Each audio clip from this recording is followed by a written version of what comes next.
Hello, everybody, and welcome to our third Playday of the season and our first Playday here from Latin America. My name's Intero. I'm joined by Kickstar, as always, or as mostly usual. 90% of the time? 90% of the time. A large majority. Yes. We're doing, as you said, Latin America, of course. We've got some pretty exciting matches. I'm struggling to breathe. I don't know why, but this should be pretty good. Is it because I'm breathtaking? It is because you're breathtaking, Parker. You're breathtaking! We've identified the issue. Don't worry, we'll get on that. We got it. We got it. We have an exciting show for you today with some very top-tier matches and some of the old top teams from this region competing against each other. But take a look at the bottom of your screen. These are the 8 teams that will be competing in Latin America this season. No surprises. They're all the same teams as before. The only difference is that the old Elevate got relegated to a team called Chico's team, and then Elevate, the organization, said, you know what? We're going to take the new team. And they moved from the relegated team to the new team, so Elevate stays in Pro League. Everything else is exactly the same. MIBR, formerly Immortals, they made the change sometime during the last season, roughly around the Raleigh Major, if I remember correctly, sometime in the summer. And the same company, just different organization. And of course, Immortals is an MIBR, being sister brands. Mm-hmm. Why not go with MIBR? Because you're a Brazilian team and you're in Brazil. It makes the most sense. It makes a whole heck of a lot of sense. A whole heck of a lot of sense. So, of course, this is a really interesting new season we've got for Latin America. We've got all the teams laid out now. The matches for today are going to be, I'm sure, since they are the leadoff, I think really enlightening for everybody, as that's what this is for. We'll go ahead and get to the schedule, show you what's going to be happening first, what's going to be happening last. We lead off with Black Dragons versus Elevate, Ninjas in Pajamas versus FaZe, and Liquid versus Ints, and Team 1 against MIBR. And that Team 1 versus MIBR that will be concluding our day is going to be a rematch from the qualifiers that we saw out of our studio last month. Mm-hmm. December, of course, MIBR was successful in what was a best of 5, with MIBR having a 1-map lead. Now, Team 1 did keep it quite close, and Team 1 have been getting better as a team. They came in, a lot of people refer to them as, it's trademarked, I believe, the new Latin American powerhouse. But they have had some issues, and, well, we'll see what they do against their matchup with MIBR at the end of the day. But before we get there, we've got a match to play. We've got 3 matches to play, actually, so we'll start up with the Elevate and Black Dragons match. We'll toss the rosters up on the page.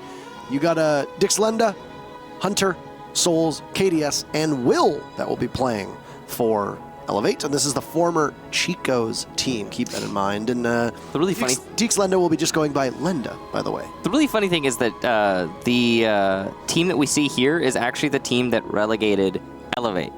So it's just kind of a weird. It's kind of a weird situation where Elevate got relegated, and then got picked up the team that relegated them, and that's what we have here. Their opponents are Black Dragons, a very known quantity, and an organization very similar to Elevate that has been in our scene for quite a long period of time. They have moved from team to team, but they have stayed quite consistently. And there's a new name that you might recognize here. A couple names, actually. Black Dragons making some changes in the offseason. Wog is back in Pro League. It's been so long since he last played. He was under the NIP banner, which I believe was Black Dragons way, way, way back, all the way in Sao Paulo, Season 6. So Wog, Live, Hornetau, Saya, and PZD. And PZD and Wog, former teammates at one point on the old Black Dragons roster that became Ninjas in Pajamas, and Saya now as well competing. So, Black Dragons versus Elevate. A lot of questions for people in this one. Of course, a lot of people wondering where Elevate's going to stand when you compare to the more established teams in Latin American Pro League. And so we get to find out what's going on with them. The new roster with Black Dragons being slightly altered. A few new faces in Saya, for example. We'll get to see what their kind of performance level is. Of course, it's just a discovery match. It's just a discovery day for all of Latin America. Yeah, and I'm interested to see how some of the new players on Black Dragons do, because this team had probably the biggest amount of movement over the last 2 months or so when it comes to rosters. Now, they didn't make it as far as they would have hoped. They came tantalizingly close in the Latin America qualifiers for the 6th Invitational, but ultimately just fell short. They're going to be going up against Chico's team, which did get into Pro League by 2-0 and then got picked up by Elevate. So here we are, for those that are confused. And I think we'll refer back to this old Elevate versus new Elevate. For those that are trying to keep track, there was a team in Latin America that was called Red Devils. They got picked up by Elevate. Elevate ended up finishing in last place. They played against a team called Chico's team. Chico's team beat them 2-0, and then Elevate picked up Chico's team. There you go. And now here we are. We got the map veto for you, so we'll bring it up. Because it is the very first play day, do bear in mind that both teams will be banning 3 maps apiece. They'll leave us with the fabled 7th map, which will be right here. I should mark it on the desk right here. And we'll be going to Border. We've seen Border a couple times in both North America and Europe yesterday. That'll be the first time that we see it in Latin America. Yeah, the first map of Latin America. And a major event, I suppose. Not really. Now, this is going to be mostly interesting just because we've got a really played out, really fleshed out map in Border that we get to test our teams on here, having our relatively new team to Pro League and our changed up Black Dragons roster. Again, we're just going to wait to see what actually happens. And you know, I'm actually really curious what the community is going to think when we get to that community vote, because, I mean, who are you betting on here? Oh, okay. Unsurprising. Black Dragons is a fan favorite. They are a well-established team. They finished in, I think it was 5th last season, if I remember correctly. They did all right last season. They didn't do as well as I think many people expected them to, because I don't know, Black Dragons has always had like high standards for a team in Pro League. Yeah. Regardless of which roster they're holding on to. We'll see if adding Wog, who's a veteran to the squad, Hornetau coming in, who made a splash in relegations, and he jumped to bigger and better things, so to speak. Finished 5th. He finished 5th. Mm-hmm. Isn't that what I said? Yeah, it is what you said. Yeah, that was what I said. Yeah, you were right. He's got the memories. My brain thoughts. Mm-hmm. I use my brain thoughts. He uses a lot of those. I have to. These looks won't carry me through life. That's for sure. Aw, you're not doing yourself justice there, Parker. Just kidding, I'm beautiful. There you go. See? Confidence is key. Yes. Border is going to be a very interesting matchup.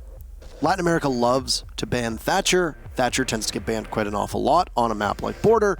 It provides a very interesting style of gameplay, and I use the word interesting here as a nice way of saying it can often be very sloppy. And not just sloppy, but deliberately sloppy. That's why you ban Thatcher, is to drag the quality of executes into the mud for both attacking teams, and then ends up becoming a slugfest on site with the defenders hopefully hanging on, the attackers doing a lot of damage. Who knows exactly what's going to happen, but I suspect we'll see a Thatcher ban. I would say sloppy and interesting is a really nice way to say it.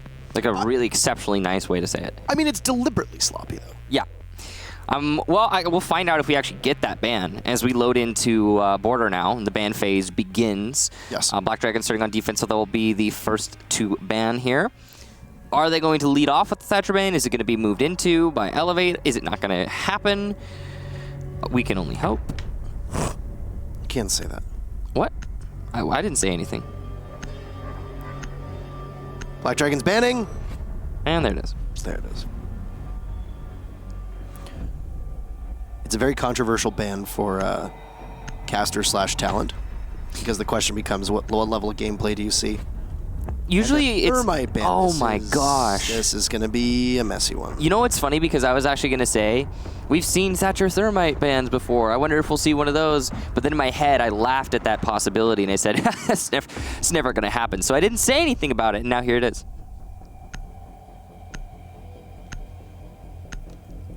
So this is probably going to be Mira. Yeah, Mira, and then you'll see either Echo or Maestro in all likelihood. Do you think that still holds, though? Because yesterday in both North America and in Europe, we had a lot of diversity with bans. We had Valkyrie bans. Yeah. I could see a Goyo ban coming out against specific teams, though I don't think Goyo is particularly strong on a map like Border. I think it'll hold here. Yeah. Very correct. I think in this particular case, I'm sensing that we're sticking to the standard, if it were. I don't know. Okay, so this is going to be a really weird match because of the Thermite Thatcher ban. Basically, it'll be one of the most defender-sided matches we're going to have today in all likelihood. The Border with no Thermite and no Thatcher is hellish for the attack, and I really do mean that. You've got a Habana, yeah, you could bring a Maverick, sure, but there's many walls that you need to open up, that either Maverick A doesn't have the distance for, which, oh, great, you've got Habana, so at least those can be opened, or B, can't open the wall wide enough in a safe manner. So like the armory wall, it's really hard to get that open with a Habana and a Maverick. Some teams can do it, mind you. Some teams can make this composition work in a structured environment without completely throwing strategy to the wind. Like, a team I would use as an example in this case is probably Empire. Empire doesn't even bring Thermite on border. They just play Habana a lot, and they make it work regardless of what the site is. So it's possible. It's not easy. We're going to go to customs for the very first round. So already, right off the bat, it's a little bit different. That's a strange one. We saw this yesterday in the European match where Vitality went straight to bathroom towers. Oh, yeah, it's true. Yeah, you remember that one? Yeah, I do. It did not work well for them. It really didn't, yeah. The whole game did not work well for them. They had a really rough match. Is this 60 FOV? It sure looks like it. Oh, boy. All right, well, hopefully we'll get that fixed. Hopefully, yeah. Hopefully we'll get that fixed. And it will likely be... Cover me, reloading! I don't know. I'm not Naman. I don't know how this is going to work. But yeah, it does look like it. I'm starting to get a headache. It's fun. So PZD holding on to Banana, and he's going to do his darndest to slow down the push into CCTV. He's got support from, I believe that's Hornetow, but I could barely just see his name. And it looks like Elevate are trying to clear in through Office. Since they've realized the triple wall is unreinforced, this is a pretty easy entry for Elevate, and they can use this Office control to attack onto CCTV. This is a pretty smart play from them if they don't jump the gun. And they can do some very serious damage here as well if he catches somebody off guard. They got a Valkyrie down below of Wog, who's going to be all distracted. If they can get to the Valkyrie in time, that's a very easy first pick for them. But the question is, will they be able to get there?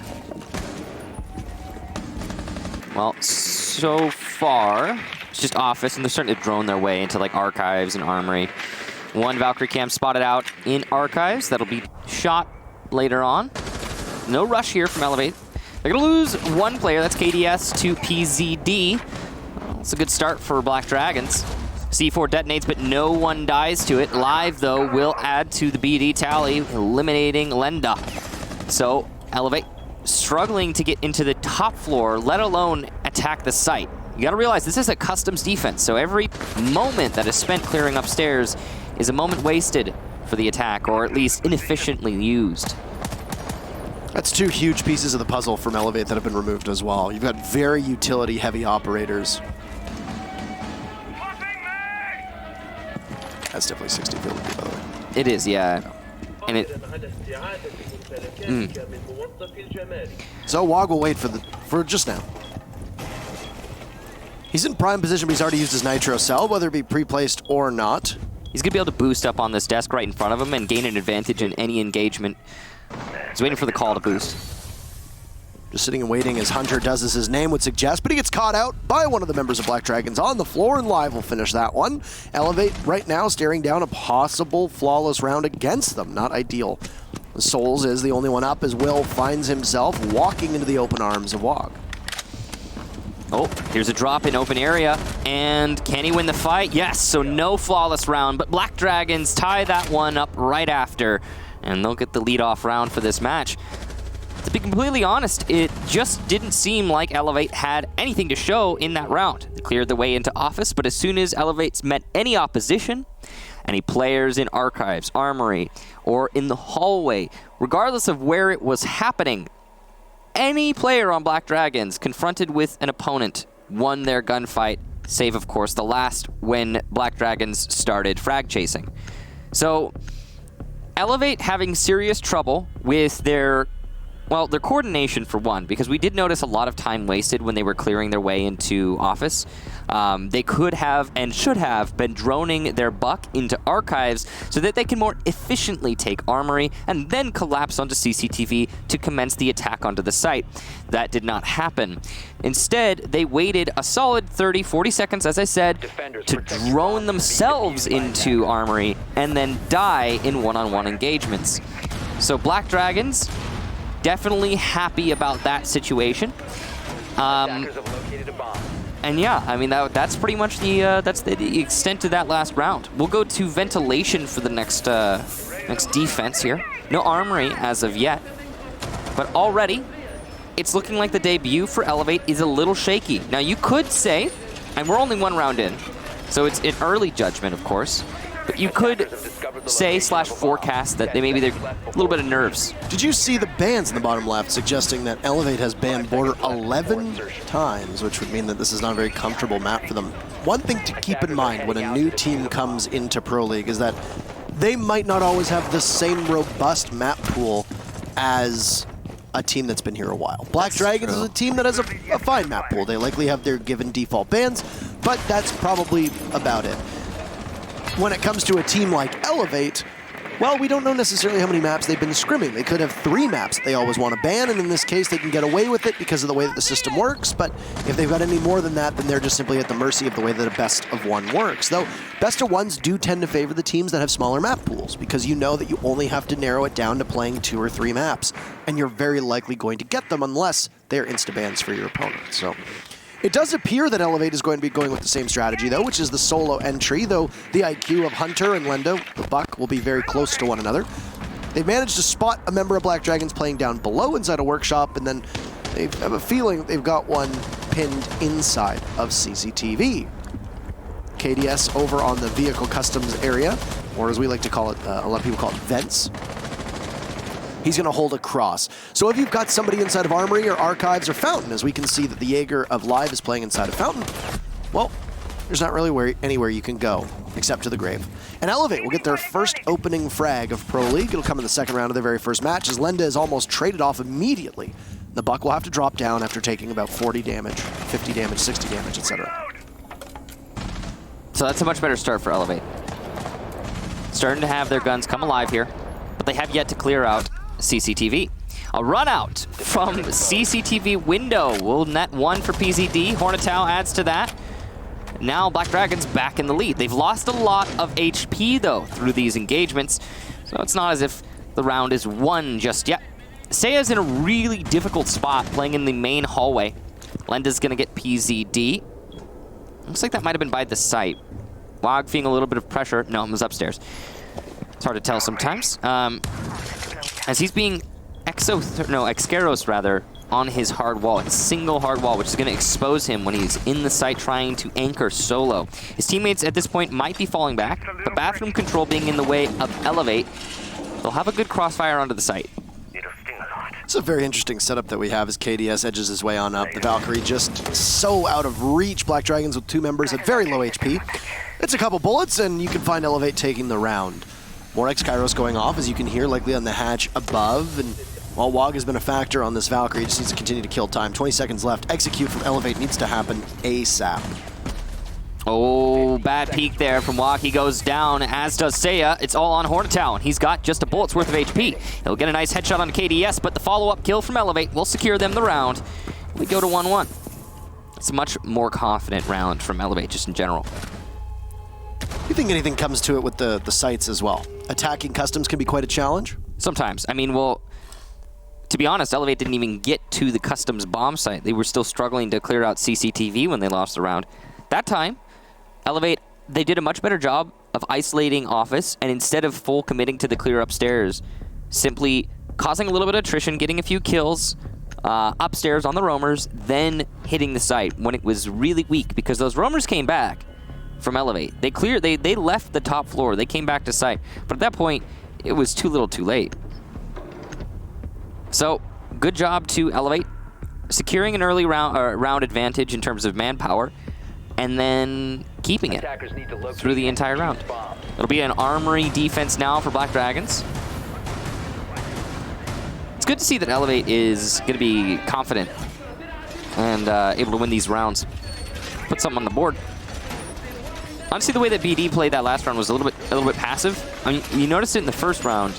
They were winning all of their heads-up engagements. BD can probably just try to take fights and win them. They might be able to just leverage that into a win. The this very last round, they were exceptionally passive.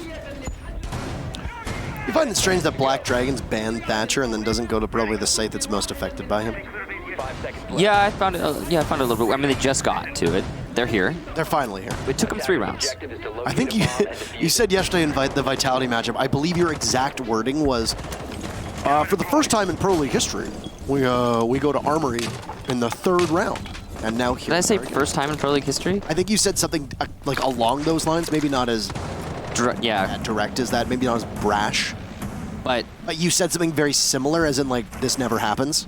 Yeah, it doesn't happen very often. Now it's happening again. Well, it's good on Border. It's just like Armory is the site, and some people go to ventilation first to trip people up, but there is a movement growing that Border hasn't actually been fully figured out yet, and then really are starting to invest in the other two sites more to see if they can maybe break the stalemate that is Border. I think we've had a couple waves of that before, but I always find those waves, they just hit a wall at some point. Well, one of them was when Mira came in, right? Yeah, that was the first big one because people wanted to go to Tellers more. They wanted Customs became very playable with the Mira. Because you can hold CCTV. Yeah.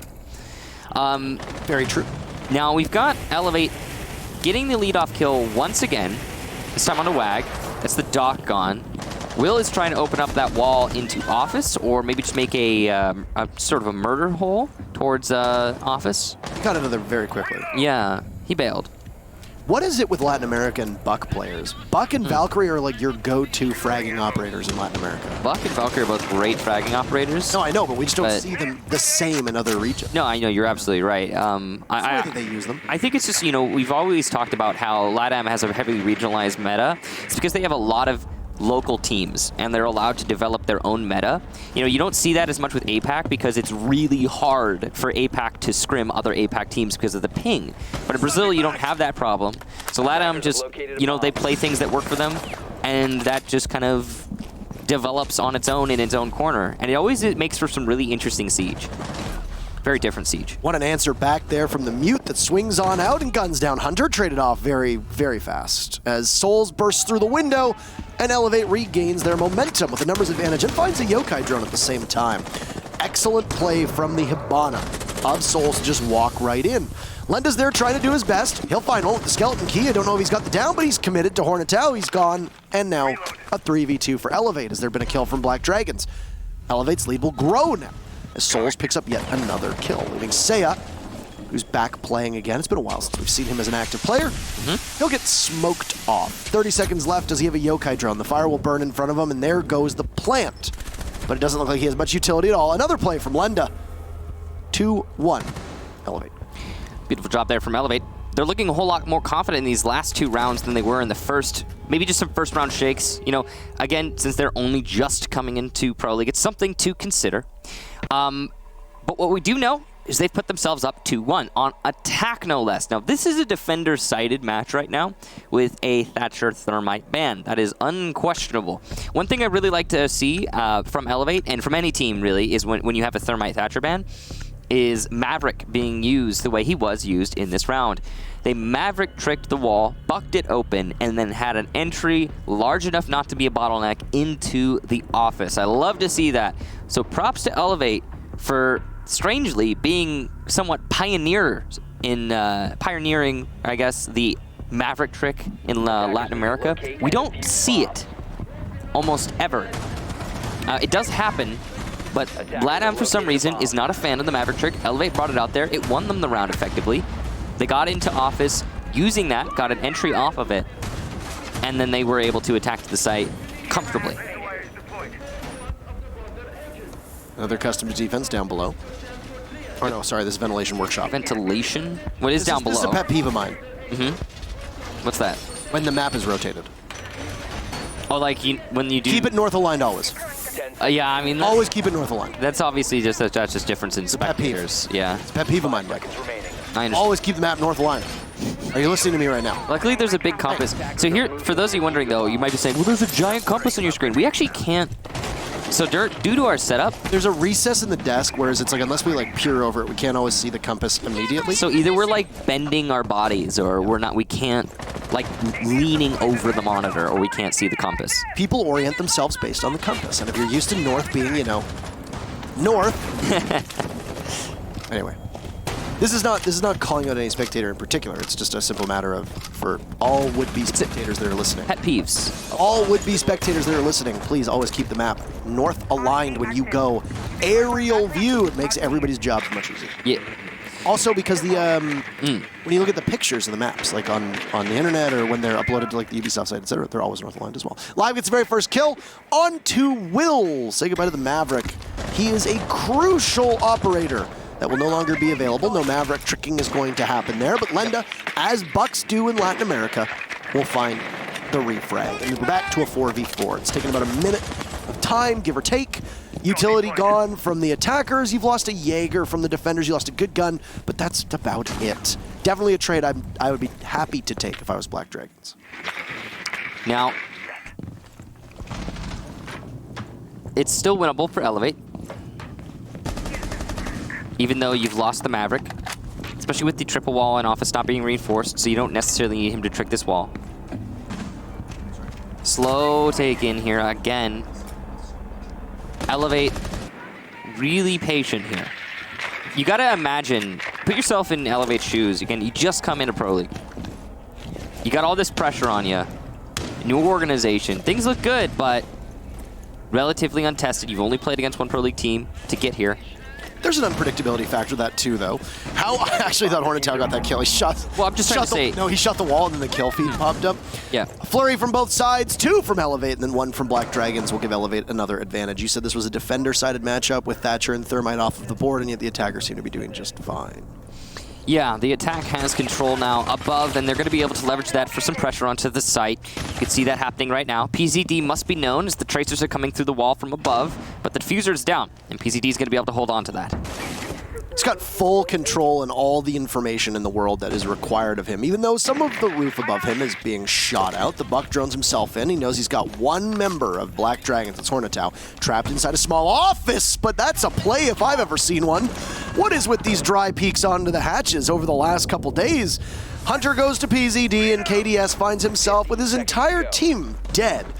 Diffuser still surrendered and he's gonna look the wrong way.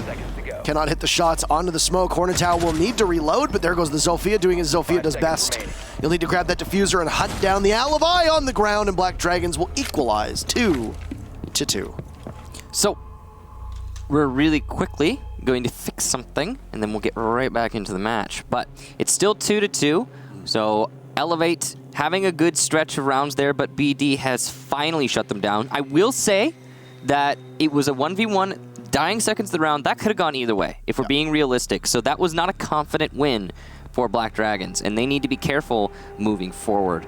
But things so far are looking pretty even across the board in terms of the teams.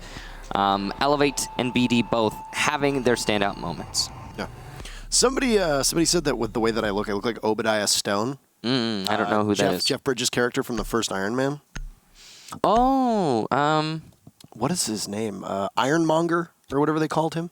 I don't remember. Somebody said that I looked like very him. forgetful. Somebody looked like him. So if you're listening and you care to Photoshop it, feel free. Twisty. Now we're looking south. I never thought about it before until you mentioned it, really. His eye is twitching right now, guys.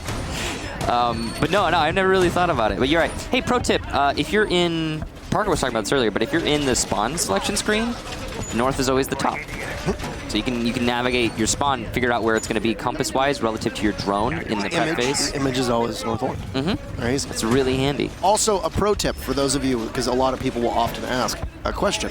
How do I get better? I'm stuck in silver. How do I get better? Well, are you one of these people? You drive your drone on a suicide mission into the heart of the site in the first 10 seconds of the prep phase. That is a key part of why you are still in the low ranks. Yeah. Save your drone. Put your drone over where you're going to spawn, and then when you spawn, pick it up. You've now got 2 drones that you can use later on in the round. And you can evolve from that later on when you find like really sneaky, easy to access, you're not going to get destroyed in drone spots. But that's something that you work on as your gaming career moves forward. And often requires a teammate or teammates to be able to take advantage of that. Because if you're going to stash your drone on top of a fridge or something like that for a flank route, somebody's going to need to be watching it. Yeah. Also, if you do put your drone in spawn, you can cycle to your teammates' drones and watch them if you get bored. Also, and gain information from that. Also very true. So with that, a piece of advice for you and a little tidbit as we get round number 5 underway. It's an armory defense for Black Dragons. They've won Customs once, and they won Ventilation Workshop once. See this exact same Maverick trick that's happening on the triple panel wall of offices. Now, you might be asking yourself, what is a Maverick trick? A lot of people don't actually know about this. If you cut off the top and the bottom of a sheet of reinforcement, the metal falls away and reverts the wall to its soft state. Not on the whole thing, but between the cuts. Correct. Yeah. So where the cuts are, you can now turn that panel back into a soft panel. So there's a buck on Elevate. The buck Maverick combination, you're going to buck open the wall. It's effectively the same thing as like a Thatcher Thermite combination. It's slower, but when you've got a Thatcher Thermite ban, well, you need to bring replacements. And that's what Elevate have done. And again, I am just so happy to see somebody doing it, especially in Latin America. Live. We'll get a pick on to Will. So the Maverick, having done his job, is dead now. The wall is open, though, so that's all right. You have to question why Will is being involved in any form of confrontation as the Maverick twice in a row on Elevate. The first time in particular was before he was able to use any of that blowtorch. So he couldn't put his gadget to use. And while it came down to a 1v1 with Black Dragons ultimately winning, who knows if that round would have made any difference. What a shot. The Capitao just suicide drops, essentially, and manages to take out the Dock of Wog. Live has also gone and Elevate has regained the momentum that they've had in previous rounds. So, Black Dragons on the back foot, but they'll get one to bounce back. Seiya, newest addition to the team, going to get a kill there. It's not over yet, though. Again, very slow rounds coming out so far in this match. It's kind of curious. Smokes for the plant and the gas canister to try and cover, but Hornito has misthrown it. Souls will stick that plant as Hunter gets a cover kill. PZD rushes in and denies the plant because KDS is not paying attention. A team kill onto PZD, but it's not going to matter as Hornito just needs to survive for 4 seconds. He sees the enemy, lands the shot, and Hornito with a beautiful clutch. Black Dragons, yet another round, and they'll move forward 3-2. They've won Armory, they've won Vents. That's going to leave Customs and Bathroom Tellers open as the final site for Elevate's attack and Black Dragon's last defense. Finally, the defenders are starting to put rounds on the board after what you commented on the Thatcher and the Thermite ban here. And a big part of that has been that attacking, as a lot of times we see this with new teams, attacking is a lot tougher to do, especially when bans can be unpredictable, than can be defending. In this case, Elevate is going up against an experienced team that, albeit making roster changes and some role swaps, as you can see, but Elevate is still going up against an experienced team. And while Chico's team showed great promise up against Red Devils, or the old Elevate squad as they're known as, I'm trying to refer to them as the team names that most people would remember them as. This was also a team that looked like, for a period of time, the worst team in Pro League. Defenders, protect your bombs. And I'm not trying to mince words here, and I apologize if there are fans of the team that get upset by that. But there was quite a period of time where Red Devils, that then got picked up by Elevate, looked like the worst period team, period in, period pro, period league. And I mean, obviously this new roster I think is much better. They've already taken the fight to Black Dragons. It's still close tonight, it's still young. But I've seen some things that I like from Elevate. And a lot of the mistakes that Elevate have committed can be fixed. Don't drone yourselves in, work with your team. Put your drones in positions where Black Dragons aren't spotting them at the same time. Wog killed the same drone 2-3 rounds in a row. Put your drones in spots where you can actually use them and they're not just being shot at immediately. And maybe don't put one of your hard breachers, even though Maverick does occupy that pseudo hard breacher role, in harm's way. I think those would pay dividends for their team. But they do have strong performances from both Souls and Lendas. You can see from the scoreboard being shown right now. The Buck doing as a Buck does, and Hibana taking on more of an aggressive role. So both hard breachers actually finding themselves in positions where they dance with the devil, even though in this case, Will has not had anything to show for it. He's been the opening death, I think, for a Maverick, just a bit too much. That changes some of the rounds that Black Dragons won, especially that 4th round, which I think could end up being a very pivotal round. Might have gone a different way. Lenda is waiting inside a passport for the call, the soft wall in front of him, and he's got a skeleton key to chew through it should he require. Drone work above, as second floor control is going to be oh so important. This is a customs defense. So, well, you're going to need to take control of CCTV and monitors first and foremost, and then from there you can transition towards the actual site. But it's a rotate from Black Dragons. 2 kills come out for them, as I don't know what happened with Elevate. They hit the gas, but they slammed right into the concrete barrier. Hunter manages to get one for Elevate. Is it too little too late? Well, down goes Souls. The 2 best players from Elevate are removed from the match. Elevate still have a chance in this round, but it's not looking pretty good. Hunter, only player with the kill for his team, is still alive. He can maybe put some more on the board. Will trying to cover his flank from above. Half the round left. This is the fastest round we've seen from Elevate so far. Black Dragons not getting overly aggressive Yokai drone spotted out and eliminated by Hunter. That's good awareness. After just being stunned, good ability to catch that using IQ. Only a minute left here now for Elevate. Still haven't done anything really to regain semblance of control. Just trying to push from open area into Passport.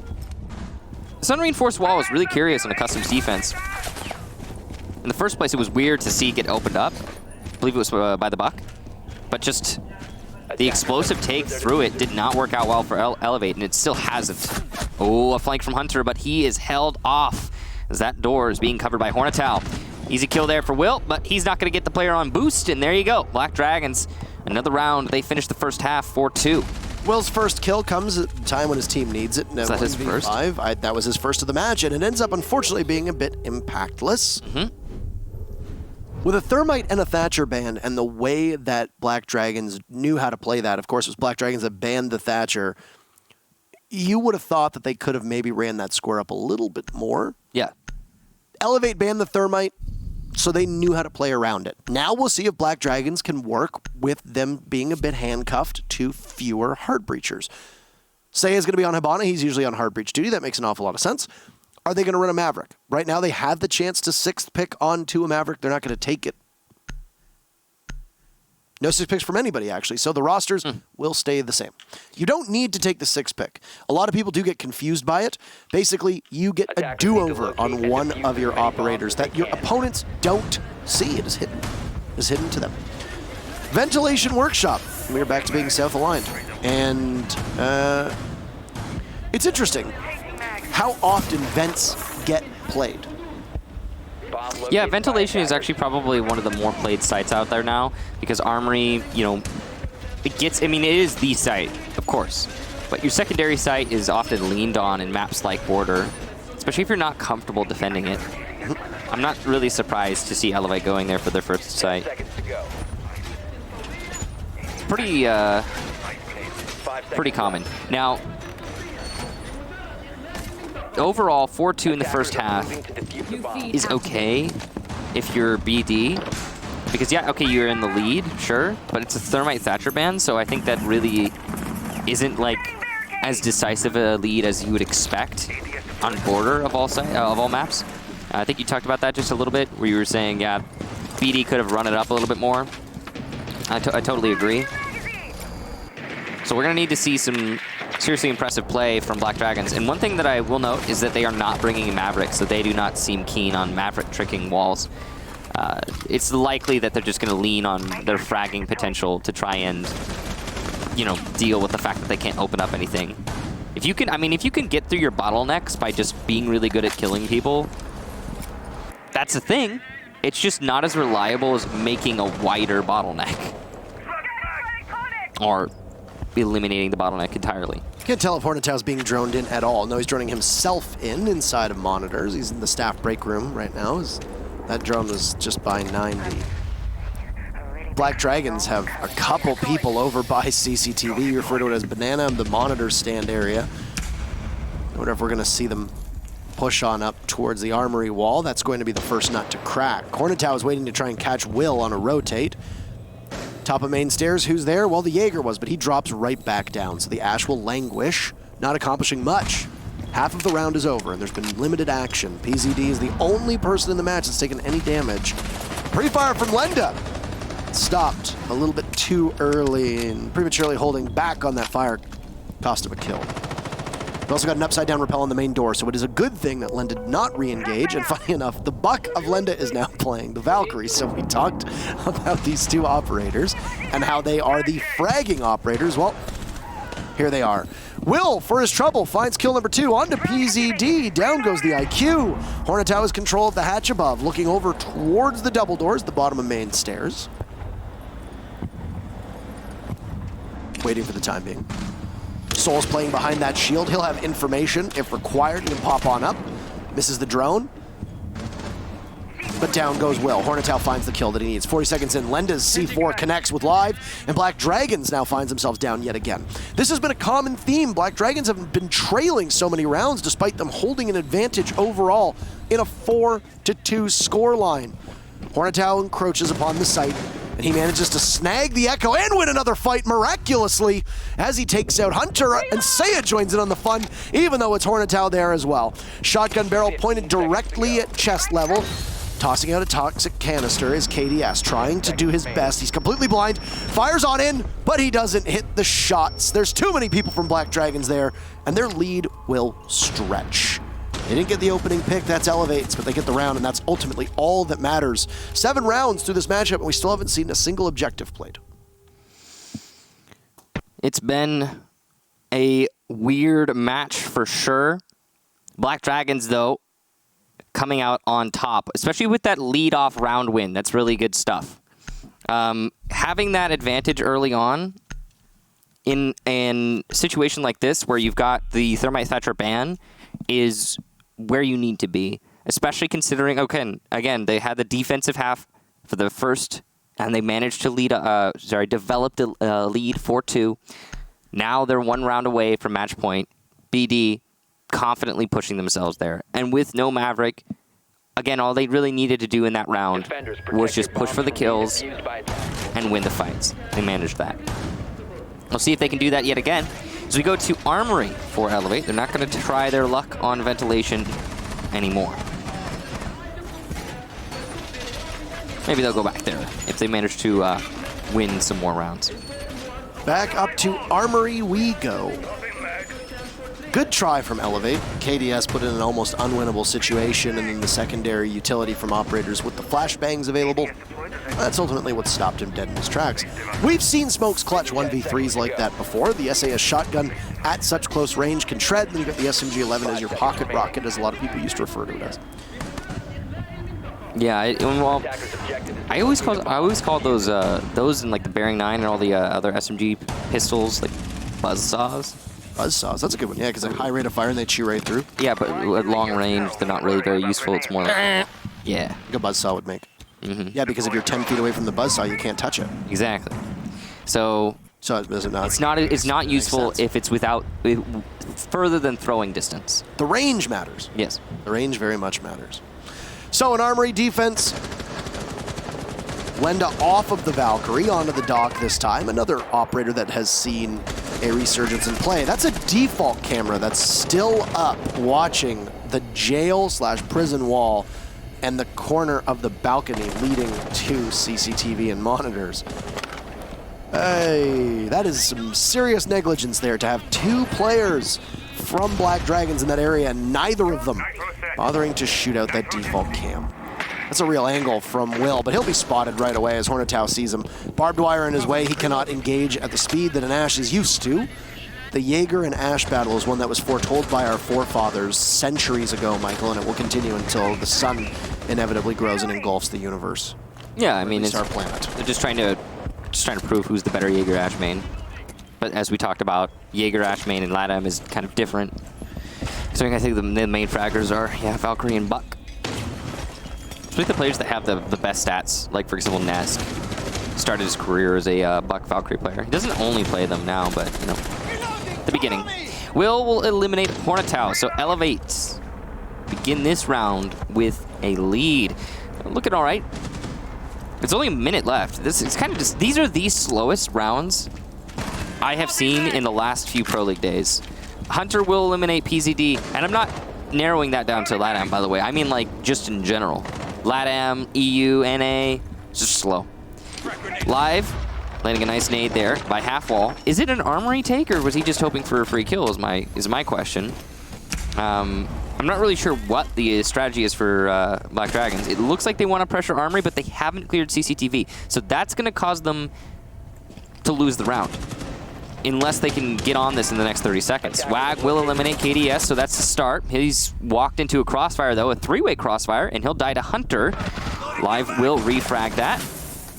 He's lost a lot of HP in the refrag, but, you know, he could still get a kill, maybe, in the following engagements. No one covering Armory wall directly, but again, CCTV hasn't been cleared, so Hunter is able to kill Seiya as he tries to walk by Hunter.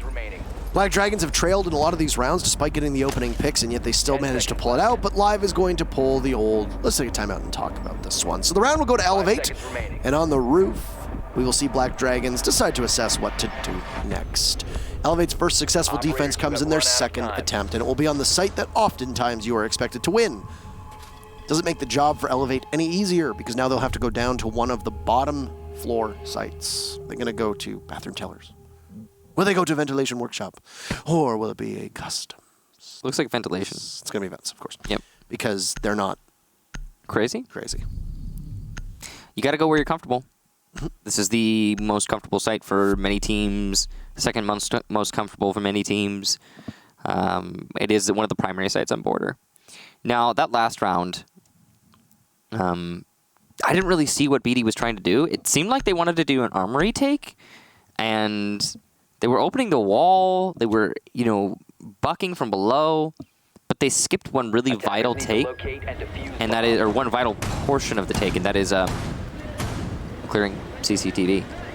Like, they didn't just try and fail. They did that, but then they just said, oh, you know what?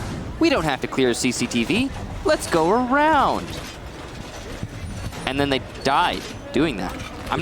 They kept getting picked off 1v1 in different gunfights, and like I said, Black Dragons have actually an exceptional record at getting the opening pick and then falling behind almost immediately, and then yet somehow still winning the round. I think Elevate got the opening pick on that one. They did. Yeah.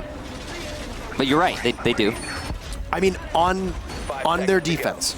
So far, the team that has gotten the opening pick has won all but one round. Elevate got the opening pick on their first defense. Defenders have gotten the opening pick all but 2 times. They've been doing exceptionally well on their own, which speaks to both of these teams being maybe a bit too hasty to get into the building. Slow it down. We saw from Elevate in particular, and you were critical of, they were joining themselves in all as individuals, not as a unit. Saw the same thing with Black Dragons. And now and I was just about to say, Michael, before you so rudely interrupted me. I'm sorry. Black Dragons is doing the same, Michael. Yeah. Thank you for apologizing. I accept it immediately. Okay. Handle away fight. It was the perfect opportunity for a get out of my head joke. Get out of my head. No, you get out of my head. Should have made it. Should have. Now, Hornetow droning himself in, but not actually doing the droning. He did this before. He just throws the drone. Same pattern as well. He entries a little bit. He's like, I'll win the fight if there's someone there. And then he drones a little bit, gets the 90 cam. And now from here, he's going to be able to just control 90. And I guess that's like a prong of the attack onto vents. Well, the ventilation attack worked for BD, so Will's still inside of customs. He has been lit up, so it's likely the enemy knows where he is. They're opening up above him, trying to corner the Jaeger. We do have, I believe that's Hunter down, so he'll need to get recovered. He was down by a nade, it looks like, from below. KDS is going to get Hornetow. So there goes your Ash by 90. Souls, I'm not sure if he even saw... Oh, no. That's a player inside of CCTV. That's PZD. So there was nothing for him to see. Will's getting a little aggressive at the top of metal. Since Hornetow is dead, there's no one actually covering this, whether he knows it or not. He could just walk into break room and flank BD right now. They haven't put someone else on flank watch yet after Hornetow died in the beginning of the round. That is shocking. No one's going to try and pick up Hunter, by the way. He could have been recovered this whole time. The enemy doesn't know that Hunter is down. Downstairs, Valkyrie will get eliminated. Live will also get a nade kill. There goes Hunter. But that was earlier. Actually, that was the downed player bleeding out to the nade that he had been down by earlier. Will, downstairs, will get Live. So good progress. Almost lets that one slip through his fingers. He's got 2, finds Nomad, can't grab the second. Elevate comes alive with 2 kills of their own, and just like that, they have won the round, and this match is far, far, far from over. The defense proving, as we anticipated with these bans, to be crushing it versus the attackers, and right now the defenders have won 6 of the 9 rounds. Those are 2 numbers for you. And with that, because Elevate has won both Armory and Vents, they have to go somewhere else. They're going to go to Customs Supply Room. So no Bathroom Tellers on the docket so far. There's still 2 rounds left. But no matter what happens here with Elevate, Armory and Vents will be open before this match is over. So they could always go back to those 2 sites. We don't necessarily need to see the 4 full site rotation. You know, what I was just thinking about is when you have a Thatcher Thermite ban, boy, it is a different game. We said sloppy, and I mean, a lot of people interpret us as saying that the teams are sloppy, but no, the gameplay is exceptionally sloppy. The idea behind a Thatcher ban, period, is to take full control of denial as a defender and funnel the attackers in where you want them to go. A thermite ban added to that makes it even more of a funnel. That narrow funnel gets even steeper and even smaller. And because of this, you end up with the defenders essentially dragging the attackers down into the mucky muck and then just beating them with experience. So you know the funny thing is, though, there is a prong of this that does pertain to the team specifically, and in this case, Black Dragons, not Elevate, strangely. I would have expected Elevate to be the ones in the fault here, but no. Black Dragons refuse to Maverick Trick, and it has actually caused them a couple problems on their takes, where they can't open a wall wide enough for it to matter. Elevate brought Maverick almost every, if not every round, opening walls when it was necessary, and I do believe that was a big part of why they managed to get 2 attacking rounds. If Black Dragons lose this, or if it goes to a draw, that is what I would attribute it to. Just a sheer stubbornness to bring the solution to the problem that is a Thermite Thatcher ban. It's a full court press there from Black Dragons as they got very aggressive on the defense. Didn't find anything for their troubles, however. So Black Dragon survives a scare. Nobody takes any damage, as you can see. Full HP despite a ton of gunfire going off in the distance. Reloading. And even the not-so-distance. Hornet's out. Looking for targets. He knows that there could be someone with a bullet hole or a punch hole in that wall, so he's just going to pre-fire it. And he'll get Lenda in the process. Live will buck open the break room. It's going to give good angle into break, so they can take it later. Of course, you need to use break to get CCTV. Once you have both of those, you can actually open above the site, and this is a really easy attack. Black Dragons are looking more proficient in this attack round than I've seen them be so far. Looking pretty strong. We'll see if that carries forward.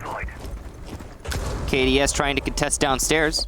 It looks like Black Dragons are going to be able to get top 4 control pretty soon here. The question is, how many bodies is Will going to put on the floor before he is eventually eliminated?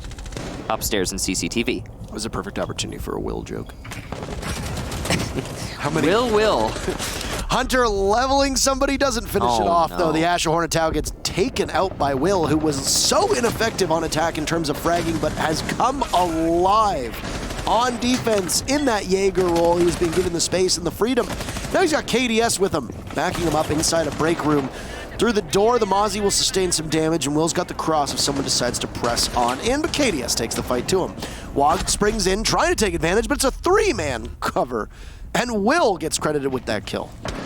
Will he get them all? That is the question. Seiya now in a 1v4 with the defense of Elevate, obviously being very prepped for this, and this is where operator bans become so important. Yes, the Thatcher ban obviously affected Elevate, but they still managed to take 2 rounds for their trouble. The Thermite ban so far seems to be having quite a profound impact from Black Dragons, and they are not switching things up enough. It's a swing from the door, and Elevate finds the final kill. A trade, though, from the Mozzie and the Nomad, or the Hibana, rather, but it doesn't really matter. That's 3 in a row from Elevate. They complete the cycle. I'm actually... No matter what, we're going to need all 12 rounds. Actually a little bit angry about what I just saw, because we just witnessed... Be angry. We just witnessed a clear of the top floor, and almost the entirety of the top floor was droned out and cleared hard by Black Dragons. But then they didn't do 2 things. They didn't, number 1, and most important, drone out CCTV before pushing it. You need to shout. Sorry. And then number 2, also somewhat important, hold the rotate by metal stairs. So when you get control of the top floor in Border, generally speaking, it's pretty easy to maintain that control by simply sticking an air jab or a player on both of the staircases, or like a drone for a dead person to watch. And once you've done that, then it's really hard for the defense to retake upstairs. What we just witnessed was KDS sprint up those metal stairs to support Will, who again was not droned out in CCTV, and Will managed to get some kills off of that because of negligence for BD, but then we saw KDS add to it by supporting Will when we saw BD try to shut down Will after they realized he was still in CCTV. Will has picked up 6 kills on defense, and he is still at the bottom of the scoreboard for Elevate, but I think it is impossible to argue his effectiveness in the second half so far. And he and KDS have been by far and away the standouts on this Elevate squad. But that's good, right? You have Lenda and Souls carrying the weight on attack, and now you've got KDS and Will doing their job on defense. That's good depth that we see from Elevate, and it'll obviously be promising moving forward. The only thing again, like you could see it. Remember when Hornetow was getting shot by Will, and he's like, "Oh, there's someone in CCTV! Oh my gosh!" And multiple people actually. That should not happen. Yes. Now, moving forward from that, Black Dragons hasn't managed to get around for 3 now. This will be the 4th try to push us to match point. They have spotted out the dock inside of CC, as well as Will, the Jaeger. So they're going to be able to pressure both these players. Hornetow just pre-firing all the things. Miss every shot you don't take. I believe it was Michael Scott who said that. Or Wayne Gretzky said that. I actually don't know. I just know it's a famous quote from The Office, okay? You miss 100% of the shots you don't take is something Wayne Gretzky said. Then Michael Scott quotes it in The Office. Just watch The Office. Please, just watch The Office. Which version? The American? Or? Okay, we're not going through this. Lots of information here for Black Dragons. They haven't capitalized upon any of it yet. I think this might have been some of the most thorough droning that we've seen from Black Dragons. Now, whether they're actually able to do much with it, because when you have so many drones in action, the question becomes, who is actually getting droned in at this point? It's the problem. There's nobody in security, so the answer would be probably Hornetow. Well, he was the one droning. That's the issue. So you got 2-3 people droning, and nobody's taking advantage of it. What's going to happen? You have this. You now have everybody off of drones with nobody able to do anything. KDS could be dead meat here, though. He's blinded behind that shield. But if there's great hesitation from Black Dragons, it won't go anywhere. Down goes Will to PZD, gun out, and there you go. Now you've taken control of monitors the way you need to, and it's a lockout from Black Dragons. 3 kills, almost a 4th, as Hornetow just narrowly misses. But look at that. Look at all the damage being done. PZD is down. Live is so low, too. They should be a finish off onto PZD from the smoke, but no, he just manages to miss it. KDS, he was stellar as Mozzie. Won't have much more for smoke. What is Souls capable of doing? PZD gets Will back to life. Souls was exceptional on attack. He's cooled off on defense. They're going to need a banner round from him, as it will be match point for the victor of this round. Both teams at 5 apiece. Souls inside of Archives. He'll rotate on over. If somebody decides to go in through offices, he's got it in sight. But no, he'll miss the Nomad. Too many angles for him to cover. Here's the glass break. There goes an air jab in front of him, and he is basically inside of a sarcophagus. Lots of marks. He's in trouble. He knows it. You have to try and deny the plant. He'll do just that, but he gets swung on. Takes one out. He levels the other. All he needs to do is go on the Yokai drone, and he's got this. 1 second left. Unbelievable. Elevate somehow manages to win that round because they don't pressure Souls. Holy hell. Alrighty then. A big win there from Souls, but a win that he was allowed to have. He was gifted by just egregious mistakes on Black Dragons. 2 people died to the positioning of the Echo inside of Archives. You know he's there, but nobody pressured. There's still one other member of Black Dragons up. It was a 1v2. Diffuser was down. The IQ died frag chasing. The Buck died frag chasing. Could have covered the Yokai drones. Nomad was still up, but the Hibana got the plant off. And with that, that is a heartbreaking loss for Black Dragons in a round that they, for every single use of the word, should have won. Yeah, that's going to be one of those rounds that I think defines, as much as we have like rounds that define players' careers where they clutch up something really hard or a team just is super coordinated in a particular moment. That's going to be the sort of round in the opposite that will really hold on to Black Dragons. It's not going to let them go. That's the type of mistake after mistake after mistake after mistake and a series of unfortunate events that you see and you just wince at. Despite the fact that that was a Black Dragons essentially losing the round more than Elevate winning it. Still, Souls, still. Prioritization from Souls onto the 2 targets, then to drop down, secure the kill so there would be no intel in the room, and then to get on the drone. That's perfect. Also keep in mind, where was the Nomad? The last time we had spotted the Nomad, she was inside of break room. So was she rotating through Archives offices? I think she came up top metal. Was she going towards metal? That's the thing. She just simply could have been too far away because it wasn't her job to watch. The Buck and the IQ both should have been able to take out an Echo, but Souls hit his shots. And the confidence that you imagine Elevate has after that round must be immense. I think the real problem is that Black Dragons was split down the middle in two different factions. They didn't say what they wanted to do. The Jedi and the... No, the two different factions were the frag chasers and the people who want to win the round. And so you had some people going for a plant, and you had some people they wanted to frag chase. And now both of these can actually work, because when you have a 4 versus 1 in dying seconds, and it's an Echo especially, that might be the right call. Frag chasing could be the right call. Go for the win, get that kill, and then you're good, done. But only works if everyone's doing it. Otherwise, he's gonna kill you all and then deny the plant because he's Echo. And that's exactly what he did. So there's a little bit of a split down the middle situation going on for Elevate that caused them to, or not Elevate, but rather Black Dragons, who caused them to lose that round. This round looking much better for BD, though, as they get the 2 lead-off kills. They've lost 1 in the process, though. We're going to see the reverse Black Dragons here. Maybe. Where BD was trailing, yet still managed to do so well with it. On so many rounds, they got the opening pick and then immediately fell behind. Black Dragons did get the opening pick this time. Elevate will need to keep it together. And yeah, they've lost Hunter, but he hasn't been as much of a factor on defense in terms of his actual frag play. They've still got the 2 hard carries, if you want to call them that, of KDS and Will. Information from the Yokai drones will persist, even though we saw some of the Valkyrie cameras get shot out from the IQ, as PZD does his job very effectively. 1 minute. Hornetown knows that he's got control, but this is a ventilation and workshop defense, so it's down below. KDS will get back to sight as Lenda's gun on MPX will find Hornetown. So Hornetown doesn't have control. I immediately eat my words. This could still go the way of Elevate. They've only got to hold on for 42 more seconds. Lenda's going to get 1 by the main door, but the refrag is in from the Habana. Black Dragons keeping this nice and even, but there's just Will and BD. Give us a draw for match number 1 in Latin America. The first draw, period, of any singular region.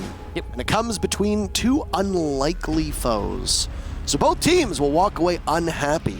But the defense on both sides of the coin, 4 rounds won, 2 rounds lost, 8 of the 12 rounds going to the defenders. And as you very wisely pointed out, with the 2nd or 3rd round. You ban a Thatcher, you ban a Thermite. You're a lunatic if you think the attackers have an inherent advantage with that one. Yeah, no, it was definitely a defender-sided map. I mean, we expected that, though.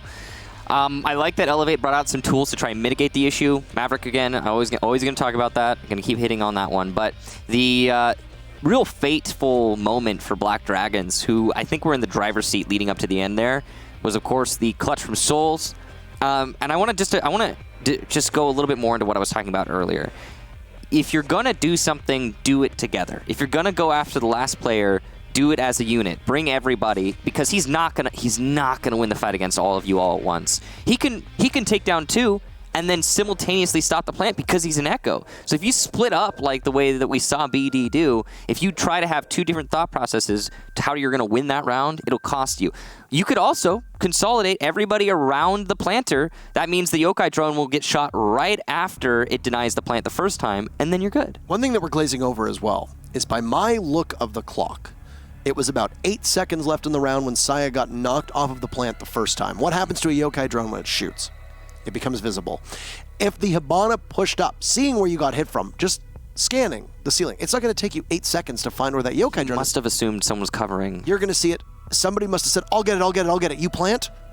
Who knows? These are the kind of things that, while we speculate, we don't actually know the full information. We don't know the full story. So we have no idea what was going on in those team comms. I would imagine that with how frantic that round played out, they were probably a mess. Something that Black Dragons will likely work on. A strong performance from Elevate right out of the gate to grab 1 point. Yeah. At worst, they will finish at the bottom, tied with Black Dragons today, depending on what happens if everybody else draws. But we have a break ready for you. We'll be back with what should be a very exciting matchup. Ninjas in Pajamas versus FaZe, the number 1 and number 2 teams out of this region last season. They fight up next.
Hello, everybody, and welcome back to our very first Latin America Playday. My name's Intero, and this is Kickstar. Hello. And if you didn't tune into our very first matchup, spoilers, well, it was Black Dragons versus Elevate, and they drew. They both finished with 6 points apiece. And now we are staring down the barrel of probably our most exciting matchup of the day. The number 1 team in Latin America last season versus the number 2 team in Latin America last season, Ninjas in Pajamas versus FaZe Clan. It's going to be an exciting one, that's for sure. I think a big part of this is going to be figuring out where these two teams stand, of course, as we have yet to see them play for a pretty decent chunk of time, to be honest. Yeah. So there's a lot of discovery that's going to go into this particular match. And, of course, since they're both going to be playing with, their full lineup, we'll see, even with the most recent information we have on them, some different style of play. Yeah, no roster moves for either of these teams in the offseason, and we'll bring up the rosters for you, and we'll break down exactly what you're looking at in just a moment. But both of these teams, unfortunately, suffered some setbacks on their rosters. When we looked at the Tokonami finals, we didn't get to see them at full strength, which was unfortunate. It was a big thing. Region. And honestly, it's unfortunate for both of these teams because they were both coming in white hot. Yes. Ninjas in Pajamas did toy with the idea of bringing former FaZe member and former Team Liquid member Gohan onto the roster. I think he lasted 2 games and then he was back onto the bench. They announced a couple weeks ago, or last week rather, that Gohan is no longer with the team. They bring Muzi back on. FaZe, no changes at all. Yeah, and so there's a lot of discovery, of course, as with all of these first region matches, first team matches. We'll take a look at Ninjas in Pajamas roster. You got Julio, Kamikaze, Muzi, Psycho, and Pino. I was actually wrong. It was Pino that got moved off the roster, if I remember correctly. I think so. I can double check it for you. Pino, yeah. So this team is exceedingly strong. We just saw 2 former members of this roster compete on Black Dragons, both WOG and PZD. They have been steadily upgrading their rosters since, and now they have been one of the best teams in the region, and I honestly think probably one of the best teams in the world that really haven't been able to show it. So, well, it is a bit of a bummer for the Ninjas in Pajamas fans, but they've got FaZe Clan, their adversary, and the other best team in the region, Astro Unum, Mavcamman, and Ion. None of those players have been swapped out. They all played the full season last season. Ion had some issues getting to Japan, and they had the stand-in of 9XT, who I think performed as well as you could have expected him to.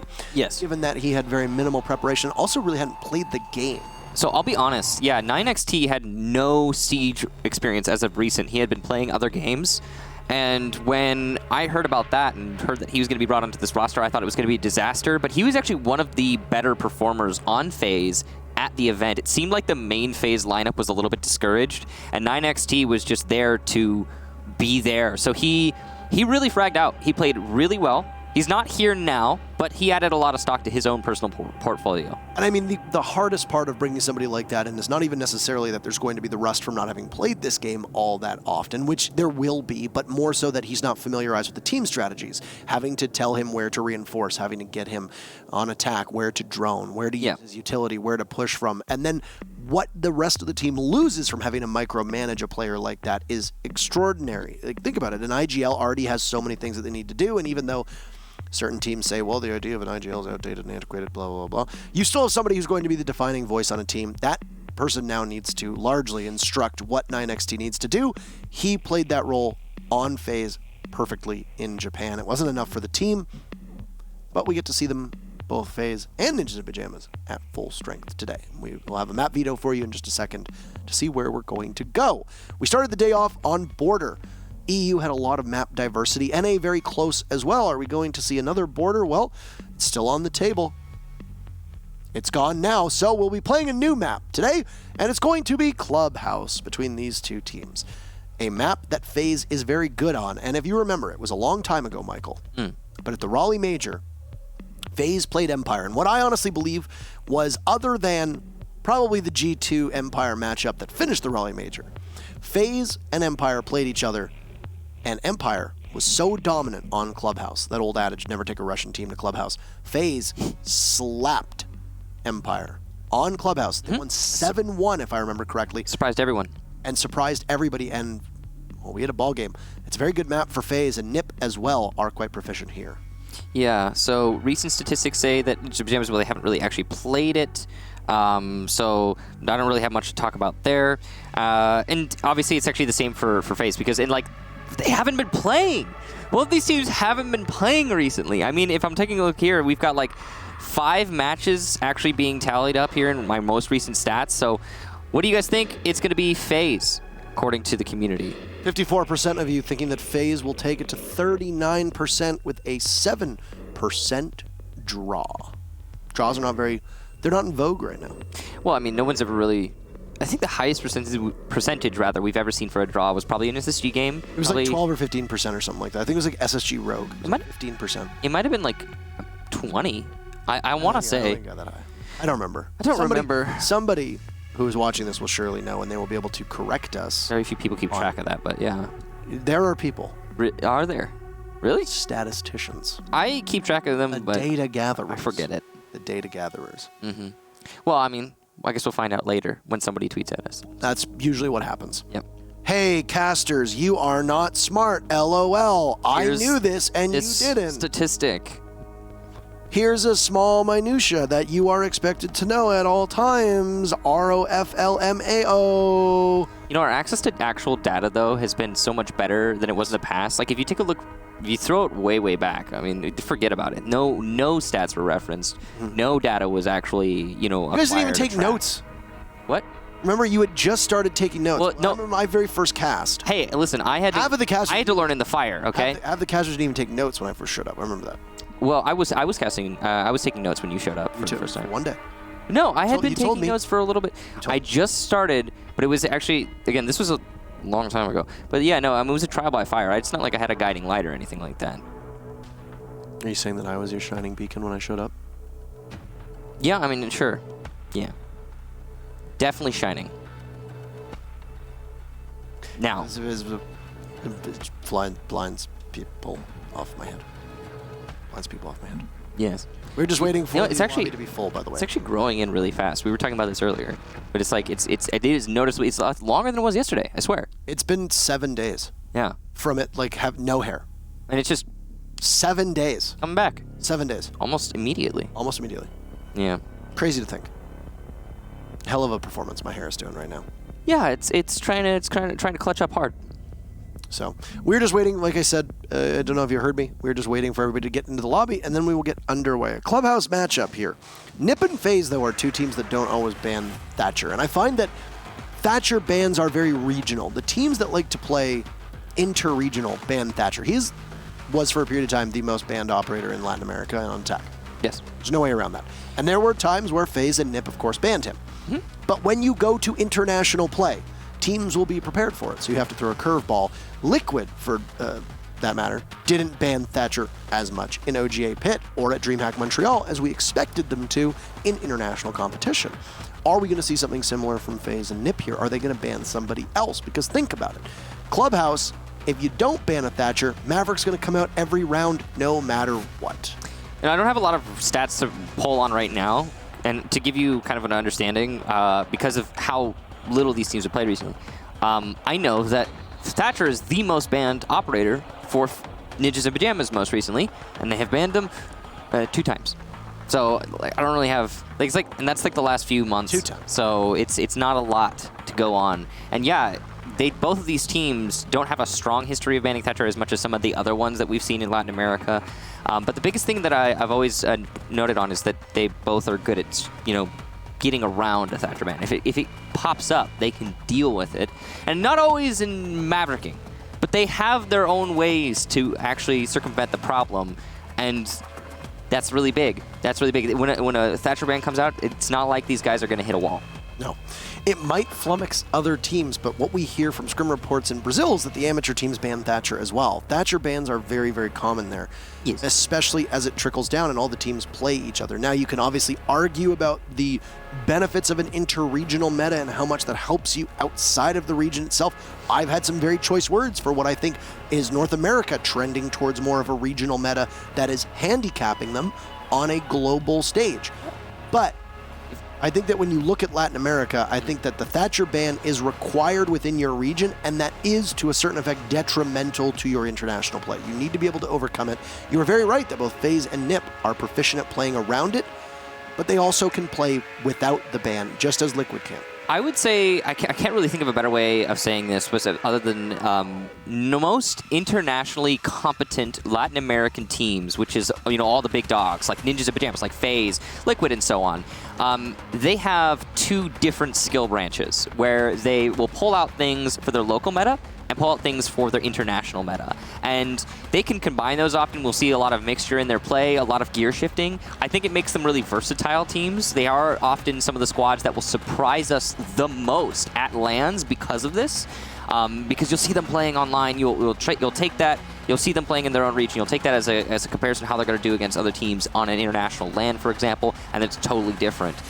So they have a lot more tools to pull on because of their experience at LANs. When you're going to a LAN, you can expose yourself to other regions' metas, and then you bring it back and you develop things, but they don't lose sight of, you could say, their own Latin American or Brazilian specifically heritage in their meta. And I think that's one of the things that's really interesting about NiP and FaZe and so on with the other top dogs in LATAM. But yeah, I mean, I don't know what you've said about North America. What you said, you had some choice words. I know this is a little bit of a sidetrack, but we've got time to kill. What was that? Yeah, we do. We're still waiting on the full lobby right now. I have said that the way that the amateur scene in North America plays, which is very haphazard, very rush, very little structure, I know what you're getting at, is kind of that. Canadian once referred to it as the brick brain style of gameplay. That because that in a best of one scenario can take advantage of teams that are not prepared for it on maps that you're not expecting, because there is really no way to strat it or to effectively combat it. In a best of three, totally different ballgame. In a best of three, it's not going to work over all three maps. But in a best of one, it can catch you with your pants down and totally take you by surprise. And I think that a lot of North American teams, especially a lot of the newer teams that have made it to North America, have played this reckless, aggressive style with very limited structure and aggression that often is reckless. And because of this, a lot of the good North American teams have to play a similar style, and because of that, they can't play against teams with greater structure on an international stage. Yeah, it's why you got to be excited for players like Alfama coming into United. That's actually, I think that should, to give one specific example, because I don't think United is an unstructured team, but that's going to add a lot to them, I would say. But that's a totally separate discussion, and we're getting sidetracked here. What we do have for you is a really juicy, absolutely prime, very, very perfect 5-minute break. So we'll be back after that.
thank you so much for your patience. We haven't had a chance to get into our second matchup of the day, but it is moments away. I'm not even kidding.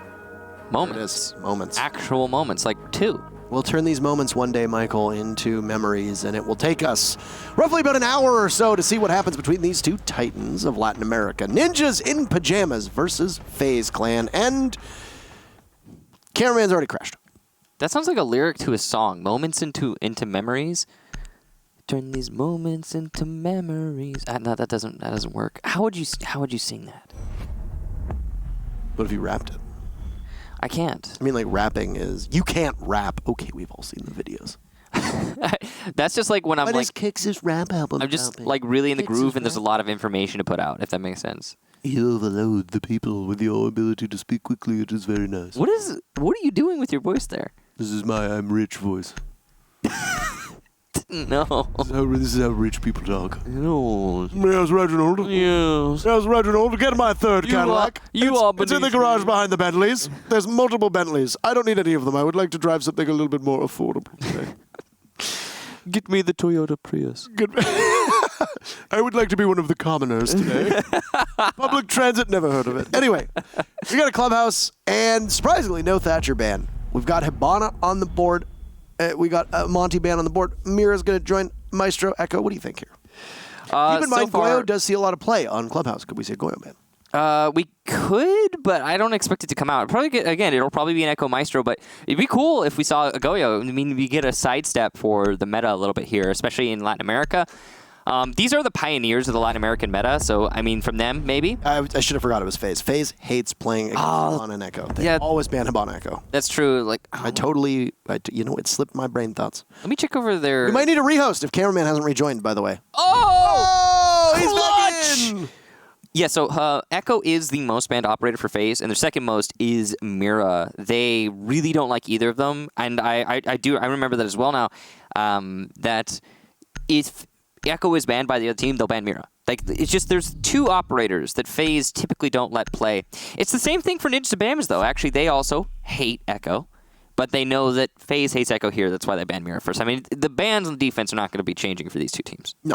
Really rigid. So Maestro's in play. He wasn't in play the very first time around. Montaigne on the ban. Quite interesting. Monty ban against FaZe. Never seen that before. It is actually really sensible because Montaigne, first of all, FaZe, of course, very good at playing Monty. Second, this is a Monty favor. He could have kept it north aligned. It's okay, Parker. He's going to keep doing that. It's going to keep happening. He kept it north aligned. Can't stop it. They can't. So the spectator cannot hear us in this case. But as I was saying, the Montaigne ban, very, very good on this map and against FaZe, no less. So that's smart. Smart. Like that. Church defense downstairs. Goyo is going to come out on Astro's hands, though. Interesting. Goyo is not really a fragging operator, and Astro very much plays. I don't know about that. I'm still disagreeing with this stance that everyone seems to have. The TCSG and the Vector are both really good guns. A lot of people don't think that. A lot of people don't see Goyo and Kaid as fragging operators, man. I wouldn't say Kaid, but Goyo is. I mean, he's a little bit more maneuverable, of course. So he's all right. He's not a fragger. He's not, and I'm not going to argue that he is. So the M249 in the hands of Psycho on the Capital. But he's flex. He's flexible. He can do a lot of things. All right. Okay. He's flex. Yes. He mostly just is about disruption, though. It's just all about the shields, really, if we're talking about that. He's a utility soak. Yeah. That's, I think, the best way of describing him. He is a disruptor, yes. He does area denial, and he's a utility soak. So. We've got FaZe with a pretty good loadout for slowing things down. I mean, we've got the Legion, got the Goyo, got the Smoke. You've got Pulse bringing... I'm not sure what Cameraman's doing there. He's just, you know what? He's just having a good time. Pulse is really good on the basement of Clubhouse. This is one of his best bomb sites, period. Not only can you see 4 from below, but much more importantly, in my opinion, you have so many opportunities to gather useful information on the enemy's location, especially by the Moto or Memo area where Astro is trying to challenge. It takes a lot of damage in the process, and there's no way to get him back up from such a low HP, so he'll just stay there. Mav is not in the usual part of back of Arsenal, often referred to as pulse spot by most teams, at least in North America. It's one of those things that we'll have. It's an NA1 for sure. Yeah. It's the first panel at the bottom of main stairs on your left. and you will usually see it. Well, a lot of teams refer to it as back of arsenal. Yeah. So, well, back of arsenal is a really bad call because generally the back of arsenal is like where it could be dirt either is. side. Yeah, it's pretty much dirt. Right? And people get it confused, so it's just a bad one in general. But anyway, it is usually called Pulse Spot, and Pulse will get the leadoff kill on a Pino. That's a good one for Math. I must ask you a question. Would you like to catch my C4? I would Pino imagine said yes. Pino said yes. Pino said yes. Pino, the answer was yes. Still a C4 in hands for Astro as well. Toss it at any point. That's the only other explosive that will be available for the defenders. If you look at the lineup that they've rolled out, with the exception of the impacts on Yuna, which might have already been made for rotates. Cameraman, ever so persistent. He's stuck to that, yeah. I don't know if he's been droned out at all, though, and he might have to retreat as there goes the fire in front of him. It will grow, and the drop works out perfectly because he backs up into the hatch that Kamikaze was watching over top of. Nip with an excellent job, pinching one of the members of FaZe. And blue control now should be close to theirs, though there's a smoke just waiting very patiently. Ion can choke off the doorway leading from Oil Pit into blue, and there's no way for the attackers to be able to fight through it without sustaining some significant damage. Having Maverick open a tiny bit of the church wall, you have a peekaboo spot for Ninjas in Pajamas, but they're just going to have to dry push on in. They'll out-duel the Goyo. They're in, crouching up and down, bobbing, weaving, duck, dip, diving, and they are falling to FaZe in a 1v3 with Psycho dead in the waters. FaZe will take round number 1, and on a map like Clubhouse, you can expect the defenders to win this site. So Astro and Cameraman were the loose threads in FaZe's defense there, and Ninjas in Pajamas pulled, but they couldn't get much more than those two players. While you had them both very exposed early on, it didn't really matter because it took so long for Ninjas in Pajamas to capitalize upon that exposure that Cameraman and Astro were, putting themselves in. I mean, how long do we have there? 18 seconds when the push came in? Something like that? Something like that. Yeah, it's just not enough time.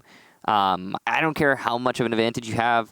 The defenders are going to be able to hold on to those bottlenecks and wait it out, and that's exactly what we saw from FaZe. I mean, it even ended, I think, in kills despite that.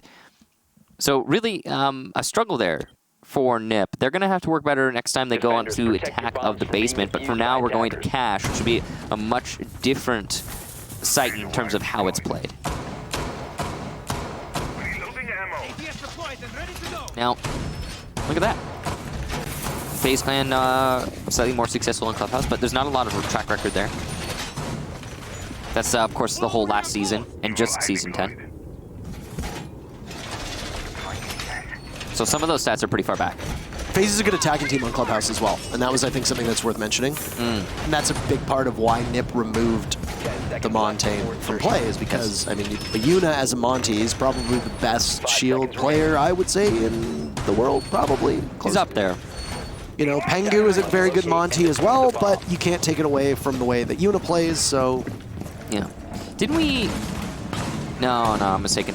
The one thing about having Montaigne ban, though, is that it means that Capitao is the play. So if you've got Capitao, you can still deal with somebody on the catwalk. Whereas that's what Montaigne would be useful in doing right now, is pushing catwalk out. Capitao can do that too. You just have to be more precise with your push. Just trudge on up.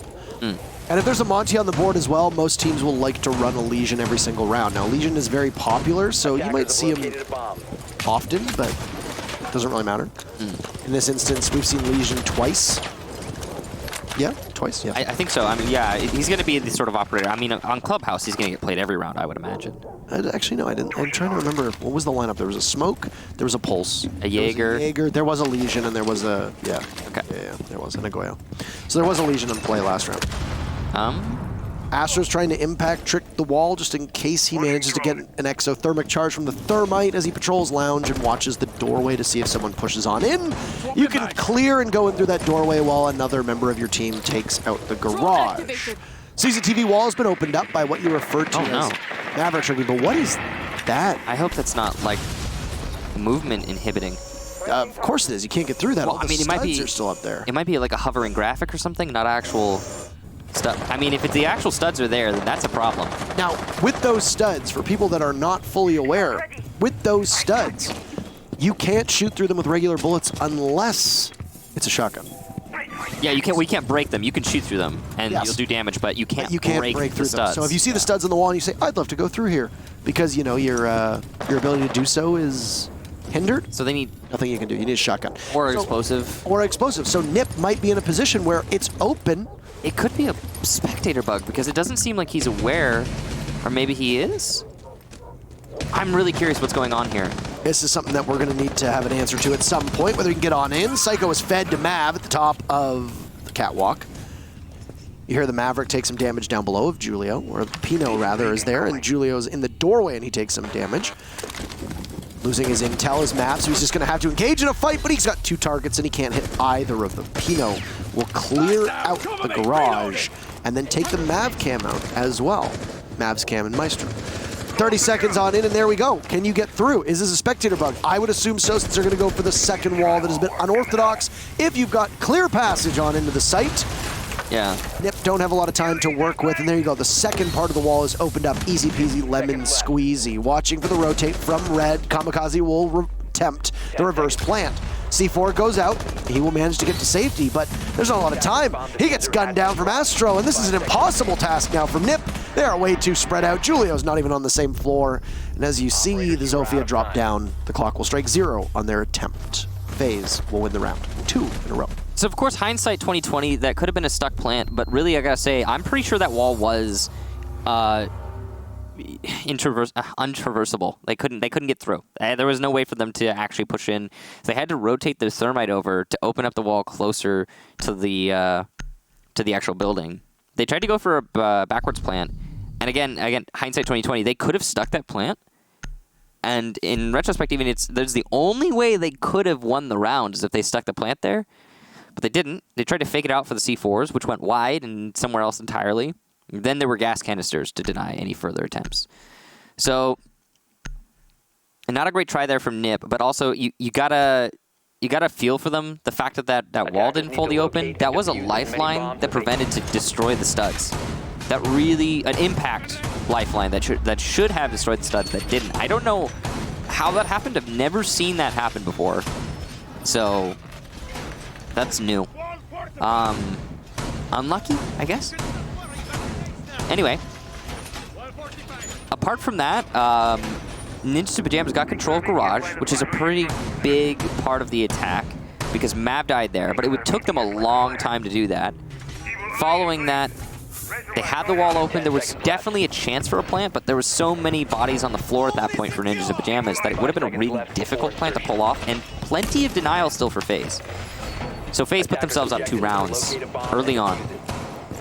Of course, Clubhouse being a defender-sided map, that's not exactly surprising. When everything goes according to plan on Clubhouse, defending teams win church and cash and then lose gym and bedroom. Generally speaking, yeah.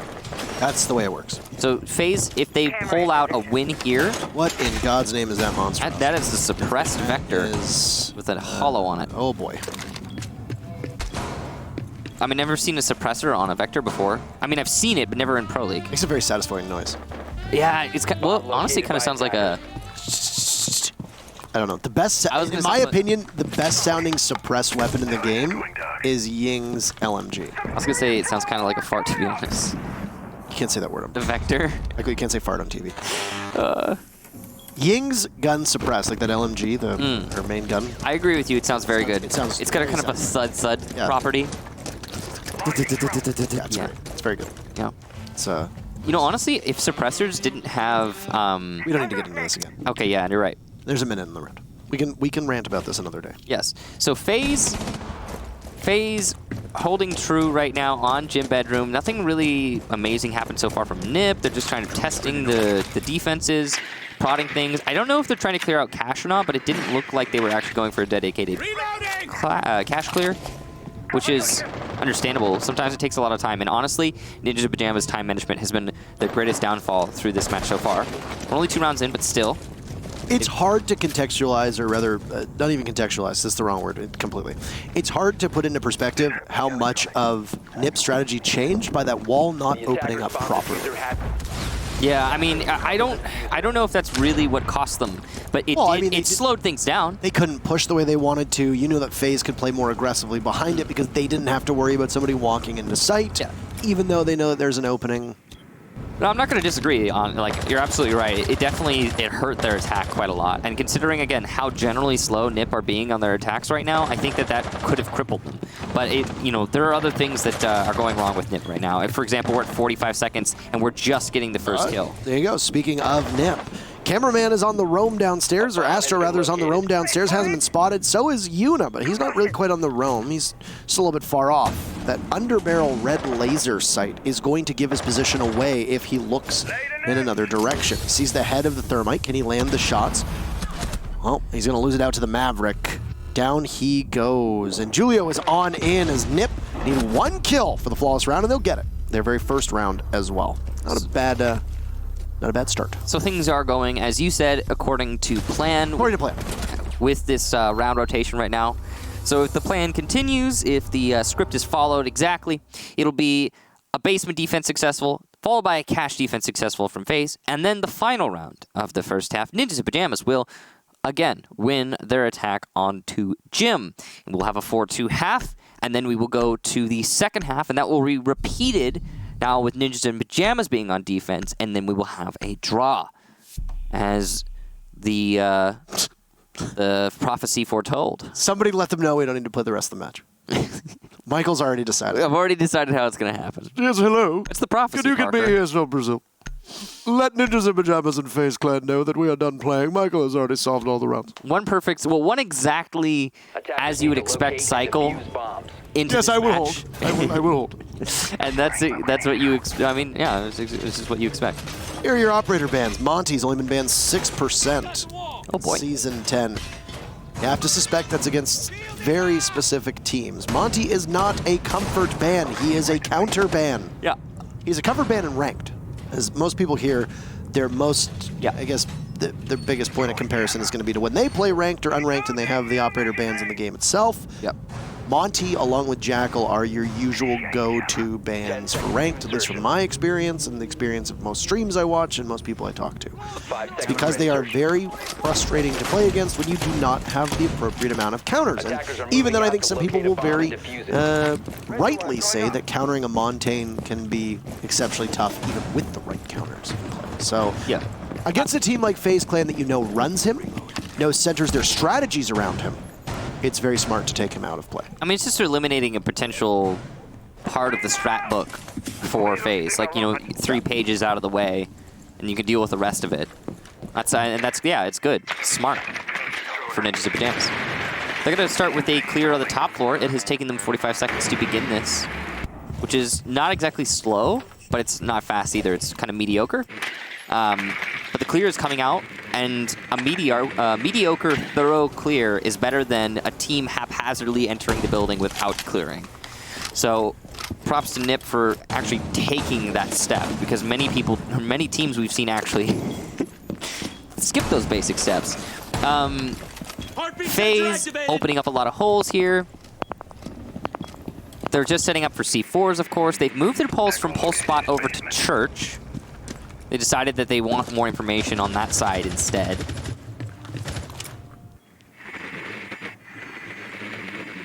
Nothing too special coming out right now? Yeah, I was going to say time is working as you'd expect for a church take. Now, for people that are not as familiar with how this works, especially when you only have 2 hard breachers or 1.5 hard breachers, as some teams refer to Maverick and Thermite as, depending on how you utilize them.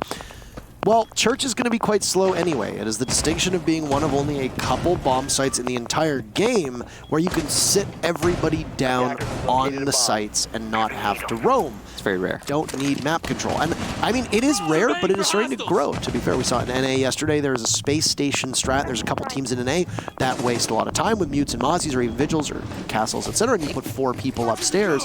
Comes in waves, yeah. It comes in waves. I mean, it depends on the teams a lot. Julio not having the best success right now. I don't know if he's deliberately trying to open this up. Mav is on a shred of HP, and he knows that he's going to be going out with a bang. So what does he do? Well, he tries to escape. Opening kill goes to NIP. It's very late in the round. We're almost done with it. Tossing in the toxic canister. Once again, patrolling blue will be Ion. The mute pushes up. It's to his doom as Astro is cut down to size, and NIP's advantage grows by 1. Mav is still hanging on by a thread. So Even though he has a gun, a lot of people would consider this maybe to be a 5v2. And it really becomes a 5v2 as Pino picks up yet another kill. Fire rages in front of him. It's a 5v1. Are we going to see another flawless round from Nip? Yes, survey says. 2 rounds in a row from them, both flawless. So Ninja Pajamas are flipping the script. They've gone off the beaten path, and they've won an attack onto the bottom floor. That prodding into the church wall from the Maverick was really special for Ninja Pajamas. It actually put a lot of pressure on the anchors in church, allowing Ninja Pajamas to take into blue because the blue hold was not supported by the church hold from FaZe. So that was a really nice fake there from Nip, followed by a really well-landed punch into blue, which pretty much sealed the deal and ended the round in Nip's favor. As all the while, FaZe were trying their best to regain control by getting very aggressive. We saw a push into Moto, for example. That was punished. Why? Because Ninja Pajamas are throw, and they are watching for that attempt from FaZe. And, well, they're going to be able to shut it down. All these different factors, they add up to a Nip round win. It was pretty much over from the point where the Moto rush was stopped cold in its tracks, because that was the last anchor in church, if I recall, for FaZe. And, yep, there you go. Now I'm done. It's been a really good attacking half so far for Ninja Pajamas. The fact that they managed to win that one was a pretty big round. It means that FaZe are going to go to basement here, and then they're probably going to go to cash, and the best this could be is a 4-2, but it doesn't necessarily mean it's going to be. So it's got the bank graphic there for some reason, but as you can see, there's a 61%. Same yesterday. Yeah, It's bank yesterday. I'm not sure why that keeps happening, but the 61% win rate on defense for this map. That's a pretty high percentage. And Clubhouse has always been one of those maps that leads in defender success. Again, further enforcing the weight of that last round win for Nip. Nip had a really rough go on the cash attack, but since then I think, and we even said there's an asterisk next to that one because it's like, is it because the wall didn't open up effectively? We're not sure. Maybe. Yeah, we don't really know. I mean, obviously, even the teams don't know. We'll never know. Didn't happen. Did not happen, Michael. There will be another cash attack, though. Later, after this round. Very likely the last round will be a cash defense. Even if FaZe lose this, they might try to mix it up. Yeah, you're not going to go back to gym, especially when cash is available. I think the right call would be to go over there. I mean, unless they know something that we don't. Yeah, I mean, again, FaZe aren't guaranteed to win this round even, so they could still go basement if they lose here. I just don't see that. 3 basement rounds in a row. FaZe usually adapt faster than that. So being careful not to get Kaid Electroclad there. That's why they double EMP that drop down. You don't actually necessarily have to do it like that. And there isn't a Kaid, mind you. Yeah. But you don't actually necessarily have to do that. Use 2 EMPs. But that's why they're doing it. I'm not sure. There could be a 6-pick there. If you haven't droned effectively, then there could be a 6-pick. Right, no, I'm not talking about the 6-pick. What I'm saying is you don't have to double EMP, because if you detonate the thermite and the EMP detonates at the same time the thermite actually triggers, then the Kaid can't stop the thermite. So you can, if there's no pre-placed Kaid, you don't necessarily always have to double EMP. You can, you just don't have to. It was kind of a waste. We might see the exact same pinch on the cameraman from blue, where the fire goes out, cameraman has to back up, but he's not going to win the fight. No chance. Does he even do a single lick of damage to Pino? Yeah, he does a tiny bit. Nip gets the opening pick. It's refragged by FaZe onto Julio, and you lose the Maverick, who was working on that church wall. Now your job gets a little bit tougher as an attacker because you can't push the defenders back as successfully as you wanted before. Mav off of the pulse, onto the Maestro. He's got a very tiny angle to look at between this deployable shield and the wall, the portion that's been opened up by the Maverick. Your own ability could be your undoing. Pino inside of blue, getting marks inside of church. Astro's going to be the first line in contact. The red dot seen on the wall. Still, you got Psycho from above. But it's an unfortunate push from Astro. It's punished by Psycho immediately. And Kamikaze inside of Moto, he's going to move in. There's a pinch potential here, but it gets shut down. As down goes the Zofia. Immediately, Mav turns around. Yuna gets in on the action. Mav gets one as well, and Yuna finishes it off with FaZe managing to regain their footing. They lost 2 rounds in a row, but they'll take a much-needed victory on a church defense, setting them up for their very final defense on a site, any site, but church. So, that was an interesting round, because it actually looked like Ninja Pajamas were going to be able to make it happen, but in the end, Mav and Yuna, they were landing their shots, and they well, held out, especially on the blue push. One thing I really got to say is, okay, cameraman, it's time to stop playing blue like that. Better for you not to play blue at all, because he's just getting pinched there and caught off. He even knows it's happening. I think he's learned his lesson now, but unluckily for him, he's not going to be able to defend the basement anymore, as this is the last round of the first half, unless we get to, oh wait, it doesn't exist. So there's no OT, there's no chance to go to the basement again for FaZe, and cameraman was ineffective on all of those basement defenses, so probably just change it up next time, I would say. If you're going to have teams like Ninjas in Pajamas easily counter an extended push like that every round, don't do it.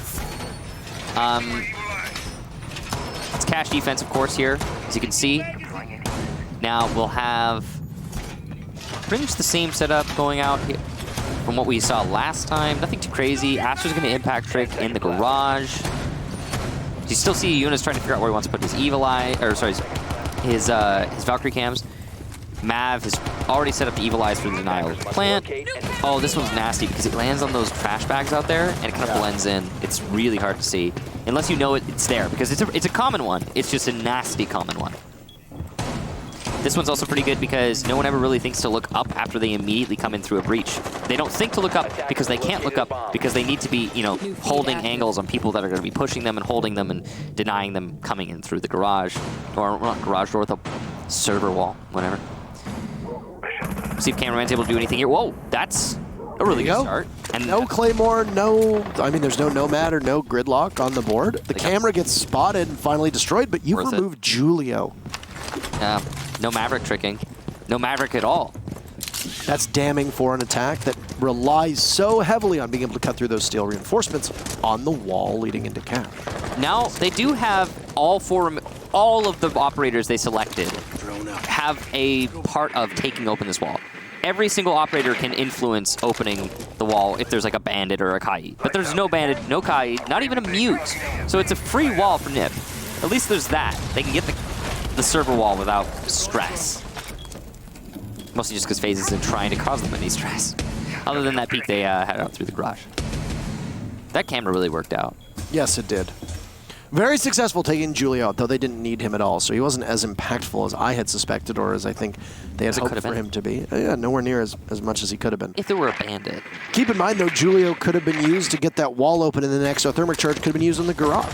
We could still see that happen, though. I mean... It does appear that is what is happening with NiP, too. Yeah, they're going to go for the garage. Now, of course, this is going to be impact tricked by Astro, who's in this position right now. He's waiting for his opportunity. He must have heard that. And it's a fake, maybe. EMP goes out. But the droning, yeah, he's been droned out as impact tricking, which means Ninjas Pajamas are probably going to give up on this attempt. One thing I will say is that that Thatcher EMP just got like 5 Legion traps, which is really effective. Yeah.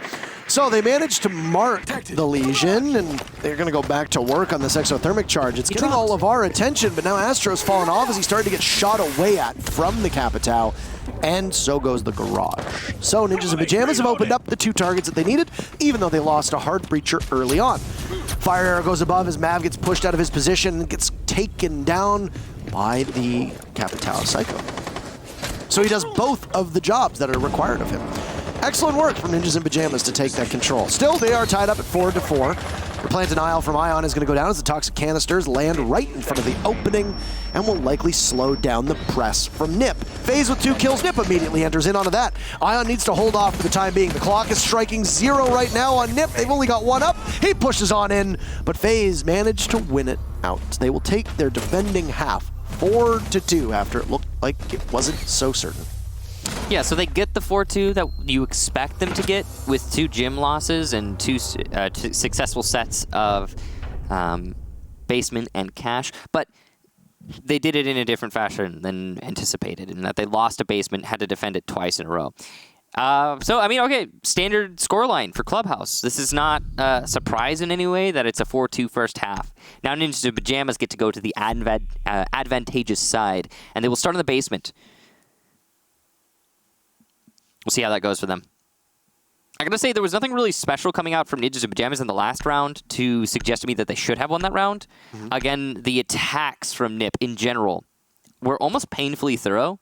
They're not cutting any corners. They're not trying to get rid of inefficient parts of their take. They're just going through the motions. Sometimes that can work, especially against teams that will leave themselves exposed. And even normally, I would advocate for it. But there were a lot of things that NIP could have done quicker than they had in that attacking half. Such as? I was kidding. I just said such as. Oh, such as? Oh, yeah.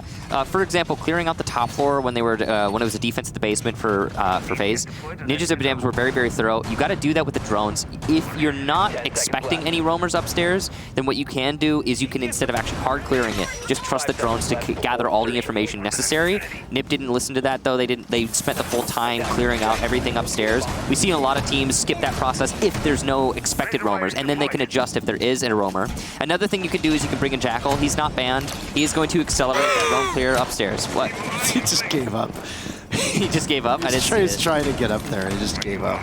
Oof. That was a boomer wheeze, by the way. I know that people are going to be like, These are some old school cams right now from Psycho. I mean, you talked about this as Clubhouse in a nutshell. People stop attacking dirt so much that next thing you know, you start attacking dirt again.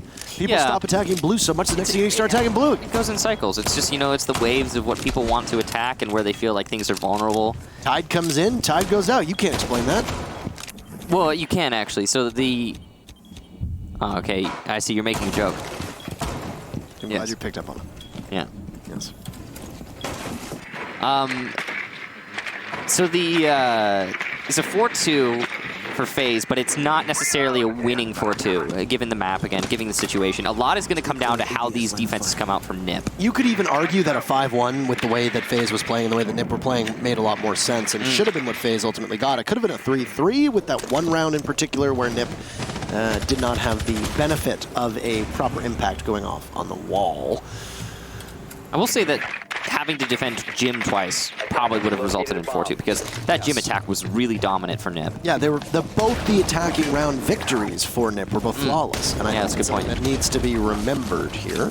Ooh, this could be a really easy pinch onto Armory because the wall wasn't reinforced by Pulse Spot. Yeah. So they could just walk down main stairs and into Armory and cause a lot of problems for these anchors who are playing by the shelves and the boxes. What would you call it if not Pulse Spot, by the way?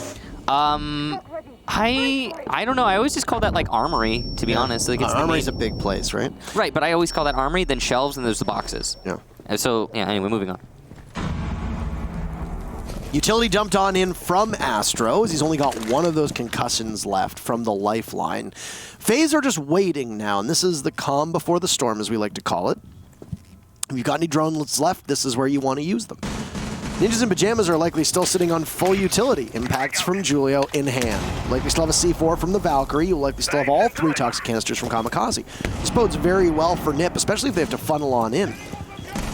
But you've fallen back quite a ways. No contest on the wall. Astro takes out Kamikaze. A flash is going to go in. Psycho looks away. He can pop it from the shield. Ever so deadly when it comes to that Valkyrie play.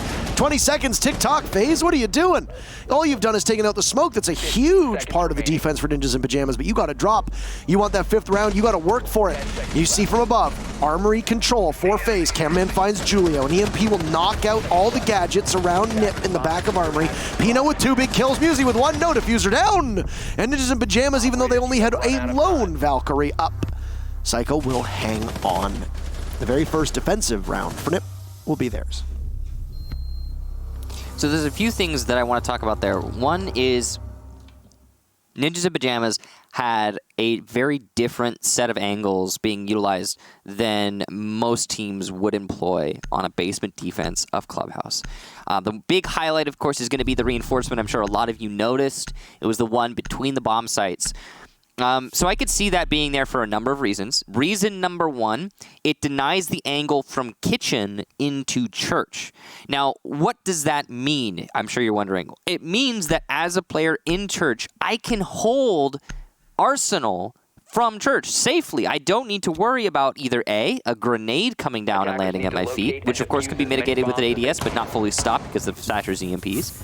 Or B, someone just holding the angle from kitchen, through the kitchen floor, through the armory wall, down into Church. So that reinforcement was pretty crucial to the way that the Ninjas of Pajamas were setting up their defense for 2 reasons. One, again, they were using that position in Church to hold Arsenal push. That's why Unit didn't cross to Cubby. I'm sure a lot of you are wondering why Unit didn't try to plant in the Cubby, which would have been safe from the Maestro that was by the shelves in Armory. The reason he didn't cross there is because he saw that it was being held, and he was too afraid to cost his team by going for that attempted cross. So he figured, okay, maybe I'll try to fake out the Maestro. He tried to fake out the Maestro 2-3 times maybe, failed, and then stuck the plant when there was no time left.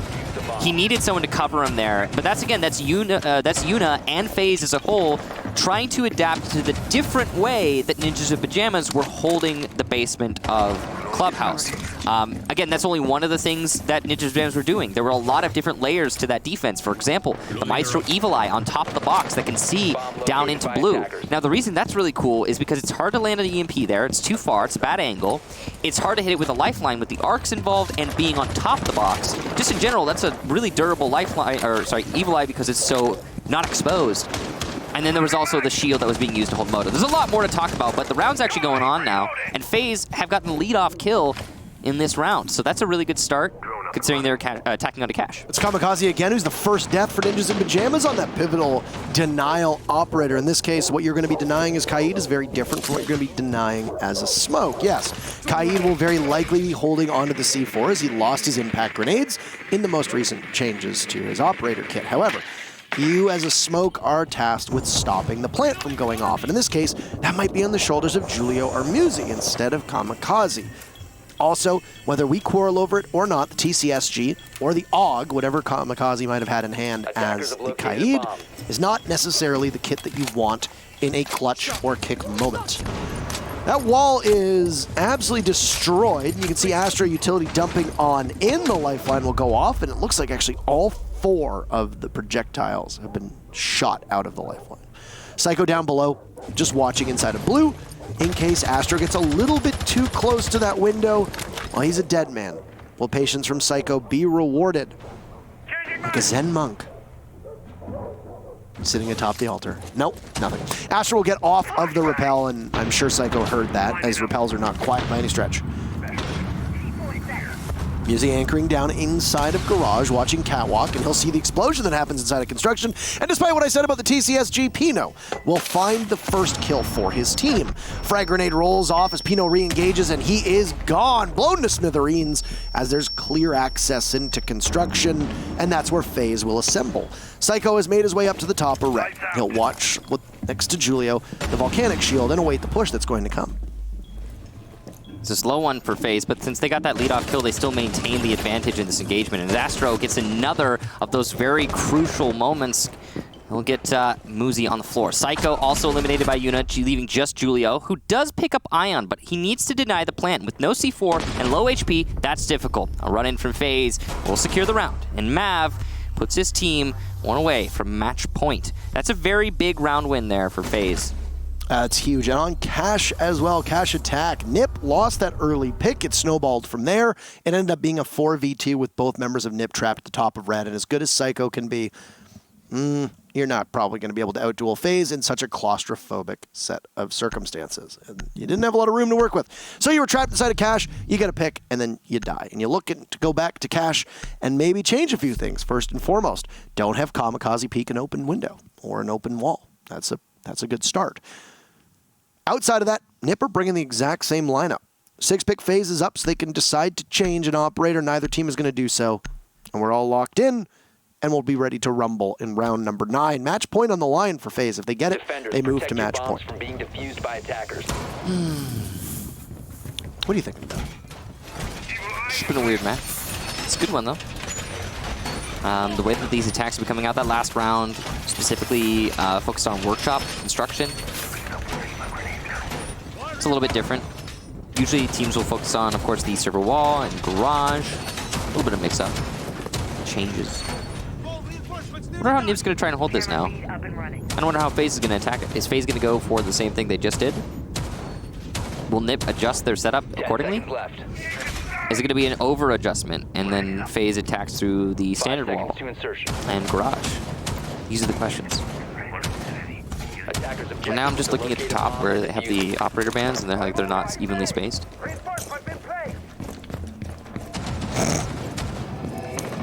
Thanks for putting that out for me, by the way. Did you never notice that? No. Really? No. Yeah, they base it on the name. It's like an even distance from the name, but the names are different lengths, so it's always... Oh, that's what you meant. Yeah.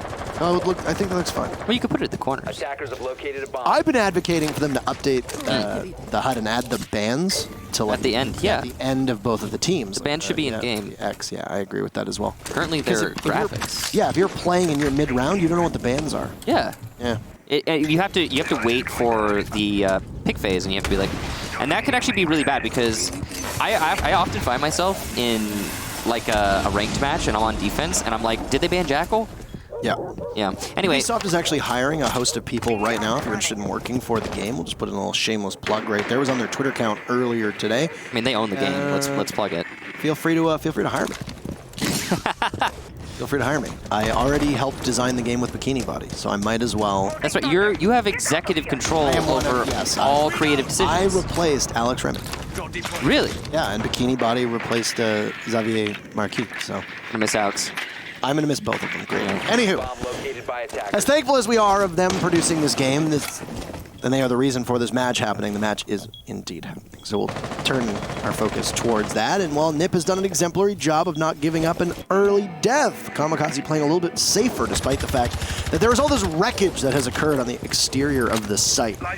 Astro's in the old reliable spot on Rappel, and he sees an Evil Eye cam that's situated at the back of the CCTV site. Sounds like he might have actually taken it out, as you can hear the telltale signs of it. Explosive going off.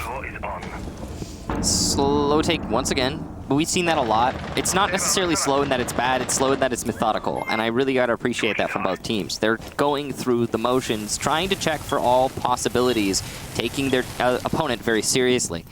You know, looking through the Maverick hole, trying to catch the Maverick off guard, but of course, you're not gonna peek right after you Maverick. That time is gone now. That's not a possibility anymore. Since the weapon switch is as slow as it is. There's the Valkyrie camera as well with 30 seconds left, and your execute will have to happen. We haven't had a successful execute from FaZe so far on attack. In fact, today in all of Latin America, we've had scarce executions. We had one successful execution from FaZe. I mean, getting the plant down. Oh, okay, yes. So Mav is going to take out Psycho. Gone is Pino. And FaZe find themselves with the 2 picks that they need, but this is not a winnable situation, at least not yet. They're going to have to hurry because the clock is going to be their nemesis, not necessarily Nip. Plant is going down. Yuna will need to be protected in the corner. Nobody sees him. Musi finds one. He pushes out. He gets Yuna at the last second, and looks like Nip will be able to hang on. They'll pick up their 4th round, and it's all because of Musi's rotate and nobody guarding Yuna in the corner. The all to choose through anything it finds. Yeah, you see the fateful moment right at the end there. You could actually notice that there was potential to cover the rotation from the garage window, and nobody was doing it. Big oof. Really, though, it mostly comes down to the chosen plant spot. I understand why they decided to plant there. It's because they hadn't gotten control of Garage yet, and the Maestro from Garage, using the basic rotation that is commonly established through the wall, can deny a push-in through both the workshop wall, the workshop door, and, well, Garage. So that's some really powerful denial potential from that Maestro. What he cannot see from the actual catwalk is the B window, unless he peeks it on a pixel angle, and he's probably going to die peeking that to somebody on the window who will be, pre-aiming for it. However, he didn't do that. He decided to vault the garage window, but nobody was covering that, which is weird. I think that could have been one for sure from FaZe if they had actually covered the garage window, but they were not trying to do so. Just in general, again, I think the real flaw was where they decided to try to play. They could have done a few other things there. It happens, but moving on. Ninjas in Pajamas going to the basement once again. They're going to be doing their same setup that they did last time. Again, I really like this. They found ways to hold and deny all the things that are commonly denied in uncommon or unconventional ways, or unconventional means, I guess I could say. They brought a Kaid here, though, which is a little bit different. They did bring Kaid on the cache defense, but now on the basement as well. This will slow things down for FaZe considerably. But speaking of, by the way, if you're wondering why Moosey's on low HP, Twitch drone zapped him with, I think, all of his zaps. All 5. Yeah. He went ham. Moosey's on 50 now. Perfect use of a Twitch drone. If you don't want to get rid of utility, I mean, with Maestro in play and Kaid in play, Twitch drones could be much more useful here. Yeah, At least there's EMPs. that's true. You see the AUG in the hands of Psycho because you likely see the TCSG in the hands of Julio. That'd be my guess. Probably. Don't have that information available to us, though, unless they see the spectator swap on over, so we'll just await them to do that. Loading you back. What are they shooting at? I was just trying to make sure no one's playing at the bottom of main stairs. There was a... It looked like there was a piece of like debris or something like that. Yeah, I thought it was... Honestly, I thought it was a Prisma thing, but there is there's no alibi. no alibi on them. Yeah, that's Yeah. what I thought as well. I was like, that looks like a Prisma stand, so... But Astro on Twitch is always a frightening thing to see. The F2 might have fewer bullets than it did when he was at his peak as a Twitch main. He's been playing other flex roles. We've seen him on Dokkaebi a lot. We've seen him on Zofia a lot. What Twitch nerf? Was that you joking? Yeah, it's me joking about how it doesn't really change. I mean, I think that with the recoil for people that aren't able to control it, the fewer bullets could make a big impact. So Somebody none like of these Astro, people is what you're saying. None of those people. Yeah. Nobody that's currently playing. So, but Astro's still positioned up at blue. He's reloaded. Still 26 bullets is quite a lot, but the high rate of fire can take somebody out in just a couple shots. That's all it's going to take. It's really smart. Claymore. Nip is hanging on for next minute or so. They don't have to give anything up. That's what a church defense does. Twitch drone can't get over that little mound there. No jump on that Twitch drone, of course, if you're unfamiliar. Through the wall, Astro will get Moosey. It's a good spray. And the lead-off kill for FaZe. They'll need that to leverage an actual take onto this site. My gun is so powerful, even the caliber-based destruction, it just melts walls. C4 primed and ready, tossed over, does not connect. Cameraman is a little bit too far away, and now you know that he's got a sense of urgency. Keep picking away at those walls. Ion finds Pino, and 2 kills for FaZe. Will we see more? FaZe is every single opening kill. Down is Psycho, it's Julio, and a 1v3 as Ion is downed as well. Julio could be exposed if somebody pushes in. There's the Twitch. The Vector will find its target. Reloads. Cameraman going for the plant. Mav will need to watch. Does he know the positioning? Mav sees him, and he'll finish him off. FaZe to match point. Took him a while to figure out where that last player was. I was a little worried, to be honest, about the call from the Twitch, which must have come out, because Mav, look at him, he's like flicking from angle to angle. It's confusion, that's for sure. So FaZe's round there was mostly facilitated by the opening kill over by Blue. That leadoff kill was really important. It meant that when the church take came out, they didn't have to worry about Blue pressure nearly as much because they could hold on to Blue for the rest of the round. And the take also was helped greatly by the Maverick holes in the wall because regardless of the fact that they were not utilized to get a kill, they were forcing the players in church to play safe and not hold their default angles, their default bottlenecks, such as the Moto door. Meanwhile, FaZe were just fragging out. They were getting kill after kill, and not a whole lot of answer back by Ninjas in Pajamas. A little bit, sure, but not as much as was needed. So basement once again.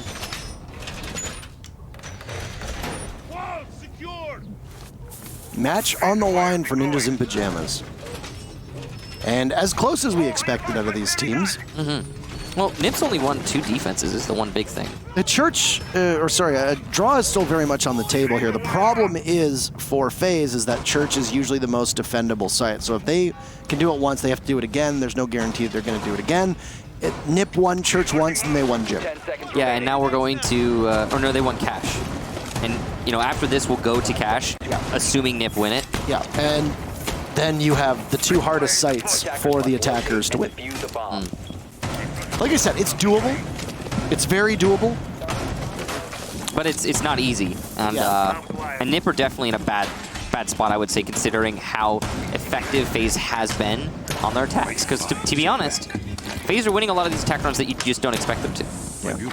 That's interesting that he puts it on the corner there because it's more likely to be exposed to a lifeline. Like if a lifeline impact hits the side of the box and then the Maestro is like directly on the top and it's not, line of sight to where the impact detonates, then it won't be destroyed. But if it's on the corner there, it will be if it hits the side of the box. I don't know, it's kind of a very specific scenario, but, nitpick. Smoke will wait inside of dirt just by elbow and watch the double panels to see if any utility will be exposed on it. We haven't seen a lot of dirt action from either teams because you don't have a Hibana. Those exothermic charges need to be placed somewhere else. They've mostly been focusing on blue. Yeah, it's primarily blue with a little bit of Maverick attacking Church. It's either Church or Arsenal, either one, but blue is always the pivot point. And this is common. I mean, we're used to that. But, you got your 4 different avenues into the site. You've got Arsenal, you've got Church, blue, and dirt. And they are like, the meta just shifts between the 4. Which ones do we want to use? Where do we want to establish our crossfire? And it just changes as things move forward. And it's one of the interesting things about Clubhouse is because it never really gets all that stale, to be honest. There's always something new. Like even how Nip is holding basement, this is slightly new. It's an augmented standard basement hold, and I like that. And I mean, it's going to get changed up as more operators get introduced. The way the Maestro plays out, the way that, we see a Goyo. And like I said, Goyo does tend to have a very strong impact on a map like Clubhouse. The lion's share of Goyo play that we've seen has happened here. Boding well for Ninjas in Pajamas. Psycho with the MP5 and ACOG in hand. They say, when in doubt, cog it out. And Psycho gets the lead-off kill for Ninjas in Pajamas. That's a really good one. That's the same. Astro. Yes, onto Astro no less. He's got that F2. He's not going to be effective in this round anymore. But another big thing is that it's the first kill with only 45 to go. And that's really important because FaZe now has to work double time to actually gain an advantage in this round. They don't even have blue control. Ion is looking for it, but he's not been able to get it thus far. Seems like it might be Muzi who's holding on to blue right now. Dirt Tunnel has been used. Mav is down. Doesn't seem like Kamikaze's aware of that, but he has just heard the pickup noise. He's just going to hold on to this position. He knows he doesn't need to push anything. 20 seconds to go. Nipper just trying to wait this out. They don't want to let FaZe finish the match just yet. Jaeger known to be in blue. There's the headshot from Ion. Well placed. The Maestro peeks him though, and he goes down. So Nip still holding on and refragging when necessary. Pino will hold the kitchen drop, and Psycho gets another one for himself. It's all on Yuna inside of Cubby, and he'll be shot dead by the Maestro. A well-placed shot from Pino. More proud to see it. He had a really important role in that round, and I believe a 4K, but I only saw 3 personally. I don't even think he reloaded. That's just what the Alda does, right? Yeah, you don't need to reload. You don't need to reload at all. So we are looking like a draw is very likely. FaZe on defense 1-4. Nip needs to do the same, and they have Cash as their final savior / salvation. Is anyone surprised? No. Draw city. Draw city. Draw city. Well, we did have one draw earlier today. Yep. This would be the second. It would not only be the second in Latin American Pro League for the season, but the second in Pro League period for the season, having had one North American and European Playday already transpire. From my understanding, there were no draws in either of those, but I'll double check it. None. None? Okay. There you go. Double checked. Bombs. Confirmation bias. Bam. I mean, no, Parker actually keeps track of these things much better in his head than I do. I take notes and write everything down because I'm forgetful. Now, Cash defense here for Nip. They have defended this once, and they have failed to defend it another time. So it's a 50-50 really on whether or not we're going to get a draw, or if maybe we'll get a win for FaZe. I don't know. What do you think, Parker? You want to flip a coin? I think a draw is exceedingly likely. Yeah, I think it's exceedingly likely. Just with the way the Clubhouse has played out, and these teams being as close as they are, I think a draw is very likely. I don't ever vote for draws because what's the fun in that? It's boring, yeah. Draws are not a hot take. I need the hottest takes possible. I voted for draw on both the G2's matches because I really wasn't sure what to expect for them. They've proven us wrong. Or proven me wrong. Well, no, not proven me wrong necessarily, but more like, hey, we're still here, we're still good. It was a really good match for them in European Playday #1. But anyway, moving on to this, which is also very interesting. FaZe, right now, they really kind of just need to get a lucky break, if it makes sense. Because the only way that usually you have like initial kills come out for the attack is either a mistake in the setup for Nip or like a mistake in their positioning when one player gets caught in a rotation. I don't know if that's going to happen. This cameraman, I was going to say, what is he? He's waiting for Astro to be in a position to shoot people if there's anyone on the other side of the wall. Oh, that's another thing. Are we going to see the stud thing happen to FaZe the way it did for Nip? We're about to find out. Oh, They've been never shooting. mind. They also have a buck as well for added insurance. So I think that's true. I think that is somewhat unlikely. Yeah, it shouldn't be a problem. Yeah. This unreinforced wall, by the way, could cost Nip. If FaZe decide to incorporate Workshop into their attack, then that unreinforced wall is going to be the thing that facilitates that. It's an option for FaZe. Nip have given FaZe choices. Yeah, you're giving construction up quite easily.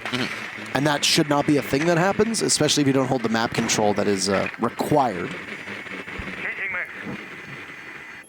So Very patient droning here. they're looking for Valkyrie cameras is what they're looking for, to see if there's going to be a play towards them. But they lose the drone inside the logistics office, and he's not quick enough to do anything with it.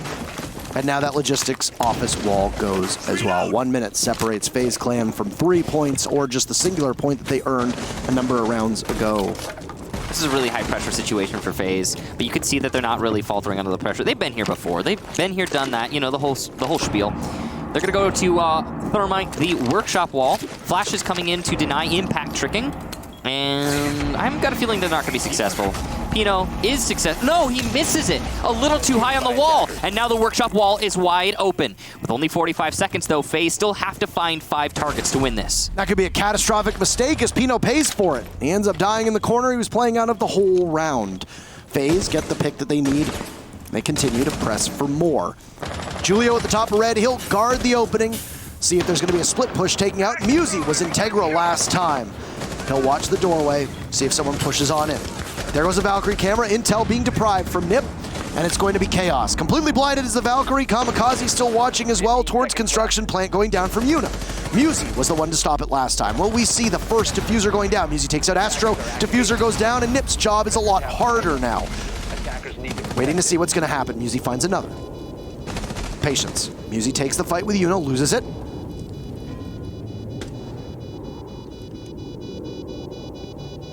What are Nip going to do? Low HP for FaZe. Yuna takes the fight, wins it as well. Nip with 2 left. Yuna has been so good so far. They'll need to stick to defuse. Can they long arm it? No, another one fed into the Thermite, down by the Valkyrie. But you're almost out of time. There's one member from FaZe down below, and you know that the sound is going to give you away. But it's Cameraman who gets the very final kill. And FaZe, with a scoreline of 7-5, will put up 3 big points. So the first win for Latin America goes to FaZe, and they put themselves atop the leaderboard. Now, mind you, that took FaZe every single possible round. So if another team in Latin America happens to win with a better round, disparity between them and their opponent, then they'll have the first place in their pocket. But FaZe, at least for now, good start to their season and the 3 points that they need. Showing off the pilot program skins, there are going to be a wealth of teams that are competing here in Latin America with their skins today. The first one that we are seeing and witnessing is, of course, none other than FaZe. Though Elevate did get a charm in the game way long ago, and Ninjas in Pajamas had one in the original iteration of the pilot program on Glass. It's no longer available, though. So this is a reminder, if you want to support the teams, now that revenue share that we have, whether it be going back to the players, whether it be going back to Ubisoft itself, the teams, or even to future prize pools, make sure that you purchase the pilot program skins today because they're only here for a limited period of time. And in our next remaining matches, there are 3 of the 4 Latin America Pro League skins will be available. But that's it for our matchup. Speaking of, FaZe Clan just narrowly edging out a victory over Nip, and as exciting and as close as you'd imagine it to be going down to the wire in many rounds. It's 3 big points for FaZe, and they will sit alone atop the Latin America scoreboard. We have a break for you, and then we'll be back for our 3rd matchup of the day, Team Liquid versus Ints.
Hello, everyone, and welcome back to our second half of our very first Playday here in Latin America. My name is Intero.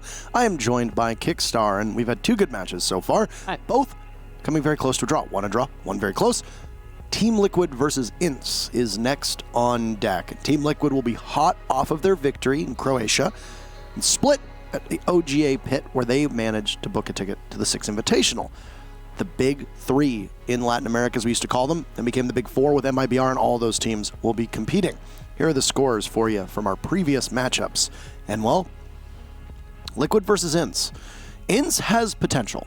Yeah, it's been an exciting day, and this is going to continue to be so. I think INTS could maybe throw a curveball out here for Liquid. One thing we can say is that we've seen every single round used so far today. There has not been a single skipped beat, so if that trend continues, then INTS is really going to be putting up a heck of a fight. But let's not kid ourselves. Liquid is the favorite team going into this. Hope y'all don't have anything to do today, because as I pointed in my watch, we've been here a while, and we're going to continue to, because I imagine that in our final matchup as well, which is 1 versus MIBR, that one will probably go all 12 rounds. This might be the only matchup that doesn't. Maybe. We don't know, because, again, such a large break between, like, where the teams have been playing last. I mean, Liquid did just play, and we'll bring up their roster. We can talk about that. Split in Croatia about a month ago. Right. It's only been about a month since we last saw them. And they look dominant, taking out SSG in the finals. Palu, Nesk, Sexy Cake, PSK, and Moringa. Moringa has completely revitalized this team. Liquid finished 2nd at DreamHack Montreal, just narrowly missed out on making it to Tokonami after they'd had to stumble earlier in the season and couldn't make up enough ground, and then won at OGA Pit. Team Liquid, however, are not the most dominant team online, and that bodes well for INTS, their opponents, with Almeo, Duds, Drunks, VNX, and Vits. So, here we are. Team Liquid, who are currently riding very high. One of the most popular teams in all of Rainbow Six, a very passionate and loud fan base that is consistently praising their success. And Liquid has had quite a bit of it lately, though I said they did fall short getting to Tokonami. INTS is a team that I think surprised some people, and they've been getting better. How are they going to fare in their matchup today? Well, obviously where they play in the maps that they ban and the operators that they ban are going to be a major influence, and we'll have the map ban up for you in just a moment or so. But until we get there, or rather, as we get there, we're there. Production, I love you. You got here faster than I thought we were going to. Nope, we're not doing that again. What? Are we going to go back to a map that we played already? Border and Clubhouse will be our last 2 maps. The answer is yes. We will go right back to Clubhouse. So the map that we just finished, well, we're going to go back there. And the thing is that Clubhouse is very much impacted by what's banned. We saw Montaigne get banned, specifically to target phase. Probably won't see that happen this time. Could it be a Capital? Could be a Capital, could be we get a Thatcher Thermite sort of situation. We saw Habana ban in the last one. It's definitely going to be one hard destructor. Clubhouse without a hard destructor ban is kind of weird. It's a little bit more even, but it's still favoring the defense. But I fully expect at least one, maybe a hard destructor, a pseudo-hard destructor like Maverick, something along those lines. And it could be a Capital as well. Could be a Jackal if one of these teams really wants to get like a top floor roam when they're defending the basement, or do some kind of extended mid floor roam sort of situation. We've seen those before. To see what happens when we actually get into the match, and it depends on the planning that's gone into this one. And of course, that's only something that these teams know. Yeah. Community vote. This one's going to be interesting. How do you vote? So interesting. 87 to 8%. Good Lord. So talk about the favored child. I mean, we know that Liquid is a team that you would expect to win this one. I don't think we're going to be questioning that one, but Parker's right. INTS has some chances of an upset here. They are a little bit of a dark horse, obviously, given this community vote. This match is much closer than the community vote suggests. Yes, I would say so. Way closer. Maybe they get into the match and Liquid proves us wrong, and by completely trouncing INTS, but I do think that 87 is a little bit extreme. Oh, it's a lot of it extreme. Unfathomably high. Yeah. I would put it closer to maybe like a 60-40, 65-35 if I were to control this. If I was the puppet master of all the voters, that's where I would be putting us. 65 to 35. Is there such a thing? I mean, there's voting bots if like you really wanted to get into it, but I don't think anyone uses that for community vote. I don't think there's been any tampering. Why would you do that for? Yeah. No reason. I mean, it's not like there's an invitational spot on the line. Vital. Oh! I actually think that reference might predate a lot of people that are watching because it was back from We shouldn't tell them. the fall of 2017, beginning of 2018. It was the First one 28. It's a joke. Yeah. It was an old invitational. And you know how we have an invite? Don't explain it. Don't explain it? Don't Okay. explain it. We don't need to talk about it. We're not going to talk about it. Don't need to talk about We'll move on. You can Google it if you know how to use Google. Yeah. Which you probably do. You can go on Wikipedia. They still have the whole thing, there, catalog there. So. Liquipedia is a great resource, by the way. A lot of people, as we are waiting to get into the match, this is just a side note, Rainbow Six's Liquipedia page is your best friend. I mean, the ESL page is also really good. There's the info on the Ubisoft page. There's Siege GG as these resources, but the Liquipedia page it's chef's kiss. If you want it all, then technically speaking, the Liquipedia page is that's the go-to. It's got all of it. You got all the details. You can get your pro league. You can get your other outside leagues. You can get Challenger League. You can get the majors. You can get the season finals. Every little bit of detail that you want. Also going down to the matches, the teams, their rosters, the roster changes, and all that stuff. What they banned, how long someone's been on the team, former rosters. Even the org's sponsors are on there. And the other big thing that I always like to give praise to Liquipedia for is the common question is who's playing and when. Yeah, because they get the basics right. And they tell you in your own time zone how many hours or minutes until the match is live. And speaking of, you don't need Liquipedia to tell you that we're about to get into Liquid versus Ints esports. So, our third match of the day. One little thing, one extra side note. When I get ready to schedule myself, my sleep schedule for casting a match, I check two things. I check the actual specific time that I was given internally, and then I check Liquipedia, and I make tell sure you how many hours that is. To tell me how many hours that is, the exact reference, so I know exactly what I'm getting myself into. I always double, triple check it.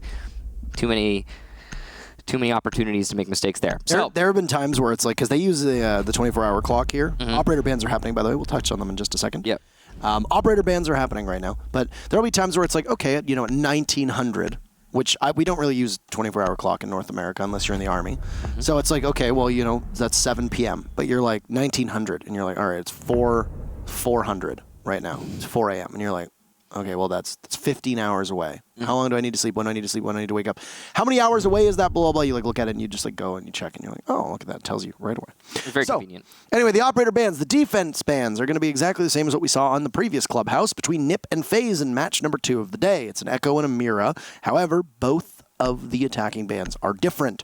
No Maverick. So Bandit tricking, Kaid juggling, and any form of mute jammers will be exceptionally effective. Thatcher will be almost always a requirement for every team from here on out. And then Capitao joins him as inaccessible for the remainder of this match. So you got Ints starting on defense here. They'll go to Cash first. These bans, as you discussed, we pretty much we expected these. By the way, you might be wondering, if you're a newer player to Rainbow Six Esports, if you're not familiar, you might be wondering why we talked about the attacker bans and not so much about the defender bans. And we didn't even, it's not really worth bringing up because usually the defender bans are the same all the time. You get, you've got like a pool of, let's say, Echo, Maestro, Mira, Valkyrie, and then some niche picks, I suppose, that get banned most frequently. I'm forgetting something. Something's slipping my mind there. In that, in those Echo, Maestro, Mira, Valkyrie, and then who else really? 5 seconds to go. What? Of the commonly banned defenders. There are 4 commonly banned defenders. The 3 big ones, then Valkyrie. That's it. 4. That's it. I feel like I gotta be missing something. It can't be that short, the list. Yeah, I mean, the 4 most commonly banned defenders by a country mile, and then the 5th is usually Pulse. Maybe Pulse. Well, anyway. All information gatherers, Pulse always 5th. Yeah, of course the trend there, if you notice, is information. It's the greatest strength of the defenders. What do the attackers have access to? Drones. Right. What are they good at collecting? Information. The defenders are at a major deficit. Yes, they have the advantage of knowing the site itself and the way it's set up. So, anyway, the point I was trying to get at too is that you might be wondering why we didn't talk about the defender bans. That's why. It's because it's like copy-paste almost all the time. Just a little bit of variation. This time it's Echo instead of Maestro some other time. Now, we've got a pretty standard cache setup. Interestingly, we're going to have bandit tricking attempted here.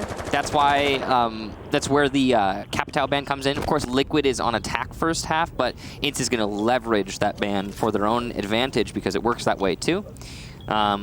Moringa's trying to time this perfectly. Drunks is going to go in for the trick. Is there anyone from below? Nope, there's a stun though. Lifeline is going to deny the trick, and so the wall will get open. So what happened there was, number one, there was a mute jammer, which needed to be EMP'd. Number two, the Thermite needs to plant the exothermic charge on the wall. Now the problem usually for the attack is going to be the bandit is going to trick the wall. He'll place a battery on the wall, destroying the exothermic charge. But what happened there is the drone hole next to the wall allowed for the Zofia to shoot a lifeline through the drone hole and stun the bandit. When you stun the bandit with a lifeline, he cannot place his battery or it cancels the animation. So double stun, the wall gets guaranteed open. Nice shot from Duds to start off the killing though, as Nesk is gone. Nesk did do his job with those stuns, so it's not the end of the world, but now of course Nesk is one of the best fraggers in the entire world, so having him gone, not going to be really fantastic for Liquid. But of course, at least they get a flank watch. That drone that was just positioned by Palu will probably be watched diligently by Nesk for the majority of this round. And a major shout out to Reaper, was it, who compiled a list of the lifetime, or from a set season, lifetime players with the most frags, the highest rating, etc. And Nesk was what? It was like second or third best player, period. Yeah, he was up there. And I haven't seen it was a weighty undertaking. Down goes Palu to a C4 from Drunks, and Ince obviously is getting the start that they need. 30 seconds to go, as we've been talking about a variety of things in this round, as Liquid has taken precious time to get on in. They need to hurry. Yep. From below, the bandit, who's not going to need to bandit trick it, but you can hear the MP7 just simply shoot away at all of the X-Kairos that are on the wall itself. 15 seconds left, and Drunks will need to head up the red stairs. Duds eliminates Moringa, and there's only two left. Sexy Cake and PSK, the two hard supports. The Sexy Cake tries to go prone on in. He takes two down with them. 5 seconds to go. Can he get more? 1v3? No. Top the red stairs. He's gunned down. That's the end of his run. First round goes to Ince. So, good start for Ince there. Of course, defender sided, it's going to be like that, no matter what. That's not going to change. It's Clubhouse, even with the bans being different. It's always going to be like that as well when you lose Nesk first. It's never going to get better. So I didn't know this, but yeah, okay. So, Lifetime, apparently, one of the top players out there. But just in general, I think he's got that reputation already established for him. Now, it's going to be basement defense next. We'll see if Nesk can stay alive long enough to influence the round this time. Other than other than denying the bandit tricking. I suspect he will. I suspect he will as well. An early pick on Nesk is not something that always happens. I mean, it is more common than not because of the fact that he being your main entry most of the time, though Palu would like to argue with that as of late. They could both do entry. I mean, it's really... I think they're both pretty good at it, I'd say. The overall lineup, though, for Liquid is pretty versatile. Yes. Anybody on that roster can do entry when it's necessary. Sexy Cake has his moments, too. Remember when Sexy Cake used to be like a pure fragger before he got picked up by... What is that? I remember. Yeah, so before he got picked up by Liquid, he was a pretty heavy fragger, and it's actually, I think, the thing that most attracted Liquid to him as a player is he was really dominant on a team that was doing pretty poorly. It was a long time ago. So they put a pre-play C4 for the top floor clear from Alameo. It's an interesting C4 placement, I'll say. I've seen Alameo. We're going to struggle with his name. Alameo? Alameo. He's got a second A in there, so I'd say Alameo. He's got 4 A's, right? No, it's A-L... No, three A's. A-L-E-M-4-O. Alameo. Well, the 4 is an A. Yeah, that's what I'm saying, Alameo. So... That's how I've heard other people pronounce it before. I could be incorrect, so feel free to correct me if I'm wrong, and I can't wait to check my Twitter mentions when I've had 80 people telling me that I say it the wrong way, but that's fine. So feel free to correct me if I'm wrong, but I've heard Alameo is the way his name is pronounced. He's a streamer. He's 18 years old. He's a young gun. He got picked up by Ince. He's a Twitch partner as well. I've seen him around before. I've seen him stream before. I believe he's competed in Twitch Rivals before when we've seen Portuguese teams play, or rather the Brazilian teams play. The C4 worked. C4 did work. Palu is down. So that's Alameo's C4. They'll have to retrieve him. You have to be very careful if you're Sexy Cake. There goes the Valkyrie camera as well that was being used to provide the information for that C4 to go off. But, I mean, you put your Palu on low HP, and that's already worth it. Excellent. Oh, well, the camera's there still. There's multiple cams, Michael. Valkyrie gets 3 of them? Yes, but the camera that was for the C4 is still there, surprisingly. In fact, all of them are still intact. kind of shocked by that. There's one in the bar, there's one here, and there's one above. So they haven't even lost utility on information. They just lost the cam. It looks like the Sledge Apollo saw the cam right as LMAO got off it. Okay. And now you've lost it upstairs. Obviously, we can't check the Valkyrie camera, so we can only speculate. But yep, it was up there, and yeah, it looks like it. All the while, a lot of time being spent here. Palu's being called over to open this up, but actually Neska's going to get impatient, use one of his breaches. He didn't need to get impatient there, actually. The Sledge was just about to arrive. This is, of course, to achieve the angle that we'll see into Church, the one that you saw Palu using just now. It's going to be a really powerful angle to use. Will afford quite a lot of information to Liquid, and it'll allow them to light up drunks inside of Church, which is a good answer back to Palu. Fire going over top of the Church wall now is no tricking is going to be available, but it is a Kaid. Keep that in mind. We'll be able to get both. Doesn't look like it's going to get either. It's taken out, and there goes the wall to the exothermic charge. Drunks is there. C4 gets tossed out. Down goes Sexy Cake. TCSG eliminates the drone, and he's got a peek hole at his bottom right of the wall that needs to be very wary of. The PSK is watching. LMAO finds Palu. He'd done some damage earlier on, and he'll get the rest of it. That's just a bit of negligence as PSK looks to finish off one. Moringa finds Drunks, and Liquid will charge on in. They've got control of the back of Church, and will go for the plant. Moringa there with Nesk and PSK watching. Where's Duds? He's got a rotate hole. LMAO on the flank. He sees a dead body. Huge round for him. He takes 2 out of action, and that's all they wrote for Liquid on that second round. 2 in a row for Ince. That's a big win for LMAO. He got the initial C4 and I think a 3K in that round.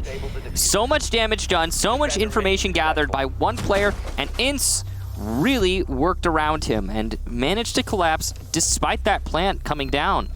Now, I honestly didn't think the plant was even going to get down in the first place. But the cool thing about the way that Ince decided to retake that was that instead of just bullheadedly rushing into the enemy, they collapsed upon the planter in unison. The actual push in through Church was stalled out while the players in the main hallway flanked around so that they knew they were going to be engaging 2-on-1s instead of just a series of 1-on-1s. So that's a really well-coordinated retake from Ince. And already they're proving themselves more worthy than 8%. Still early on, though. That's unbelievable to me, 8%. That is really astronomically low. Absolutely unbelievable to me. It's got to have something to do with the fact that they're kind of a relatively new team, to be fair, like with the way that they've changed things up. So I get it. And plus it's Liquid. Liquid just won Pit, so OGA Pit. You can't just say Pit. It's not like you're friends. It's not Brad Pitt. You're not pals with it. You don't take it out for lunch dates. If I were a friend with Brad Pitt, I would call him Brad. Maybe he wants to be called Pitt. You don't know. You're not friends with him. You can't ask him that question, so you don't know. Okay. I'm just not going to labor that point anymore. It's like calling OGA Pitt. It's like, here we are at ES. 10 seconds to go. We do say SI. Well, that's because that's the brand. What was it? The better one would have been OP? Can we call it OP? UB instead of Ubisoft. Bomb and defuse it. We call it UB. People say UB all the time. No, that's what I'm saying. That would have been a better example to prove me wrong. You can't just say Pitt. You can say OGA. You can't say Pitt. What about like OP? Is that OGA Pitt just condensed? Yeah, OP. Absolutely not. No? Not allowed? By the way, while you're bantering, there is a bar stock defense happening in front of us. Get out of my head. Which requires quite a lot of conversation. Down goes Duds. A lot of the way that teams play this is they completely destroy that wall at a stock level. That's exactly what's happened here. There's some vertical presence as you got that entire second floor to roam, and hatches to drop if you want. The castle with the worst weapon in the entire universe of any video game ever is taken out at the top of red stairs. Or main stairs, if you want to call them that, rather. Not red stairs. The UMP is pretty bad. Doesn't have rate of fire. Doesn't have DPS. I will never forget, there was an NA player who once said, the UMP is only good. The UMP is only good at shooting people in the back. Yeah, I mean, it's something along those lines. It really you're only going to win gunfights if you hit that really precise headshot, which happens with these kinds of players. Yep. Or if you get the advantage in some way. You catch them by the side or in the back, or you have information with a pre-fire. Anyway, moving on. This is a really interesting take we're seeing from Liquid right now. Looks like they want to go for stock. They're going to have to take Garage, open that up into Lounge, then they can pinch their stock and go for a plant. There's lots of denial tools, though, from Ince to stop that. Vitz is all alone inside a strip club right now. C4 for the Kaid if required. Drunks does not hold a C4. He's got the impact, so the Kaid's the only one with explosive potential at the moment if you look at the lineup that Ince has.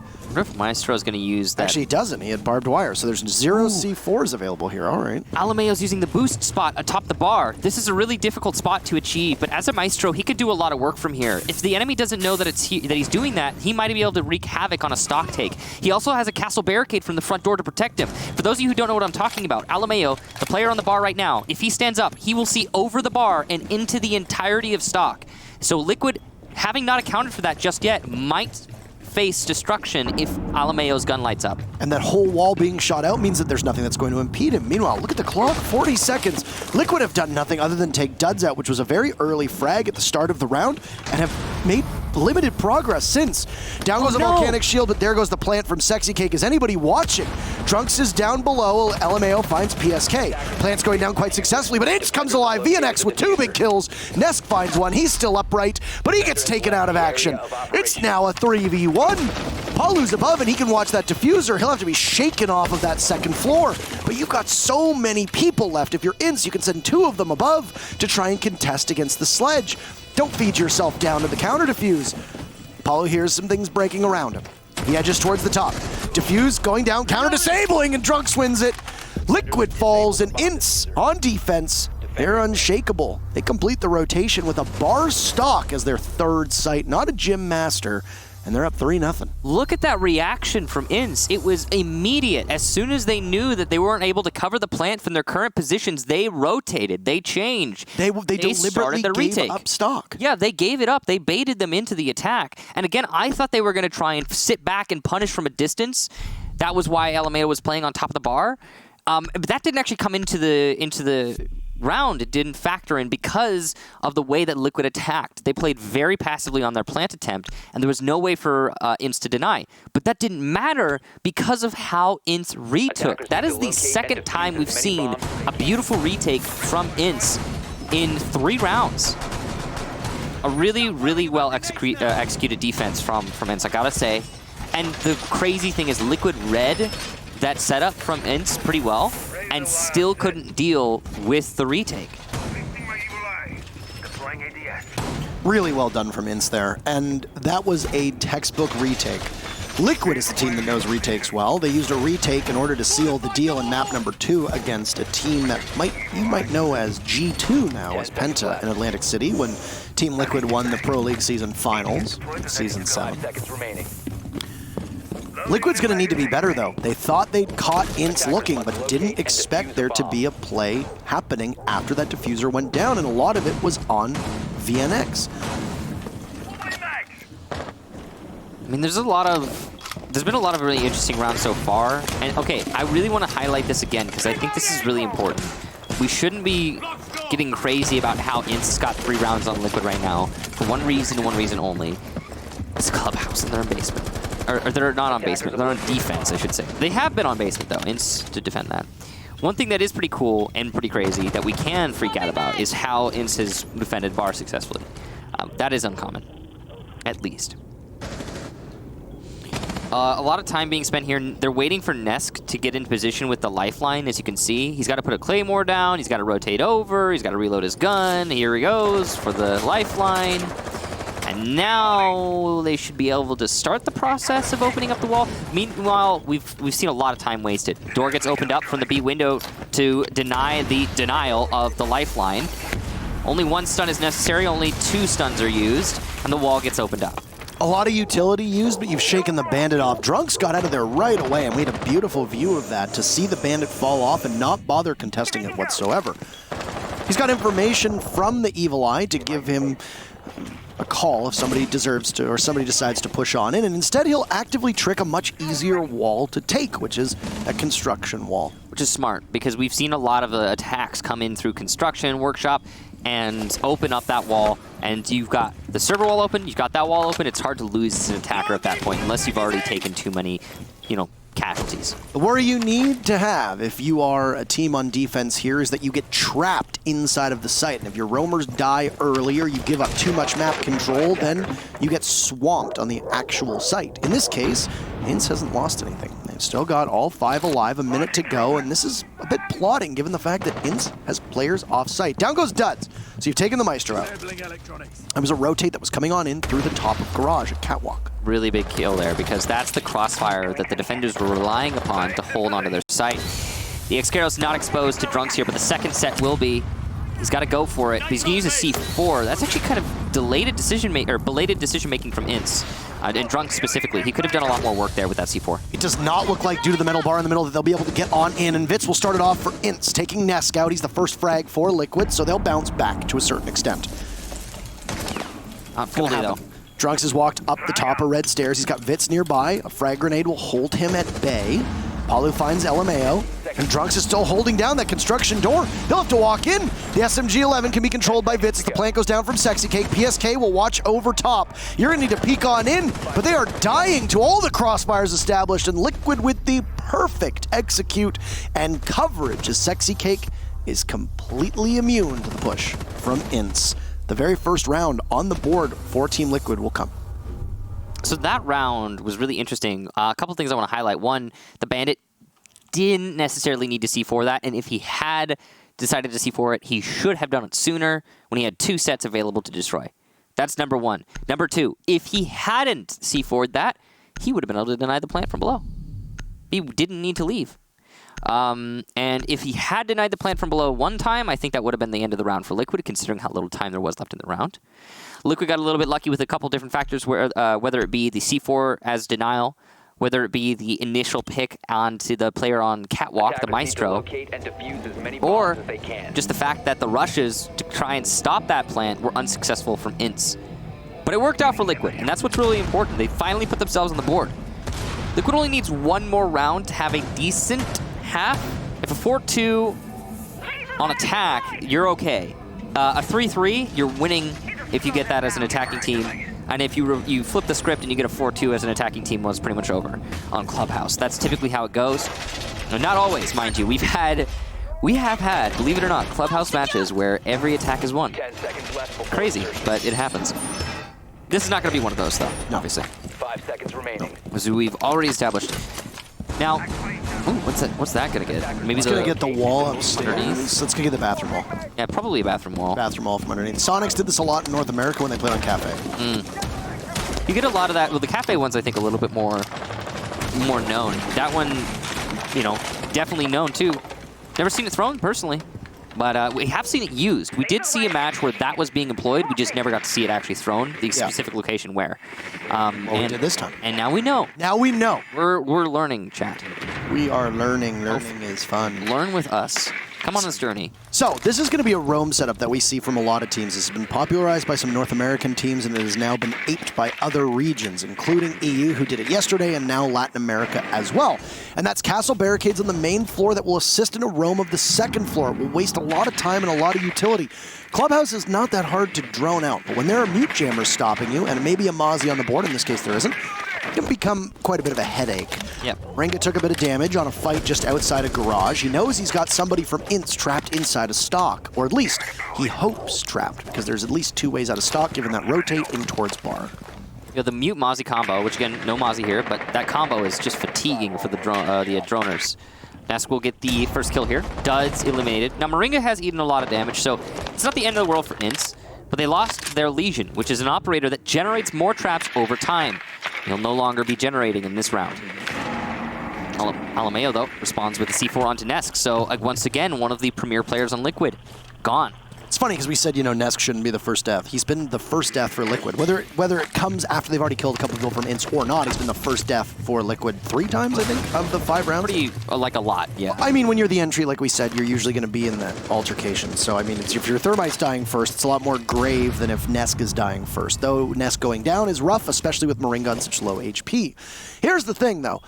Liquid need to make sure that they're not going to be at such a bad shape that when they do actually push the site, they don't get pummeled by Ince. And that's what I say because, and I say that because there's a minute left, just under a minute left. Look at the amount of time that Ince has burned off of this clock for you. Yeah, we've only got just a little bit left. This is clock. As you said, this angle right here on Moto is going to be super important, but the only able to get 1. Sexy Cake gets the refrag, but VNX there, long range with the FO12 will secure Sexy Cake in the hallway. It's what's known as pull spot here. Moringa's still low on HP. He hasn't been involved in anything, but there's Vitz with 2 for his trouble. They line up perfectly. How does this even happen? We'll see it from his perspective. 4-1 for Ints. Just a little bit of spam there. That's all it takes. They do stack up. Yep. 2 for the price of 1. 2 for the price of 1, as my dad always says. Yeah, I think that the TCSG, and I haven't tested this, but I think it has some of the lowest recoil of any DMR.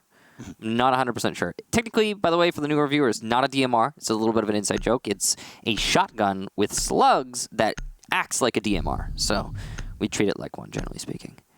Now, that round was a couple different things. One, it was Ints putting up a little bit of barbed wire upstairs. Not literal barbed wire, but actually like slowing down the attack. They managed to waste a whole heck of a lot of time. They got the entry frag of Sexy Cake. Not Sexy Cake, rather of Nesk. And when the push came in, there was no control of Moto, strangely. When you're trying to push down main stairs, you generally have to open up the Moto drop-down and then have someone play on it so that none of the defenders can push through Moto to stop you in the hallway. In this case, we saw 2 different people on the defense hold Moto and slow down / kill players on Liquid.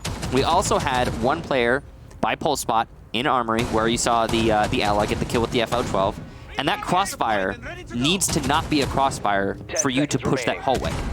It's the whole point I'm trying to talk about. You got to get the drop down before you push the hallway. So I'm not really sure what happened there for Liquid. It was a little bit confusing. Probably just comes down to them not having a whole lot of time, and they felt rushed. But generally, I don't expect Liquid to be the type of team that gets put into a position where they feel rushed and then panics and rushes like they just did. Well, it'll be Jim now. It's the first Jim defense. Interestingly, not going back to Cash. Ints are saying, you know what? We can't win Cash. We're never going to it again. And they haven't. I mean, why not? You just won Church. If you're Ints, you can go up 5-1 here. 4-2 is much more common, but the potential is there. We haven't seen them take a crack at Jim yet, so we don't exactly know what to fully expect, though the Goyo will be used to waste a lot of time and soften up Liquid's push somewhere around the Jacuzzi side of things. At least that's the way that we've seen traditionally Goyo be played. Though there is much more of a focus from Ints on the Cash and CCTV areas. If we see this go 5-1 for Ints, then Liquid's in a tricky spot, because as much as a 4-2 is like it's standard, it's okay. A 5-1, that means you're on the precipice of match point for the rest of the rounds. And that's just never a comfortable place to be, even if you're Team Liquid. So there's a lot of pressure on Liquid right now to win this, and on a site that they're not familiar with because they haven't had to attack it yet. And it would be a major deflating moment for Liquid after they've had a pretty good couple months here. They are a much less reliable team in best of ones, though, and that's something that you need to keep in mind of, oh no, Alamo almost kills himself. Close, but not quite, I guess. Drunks might be impact tricking here for the second exothermic. He's got to set up because the flashes might disorient him. Oh, a nade. That's going to miss. Will the impact trick hit? Yes! There goes the exothermic charge. And Ints can hold up the bathroom push. There is Habana, but at least you get the big hole. It was beautiful spectator work as well, to be able to see that whole thing play out for you at home. Yes. And Drunks sacrifices a tiny bit of his HP in order to stave off a push from Liquid in towards the bathroom. There goes the wall from Zofia. Ameo still playing behind this volcanic shield. He took some damage on one earlier when his C4 claimed it. He'll wait for the time being. You can see that not all, but many players on Ints are primed to be killed, low on HP. So this could be winnable for Liquid, even though there's not a lot of time left. Paulo's going to drone himself into construction. Drunks get spotted. They know he's still playing inside a bathroom, but all these windows are being held by Liquid, and they'll find one on Alameo as he peeks around the corner. Drunks just narrowly misses on the Zofia. There goes a toxic canister from his own teammate. Oh my, you can't get away with that. VNX takes out Moringa, so we're back at a 4v4, even though Liquid started things off so well. There's 2 more from them answered by Drunks, an advantage that Liquid still holds. Sexy Cake is 1 HP away from death, though. Can you manage to take him out of this? VNX, you gotta know the plant's going down. He captures one inside of construction, traded off by PSK. Sexy Cake is on 1 HP. Drunks will need 1 single shot to down the thermite. But he pulls out his pistol. Why? Because he's all out of ammo on the TCSG. This is going to be mighty tough. And it's not going to go anywhere. It's not going to be anything. It's going to be a Liquid victory. A 4-2 scoreline, 4 Ints in the first half. Still pretty good, but it's what we come to expect from most clubhouse defenses. The teams will swap sides. Disappointingly for Ints, they had a potential there, or a chance to deny the plant going down. We actually saw a push from the Jaeger of VNX, I believe. But he didn't check for the planter for some reason. I can't believe he didn't hear it tapping away. Usually you can tell that the plant is going down, or maybe there's a camera of some sort. I'm really surprised that call didn't come out, or that VNX didn't check to see the thermite, who was exposed thanks to those holes that were opened up at ankle height. It's just troubling. If that denial of the plant had come out, it would have been a round win for Ince, and we would be at 5-1 right now. Ince have just left the door open for Liquid, and their potential to win this match still is pretty high because of that round. Liquid are very happy about that, of course. 60K really clutch on the plant there. What I've really liked about this match so far is we've gotten to see a number of really smart, really well-coordinated moves. The retake from Ince on Barstock, the crossfires held on Cash by Liquid, that juggling sequence by the Goyo inside of the bathroom. That's 3 rounds out of 6 where we have captured not just small things, some of them massive, but we have gotten to see the exact look at what makes the depth of this game where it is, and what really separates the good teams from the great teams. And we've also gotten to determine that Ince is a team that merits more than 8% in the community vote. I mean, I would have said that they deserve more than 8%. But you did say it before it even started. Yeah, but I think now that people are going to get to see it, it's a little bit more obvious. And I'm really impressed by Ince. Of course, it's 4-2 in the defensive half, so that's what you would expect. But still, they didn't make any major mistakes. And Liquid is the type of team that even if you expect a defensive side to win their half, Liquid is the type of team that usually will deny you that. They're the type of team that they're so proficient they can win on the disadvantageous side more often than many teams. So it's going toe-to-toe with some big dogs right now, and it's impressive stuff. This is a really nice angle being used from a VNX. It is going to deny impact tricking to an extent. Not entirely. You can get some players who are going to be crossing that as they attempt to impact trick. But it's not a guarantee or anything along those lines. The best way you can do that is to open up the entirety of the kitchen floor. We've seen that happen before. There is no sledge on Ince's side, though, so Buck is going to have to be exceptionally efficient with the skeleton key if he wants to open the whole kitchen. I don't know, a lot of people prefer a Buck on Clubhouse recently, though Latin America was holding onto a sledge as a region a lot longer than other regions. I think they've fallen in love with Buck is capable of accomplishing. It's only 1 X-Kairos that goes off, maybe 2 at most, but it has successfully stopped that hatch. They're going to use more impacts to get the last X-Kairos, so that means the drop won't be opened. The mistake was trying to put more X-Kairos down after you'd already got that opening, because that opening makes it even easier to impact trick the remaining X-Kairos at that point. Yeah, I mean, you got to do more to push the defenders out before you throw those down. That was a big mistake by Ince. There were still 2 sets of impacts there. Liquid's not sweating the drop. They stacked a lot of impacts in that corner to deny getting opened regardless of anything you do. And yeah, not the right answer there from Ince. C4 will get drunks, and there goes your thermite, so the church wall's not getting opened either. Hard destruction successfully denied for Ince. They're going to have to struggle through these bottlenecks that Liquid are holding really well. Let's got that suppressor on the Vector as well. Maybe they know something we don't, because it's the second time we've seen it today. Somebody told me it was an extended barrel, by the way. It could be oh, that's right. Yeah, it could be the extended barrel. Yeah, You're playing long range. That's true. No, I don't know if they added it to it, right? It's really hard to tell because it's kind of blurry. Here comes the push, though. Ince with 2 kills. Liquid grabs another. That's Nesk, as he's quarterbacking the defense, playing over by Pulse Spot. PSK has not been shaken off of Church, but he's only got Moringa there with him. Moringa's still playing behind the shield, but he pops up, and somehow Ince wins that one. What? 5-2. I was not expecting that after how things started, and I don't know as much of our focus was on just our one operator on the screen. Yeah, we didn't get to see most of the take. If Liquid had just simply taken a lot of 50-50s and ended up on the wrong side of all of them. It happens. What I will say, though, is it's very unsurprising the way that turned out, because let's just run through a scenario real quick, guys. It's the one that we just saw play out. All right. All of your hard destruction is denied on the relevant dropdowns, and the wall. The church wall, the kitchen drop, not opened up by Habana or Thermite because of denial tools used by Liquid effectively. So let's run through. Let's just go ahead and say that that's happened, and you're at about an even man count with only 30-ish seconds left in the round. Who wins that on a basement clubhouse defense? 9 out of 10 times, that would be the defense. Not so in this case. Again, we didn't see all of the engagements that happened elsewhere, but that was just a really surprising result from Ints. They put themselves, again, on the precipice of match point, 5-2. They need but one more round to guarantee themselves 1 point. Be impressive stuff.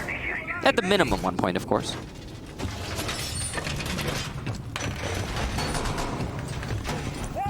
Cash CCTV defense from Team Liquid. At what point do you start to panic if you're them? Are you already panicking? Oh, yeah. Well, I mean, let's look at panic as something that I don't see Liquid really have very much online. If I'm being honest, I've seen Liquid panic on lands before, don't get me wrong. Yes. But online, I don't know. I think they'll be able to balance things out, maybe take a few more rounds. But what I'm seeing right now is not necessarily panic, more possibly... it could be, you know, that Liquid's not fully prepared for a match like this. I'm not going to say that as a authority, because I'm not in Liquid. I don't know what their daily routine is right now. But I don't think that they were expecting Ints to be as proficient as they are proving themselves to be right now. There's also a couple different things that going on with the Ints playstyle that is less predictable for anyone, really. The way that Ints won that last round, for example, was just by rushing bottlenecks and winning gunfights. Yeah. Like, we can't skip around that. That's hard to counter. I really wish we had seen what happened in that previous round between Liquid and Ints when it came to every single gunfight being taken, because Ints got picked up 3 or 4 kills in the span of 5 seconds. We only saw the last gunfight, really. And that's true. And then, yeah, we saw the smoke playing behind the deployable shield, which at that point, a smoke and a 1v4 is still very winnable, but... and that's exact situation. In that exact situation, when you are as pinned down as you are and you know that they're pushing you from 3 angles, you're not really going to go anywhere, so... Ints looking to open up this wall. Where's their Zofia is the real question, because they're waiting for the Zofia to... And the wall has, or the door has been replaced. So Dud's coming over. It took him a long time. We're halfway through the round. It's a Kaid and a Bandit. So you're going to try and hard deny. Here comes the second EMP. Door's been opened up, so the lifeline will be successful in stopping. And there's an impact from below. No, nade from below. Correction. Lots of utility just went into that hole. It was a utility dump for both the defenders and the attackers. The attack comes out slightly on top. I will say, though, too much time wasted. And what a juggle it was, though, from the defenders. Yeah, PSK and Moringa both joining in on the fight here. Still, the wall gets opened up. You're very right. We've seen that with teams where they'll use a Capital Bolt, they'll use EMPs, they'll use Zofia stuns, they'll use a Thermite charge, and most of their utility will just simply go on getting that wall open. It can be worthwhile, but in this instance, I think the time is the greater loss for a team like Ints. Took them 2 minutes. I was saying the same thing, though, about the previous round, is that they were taking too much time, and the next thing you know, they picked up 4 kills in the span of a few seconds. Yeah, in a hurry. So, yeah. Sexy Cake is entrenched upstairs. A frag grenade will land in his lap, and you can see that he'll do battle below with VNX. He's going to get pushed from multiple angles, takes out the Thermite, pops up. Can he grab the Thatcher as well? He knows that there's multiple people down there. He won't get past the buck. PSK jumps on in, takes out Vitz. So Ints finds themselves 1 behind, even though Liquid gets that opening pick. Duds finds PSK. Palu can creep on up. Nesk is watching the opening and the breach hole. This is going to be a problem for Duds, and if you look at the HP of Ints, there's almost no way they make it in. They're all on flashing HP. They don't even amount to half of an operator as LMAO goes for the plant. Palu finds VNX. Down he goes. C4, another one tossed in for good measure, but Liquid cleans up, as you'd imagine. 5-3 for Ints, but Team Liquid strike back. Big win there for Liquid, and I gotta say the linchpin is Sexy Cake in the garage, using that Alda. Oh boy, is it a proficient weapon, and he is a proficient user of said weapon. Now, Sexy Cake inflicted so much damage. He only got 1 kill, mind you, but he inflicted so much damage that the actual take, when it came out from the attackers, it was too low on HP. There was no way they were going to be able to get that plant down and successfully cover it in an even man count situation. So a nice try there from Ints, gotta say, but Sexy Cake really just taking so much with him to his grave in terms of the enemy's utility, time, and manpower. Another thing, of course, this utility dump and time waster that was that server wall. That was big. We talked about it when it was happening, and it was still pretty large. Wow, yeah, all these players are on 9 ping right now. I just noticed. They're all playing from the same house. Is that true? No, of course not true. You think they live together? Oh, it would make no sense at all. Could you imagine they're all just in the same room, but their computers are like mismatched? So like Nesk is sitting next to Drunks, And he's like he's just like looking over and Screen like, peeking. Sexy Cake's just like swiveling his head to look at Vitz's monitor, and he's like, "What's going on?" Nesk is like, stop, dude. Guys, we really Play the should have gotten more than one house. We should have organized this better. Why are we all here together? I know we're friends, but I mean, the same is happening in America right now, though. I mean, most of the Latin America teams, from what I understand, are in Sao Paulo, so they're Oh yeah, it would be about the same. most of them are Sao Paulo. A lot of North American teams right now have team houses in Vegas.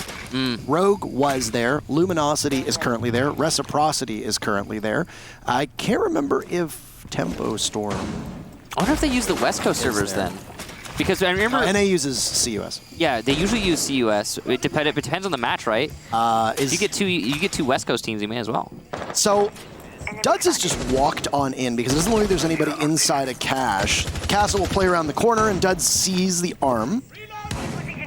It's going to be a X-Caro's used to open up the cache wall. Duds will get Sexy Cake because he peeks wild in cache. That's an early kill, all things considered. It's been some pretty slow rounds overall. Palu's wall gets opened up from behind, and he's eliminated by Duds, who gets his second kill for this round. Team Liquid falling apart, but Moringa's there to try and stop the bleeding as he gets Duds on the balcony. The door, rather window, has just been opened up. Alameo is going to get Moringa. It's all down to Nesk and PSK, the last two alive for Liquid. They're going to have to work some magic to make it happen. And honestly, Nesk is one of those players that can do that. And so can PSK, to be real with you. He's got the CCSG, so he can win those heads-up gunfights, especially on 3 armor like Kaid. It's going to be the Jacuzzi balcony that gets opened up next. Trunks goes for it. The Kaid Electrica has been placed. And there is potential for another EMP, but what just happened there is they're going to have to use up another EMP just to get the wall open. So that's really smart use there from PSK. Nesk playing inside of office. He's going to be pressured from the drop down. 2 players on the roof still for Ince. One thing to note is that while Ince has such an extreme advantage, they are not throwing it away. They want to use it to win the round. They're playing smart. They're droning out. They're using all of their time. No matter what happens, if they get this final kill on Nesk because he peeks and he loses his fight, there it is. It's 1 point for Ince as they move on to match point. That immediately nullifies, what, 87% of the community. They are incorrect in their opinion. At worst, Ince will tie, and Liquid fans must be mighty disappointed with how this has gone. Did you predict Ince would win this one? No, I'm pretty sure I said Liquid because I think that's the... I think I threw throwing in Liquid in there. Liquid definitely had the advantage. Yeah, I predicted Liquid. I thought that they were going to be the team to take this one. And right now we're looking at a situation where that's not possible, so I'm already proven wrong. But more than that even, a single point secured here for Ince, if they lose all of these next 3 rounds, would be really good for them against a team like Liquid. But more importantly, I got to say, Ince are making a name for themselves. And I think a lot of people and a lot of teams are going to be taking them more seriously after this match. Because Liquid's not exactly playing terribly. They are playing up to the highest standard I've ever seen Liquid play at. But they're not playing like they're throwing the match. They're looking pretty all right. The thing that I'm noticing more often than not is Ince are just winning these fights, man. Like, what happened that last round? That last round, 2 people in cache while roaming up from gym peeked Duds and died. Done. That's the end of the story there. They just peeked Duds and died. They lost the fight. And because they lost that fight, cache was forfeited for Liquid. And because cache was forfeited, Ince had extreme advantage in terms of position, time, and manpower, because they lost nobody in that process. You don't often see Liquid being the ones losing fights. Yeah, and they have been. Duds in particular, Vitz in particular, they've been winning their fights when they shouldn't be against arguably better aimers on Liquid. What you would expect to be. You would expect to be. Historically. Yes. Would expect them to be. And some of the best. There's no downplaying this. Liquid have played well, and that's the one thing I want to point out about this match. This is a really good one. You look at Black Dragon, you look at Black Dragons, and you look at Elevate. Both teams, they played a little rough. You look at NiP versus FaZe. Both teams played well, but they both committed mistakes. Liquid and Ince are both playing this match well. Ince is just playing better, and that's the thing to take note of. It's exciting. If you are looking at this and you want to do a post-mortem on this matchup, if Ince ends up prevailing, and Liquid does not come back to draw this matchup, if you look at Ince, you cannot turn around and say that they won by luck. You cannot turn around and say that Liquid had a bad game. Liquid has not had a great game, but they're still playing not much worse than you'd usually expect them to. They're not playing at that 10 out of 10 level, you think, from Liquid, but that's fine. And I think a big part of this is because INTZ is playing better, and it's shutting them down. Yeah, it's putting Liquid in a corner, and you can kind of feel it by the way that Liquid are playing. It definitely, there's this sense of almost like Liquid are playing like they've been defeated, and we're not done yet. But I'm not really noticing any plays being made by Liquid. I'm not noticing them actually gaining this advantage early on, getting aggressive, trying to fight back. Right now, what I'm witnessing is INTZ is softening up the site. They're putting themselves in a great position to execute onto the site, and they've got the tools they need to attack this site without too many casualties. Will the impact tricking be successful? No! A missed impact from Sexy Cake, and the kitchen drop down is open. That is terrible for Liquid, especially on what could be the final round. And Liquid struggled still on this site with that hatch staying closed. Now it's open and free for the taking of INTZ. 50 seconds left on the clock, and you've done something that you hadn't been able to do before, which is get further pressure onto Liquid. Nesk lower on HP as his feet get picked away at. Same with Sexy Cake. This is going to be a challenge. Palu shaky, misses his fight once again against Duds, and Nesk takes even further damage. Look at the HP. Liquid are taking their lumps left, right, and center. Try to bounce a stun on down to coordinate against the push towards Armory and see which one you hit. You're only going to take one. Is it Sexy Cake or is it Nesk? But here's a breath of fresh air. PSK takes down LMAO. Trunks is in and he can go for the plant with Vitz covering from dirt. Nesk is down. Vitz pushes up onto Sexy Cake. He's done. Palu manages to fight back. Vitz is there. But VNX will cover the cross. He just narrowly misses the head of the bandit. Diffuser goes down. And Moringa, though, with 2 kills, one of which is a team kill. And Liquid will win the round. Diffuser does not end up going down at the last second. It gets saved, and Liquid will stay alive for the time being. That was incredibly back and forth, and it should have been an INTZ round, but that player holding the hallway, I didn't even catch who it was so fast. Whoever was trying to hold the hallway cross really, really fell through for his team. If that hallway cross had been denied, that would have, without a doubt, been an INTZ Esports round, and we would have seen a 7-3 over Liquid. That would have been crazy. We're not done yet, mind you. There's still 2 more chances for INTZ, including this next round. But darn, that came close. If the operator selection is the same, it was VNX who missed that shot, but I can't say as an authority. Whatever the case be, a huge mistake there that cost INTZ what could have been a really impressive win. Already done. Liquid's going to go to Cash for the next round. Liquid have won Cash once and only played it once, so they are flawless so far on this site. It is where they got their first defensive win, which could push us to the very last round. Remember when we were saying this could be the only match today where we don't see all rounds played? Yeah, well, we were almost, well, we might still be right about that.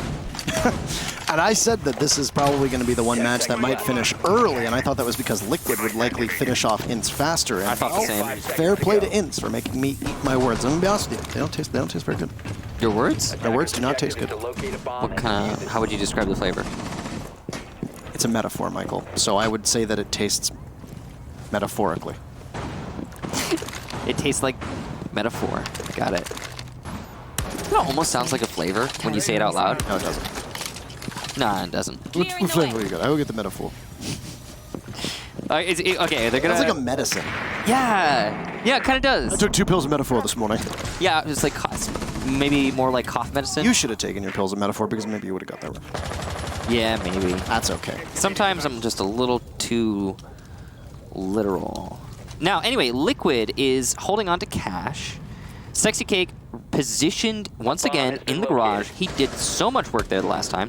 Ooh, and Paulu's going to get duds to start things off. This is looking good for Liquid. They want that 1 point, but VNX is in Lounge, which is huge. As a Buck in Lounge, he can work so much of the site to his team's advantage by opening up from below. And he's going to actually do us one better. He's going to nade from below and eliminate PSK. No bandit tricking anymore for Team Liquid. That's a really good play from VNX, making up for his blunder in the last round.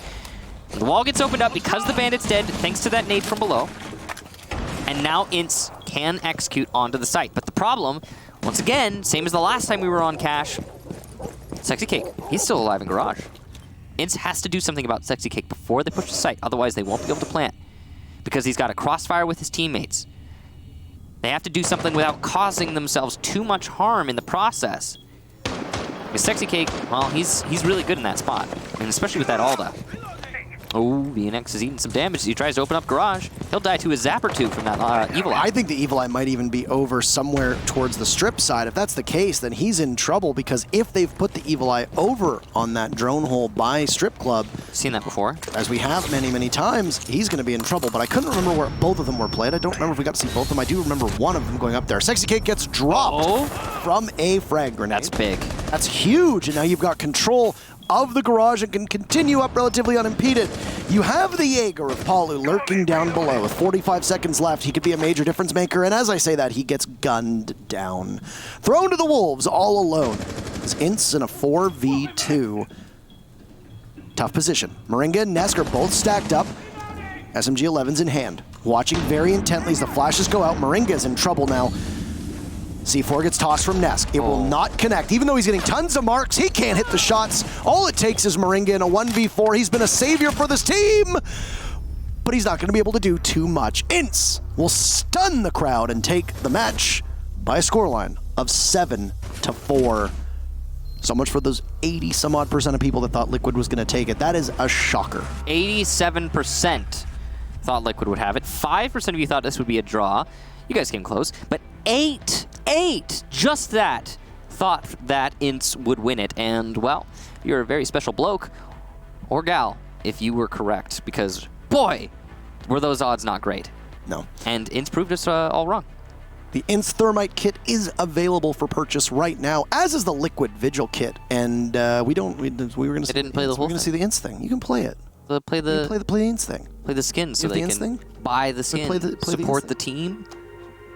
Well, you don't want to get to play it. They're not going to play the They're Ince not thing. going to play it. So you can get their skin and support them directly. It's a big win for Ince. I gotta say, upsetting what a lot of people understand about the Latin American meta, and this is going to draw a lot of eyes, I think internationally, about what Ince is as a squad moving into this next season. A lot of people are going to call it a fluke.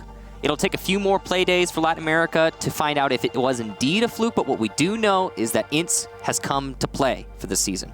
I want a couple things from my perspective to be noted here, because I know that there are going to be Liquid apologists going around trying to spin this loss, as there is for every single team, so don't think that it's just unique to one. Yes. Liquid played well. Yes, they lost a lot of gunfights. They had no reason to lose. We can be completely honest about that. Yeah. Guns for Liquid today were not where they should have been. The aggression was not quite there, and on a lot of both defenses and attacks, Liquid looked mighty toothless, whereas Ince was very fast to the punch, and maybe that caught Liquid off guard. So maybe Liquid's, toothlessness was because of how strong Ince was. We don't know. But something was going right for Ince today. They played well. Their coordination was great. They sacrificed where they needed to. They played well. Do not take away from Ince today how well they played. And I want to add something as well.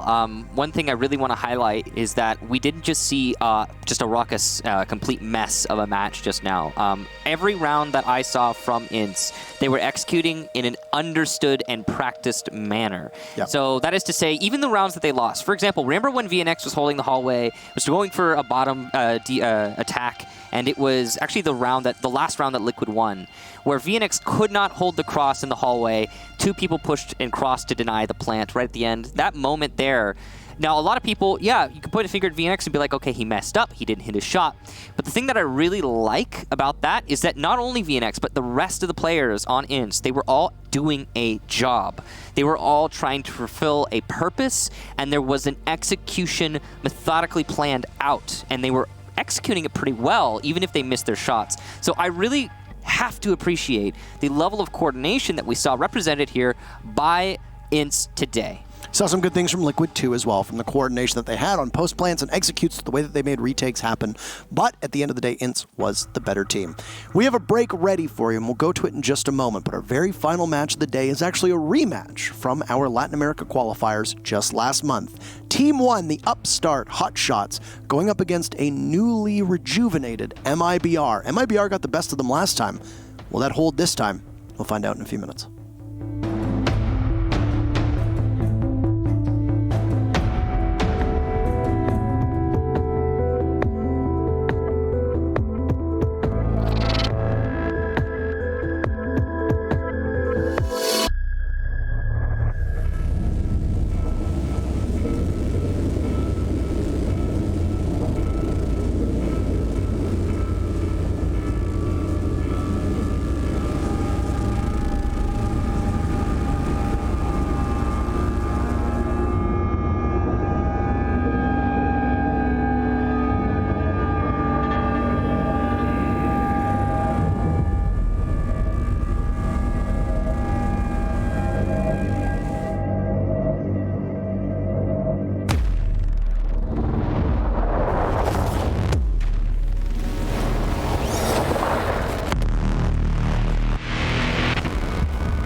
everybody, and welcome back. As I just tried to. By the way, I spilled coffee on my shirt, so I need to borrow one of the blazers from.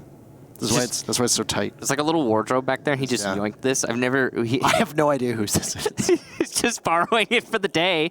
I mean, but I think it's one of the Polish casters. But I mean, I promise you, I'll return it. I promise you. Yeah, but it's working out. Money's tight, Pepe. No, I spilled coffee on my. But you're wondering why he's wearing a blazer and I'm not. Yeah, because I was wearing this just button up, and then I spilled coffee on it. But we're here on our last match of the day in Latin America, Playday #1. We got our final matchup, and it's a rematch of a rematch of a rematch. MIBR, Navi, Cyber, Hugzord, M-King, and Bullet. They have looked like a brand new team since adding Hugzord to this roster. Off went PX. He is gone. He's now actually on Yeah Gaming, the team that is down in Challenger League, or at least trying to get into Challenger League to top the standings in Latin America. Hugzord comes over to this team, and he's provided the support that they have needed to allow Navis and Cyber and M-King and Bullet to do the things that they need to do.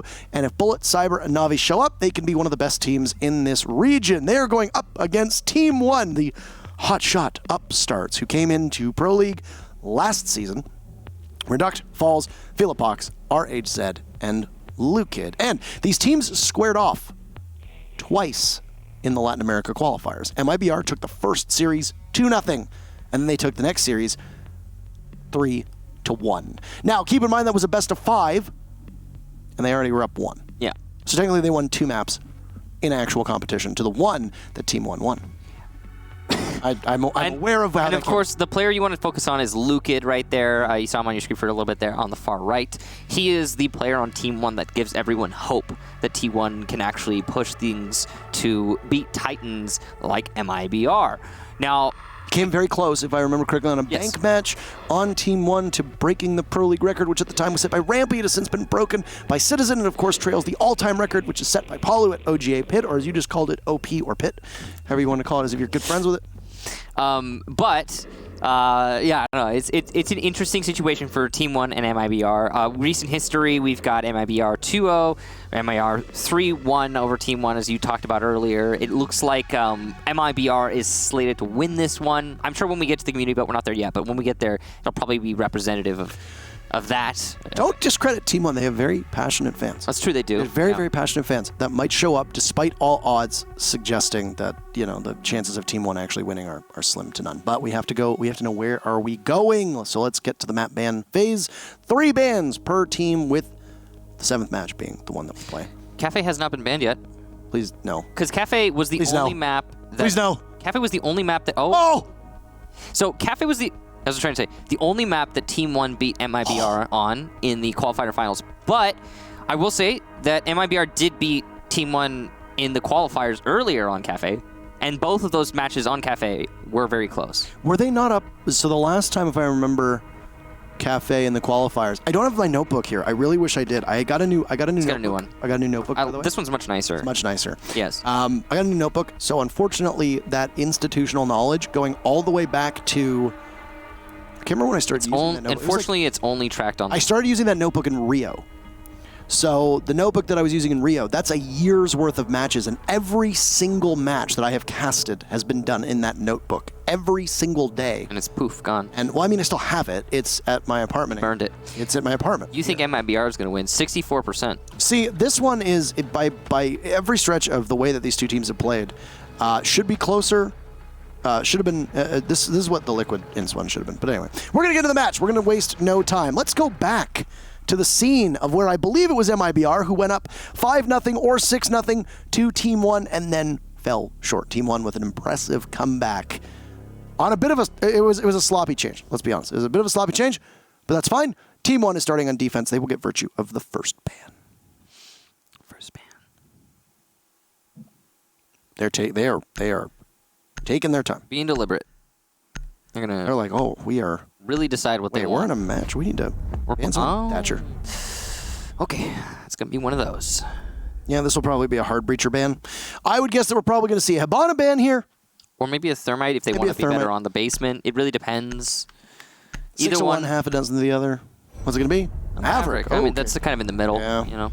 We'll make both of us look like fools. See, I thought I made myself look like enough of a fool by shaving all my hair off. So, I mean... I think it looks good. Thanks, man. Yep. No, I think it suits you. I don't think it suits me. I think it looks better than I could have hoped for. Well, yeah, no, okay, it's not bad. And no, I think it suits you just about the same as like a full head of hair does, to be honest. That's just my opinion. Pressing X to doubt right now. No, that's like a strong Pressing X so hard my finger is now bloody. Okay, you might disagree. He is actually really hard pressing the desk, not the X button. There is no X button. He's really hurts. Why are you doing that to yourself? Echo and Mirror are the last two bands for effect. Okay. I wonder if they heard it on the mics. They probably did. They definitely did. It's like what is that noise? Wait, wasn't the MIBR Team 1 matchup where we did the yakety sax? I think that was. We're not doing it again, but I'm pretty sure that was it. Probably. That it tweet was on Cafe. That tweet from the ESL Rainbow Six account, that thing got just a stupid amount of traction. Us singing that song. Really? Yeah, I mean, we just kind of did it as a joke. I haven't checked Twitter in a while. Hang on. We do a lot. That was from months ago. It was last month. Really? Time flies. You use Twitter in light mode. Well, on my... He uses Twitter in light mode. On my tablet, I just haven't set it. Okay? Attackers need to Parker, I locate don't and use it defuse on my bombs. tablet, like, at all. I use MIBR bundle is in the stores, by the way. Team 1 does not have a bundle. MIBR does. We talk about these pilot program skins when they pop up. If you are a Buck player or if you like MIBR, even though Buck is not made in Brazil, it was made in Canada, just like I was, you can still support them. MIBR also has, is it the Thermite guns? Wait, you were made in Canada?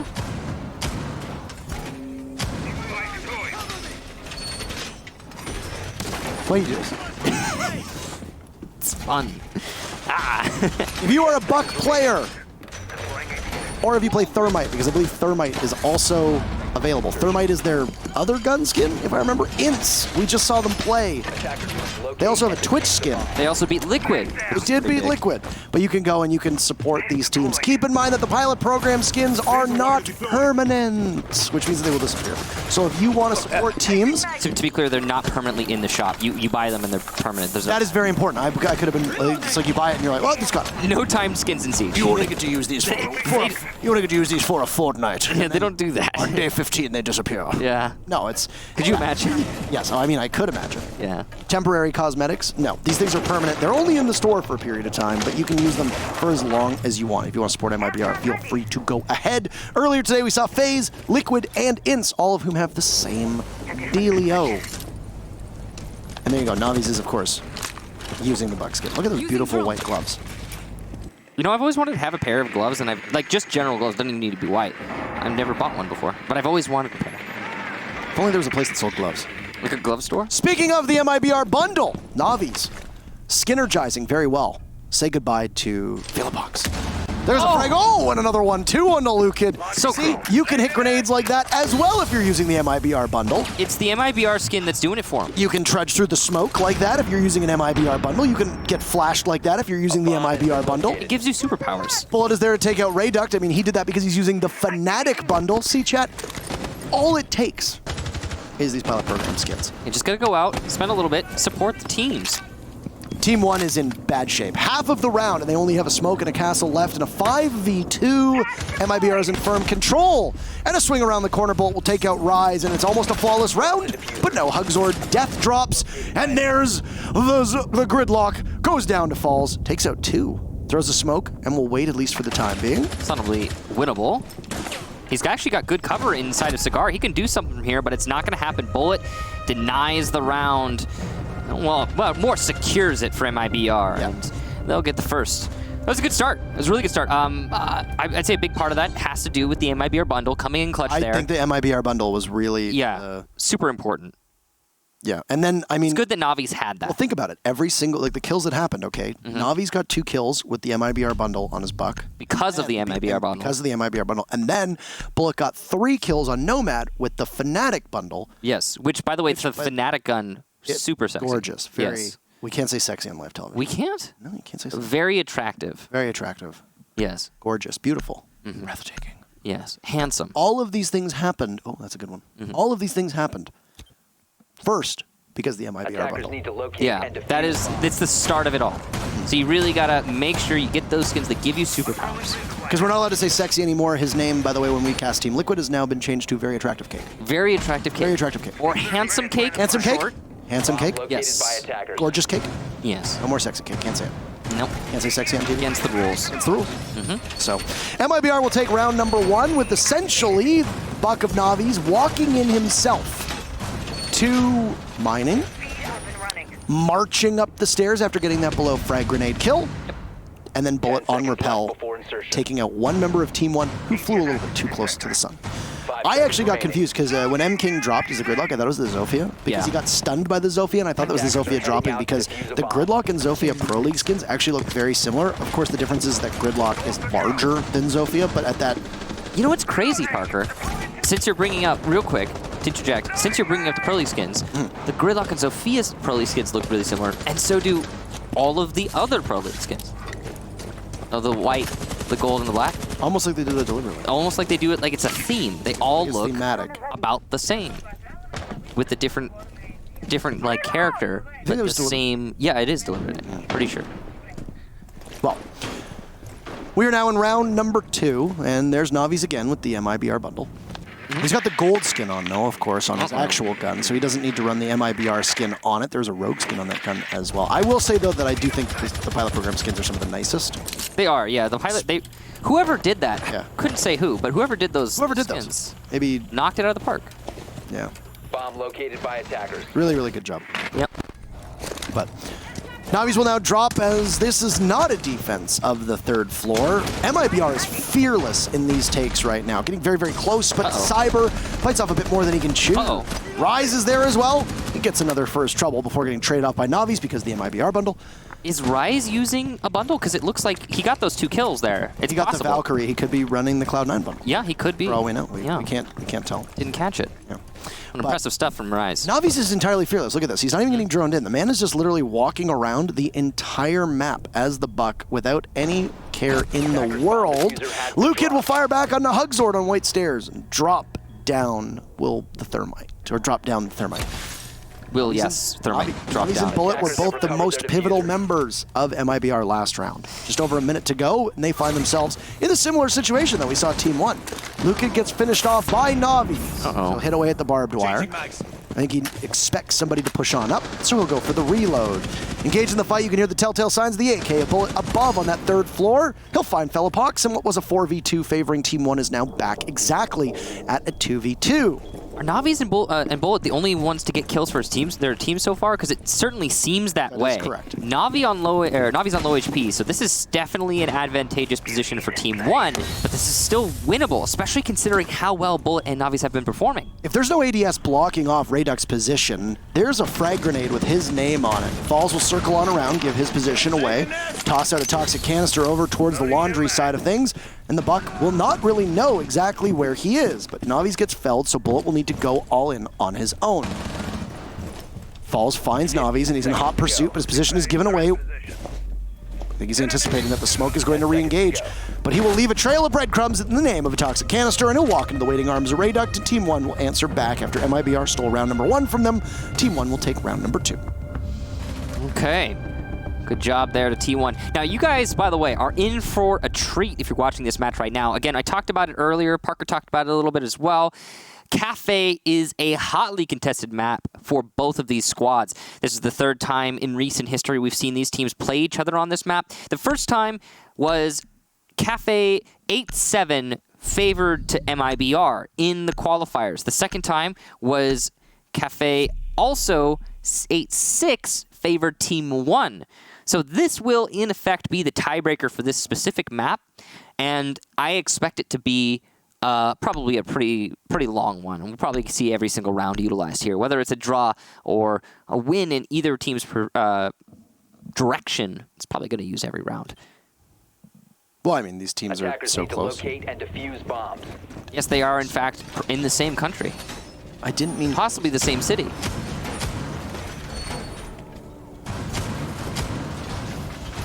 That's not what I meant. Attackers have located a bomb. Are you sure? I didn't mean close in proximity. I know. Oh, boy. Team 1, gonna be holding on to the top floor. They'll go to mining, interestingly. Nobody does that. but Team 1 does. This was the last time we saw a mining defense here. Cocktail did not work out for Team 1. That was an experiment they tried a single time, and then they went to reading, which proved to work. They go to mining now. Will they run the gamut? Go down to kitchen on that bottom floor? Who knows? It's available. You were very correct. Navi's and Bullet are the only members of MIBR with kills. You know there's carry potential from Cyber and M-King, so you can't count them out. It's just been a position where both Bullet and Navi's have been fortunate enough to get droned in and end up in the conflict against Team 1. Now, we've got both a Nomad and a Gridlock being brought. That's similar to the Mute Mossy combo on attack, or on defense rather. It's this sort of, we're going to make it really hard to do one thing in particular. And when it comes to Nomad and Gridlock, it's move or rotate or change position as a defender. Now that's a wide swing there from Navi's, heavily punished by Rise. By the way. He just walked in and he gets punished for it. Yeah. Ill-advised. M-King will get Rise in response though.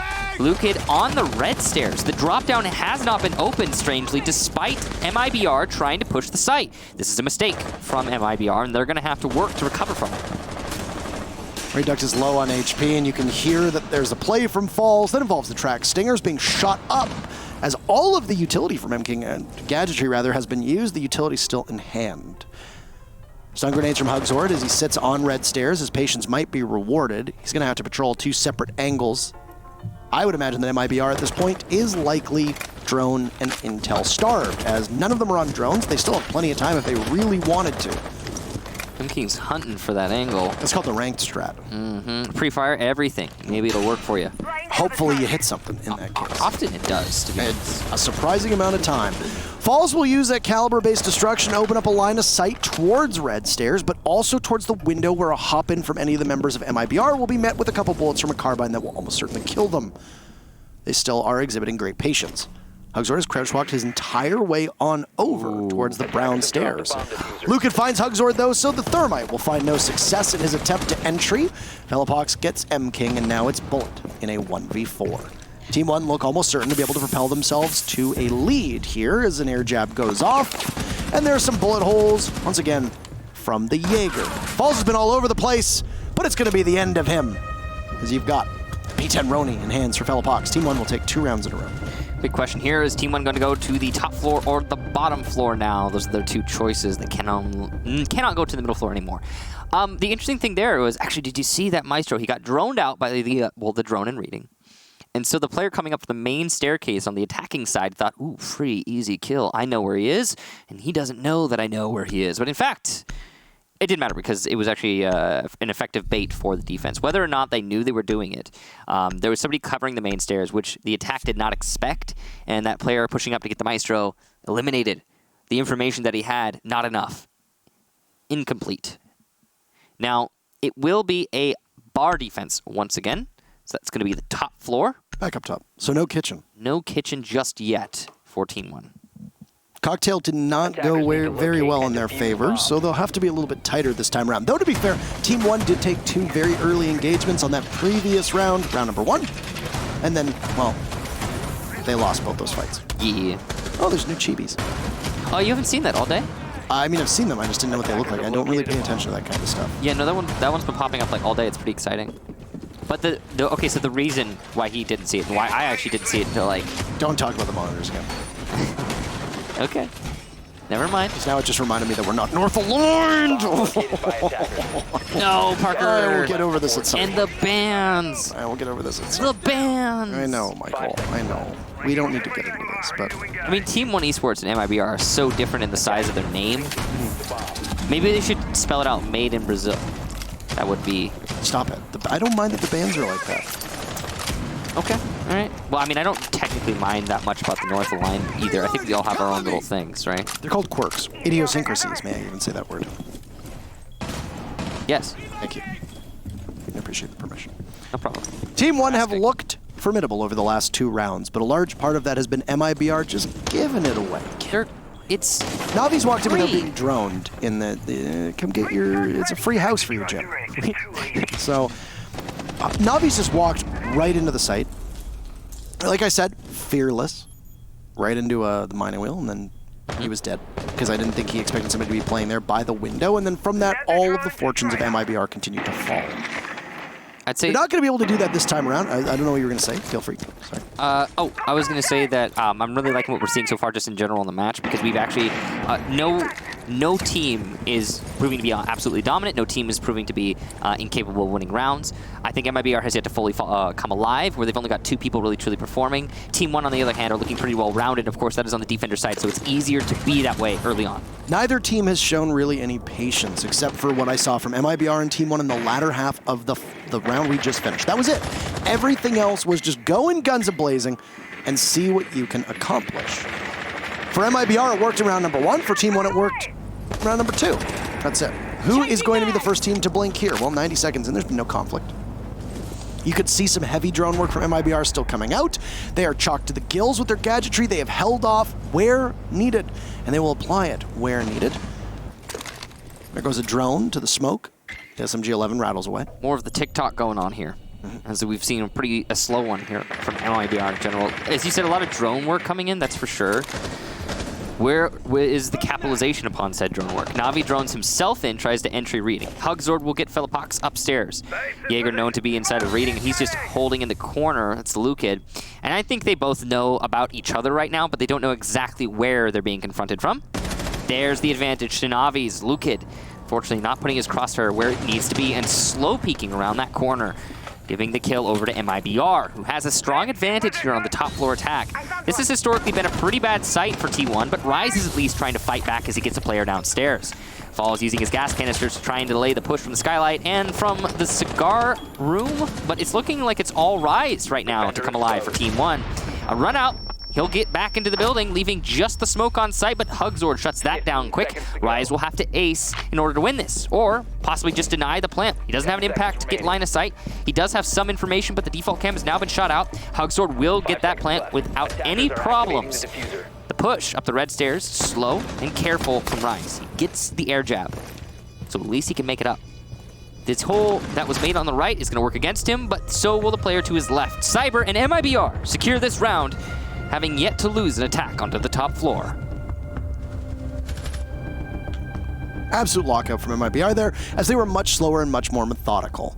I feel very vindicated when I say things such as, these teams just need to be more patient. They're being too aggressive. And then MIBR, they dot their I's and they cross their T's, and well, they end up taking the round, largely because of the fact that they were patient and they explored where they needed to go. And the third floor of Cocktail can go very quickly for the attackers if you know what you're doing. We can see smokes to choke off viewpoints. You can drop down. If you can take control of the hatches very quickly, if you can wrestle control of piano very quickly, it can make it very challenging for the defenders to be able to hold on, especially if you can do all of those things while expending very minimal of your gadgets and utility. Then you can be able to take the wall and freezer. You can push towards white. You can isolate the defenders that are sitting inside a Cocktail, and they are essentially doomed at that point. MIBR took their time. They droned where needed, they waited, they won their individual gunfights, and then they held the execute flawlessly. And because of that, they've now tied it up. And they've forced Team 1, who have that reading room bomb site open, to go down to kitchen, which is very interesting. We haven't seen Team 1 go here yet, and with a site that Team 1 has already won on being available, this is a choice that some people could be left scratching their head on. See that? Last season, nobody won a defensive mining. 5 seconds left. Well, Team 1 can already say that they are the team that did that. Yeah, there you go. According to that infographic that popped up, mind you, it was a 100% win ratio for the attack on mining. Whereas this is a 58% win ratio for defense in the macro. So generally speaking, the defenders will win here. There is a very, infamous Twitter account that loves Team 1 a lot, and they love to do this. They love to do this certain, it's shaped like an eggplant, emoji spam that it's the hands holding each other and then the flags on either side. And he's a big Team 1 fan, and I could just imagine Team 1 has won mining, so you could do like a Brazilian flag and then like the mining emoji, like a pickaxe or something like that with the hands holding.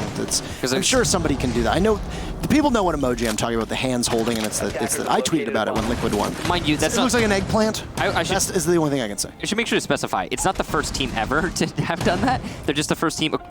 Nobody last season in Pro League, apparently, according to that one infographic. I haven't looked into it. Keep in mind, mining was the second most defended site on the old cafe, so it's certainly way back when. Exactly, and there have been teams that have defended it since then. Yeah. Anyway, we are down at the kitchen. Hugzord has taken some damage. That's been a minute in.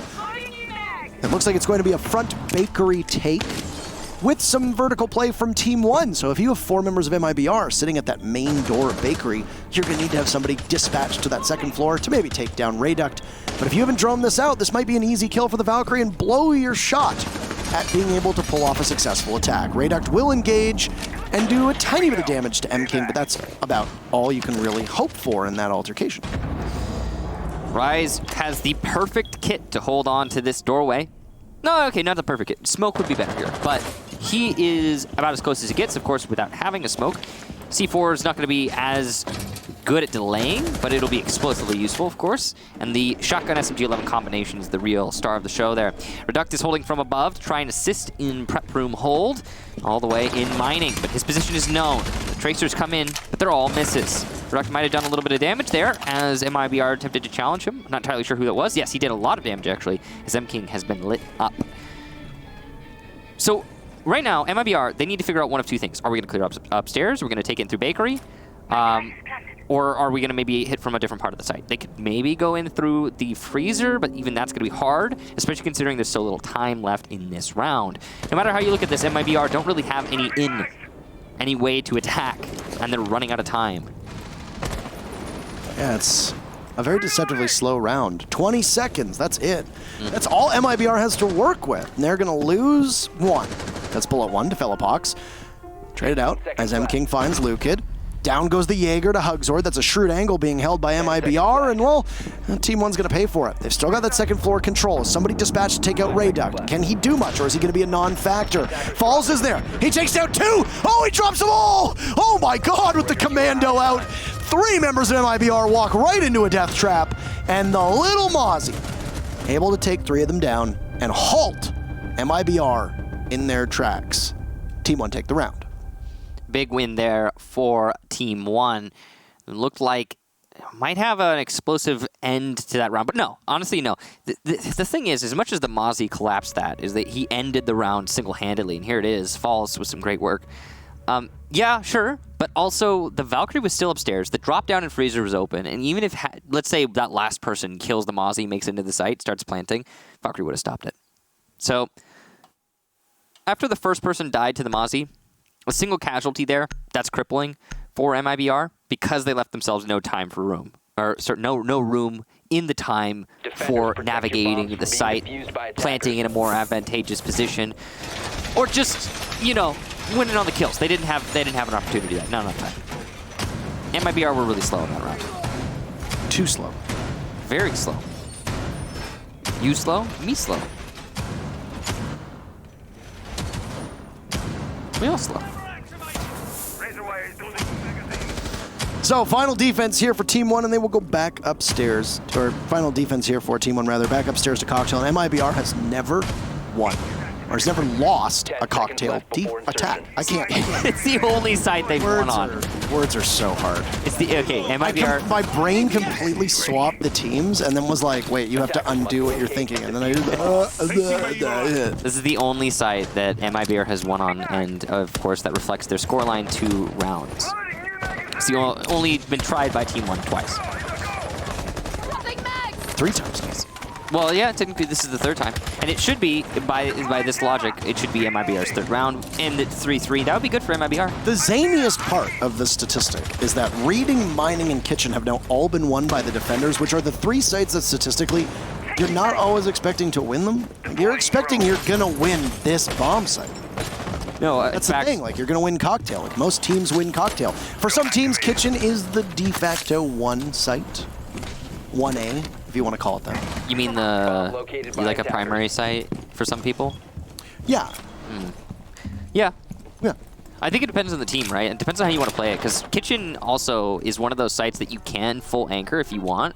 I wouldn't, but you can. It's not as good as full anchoring on Basement Clubhouse, for example. Well, I don't think you can necessarily even call it anchoring, can you? Because a lot of players will keep, or a lot of teams will keep a player in. Well, I'm not talking about main lobby. I'm not talking about bakery. I'm talking about like actually everyone on site.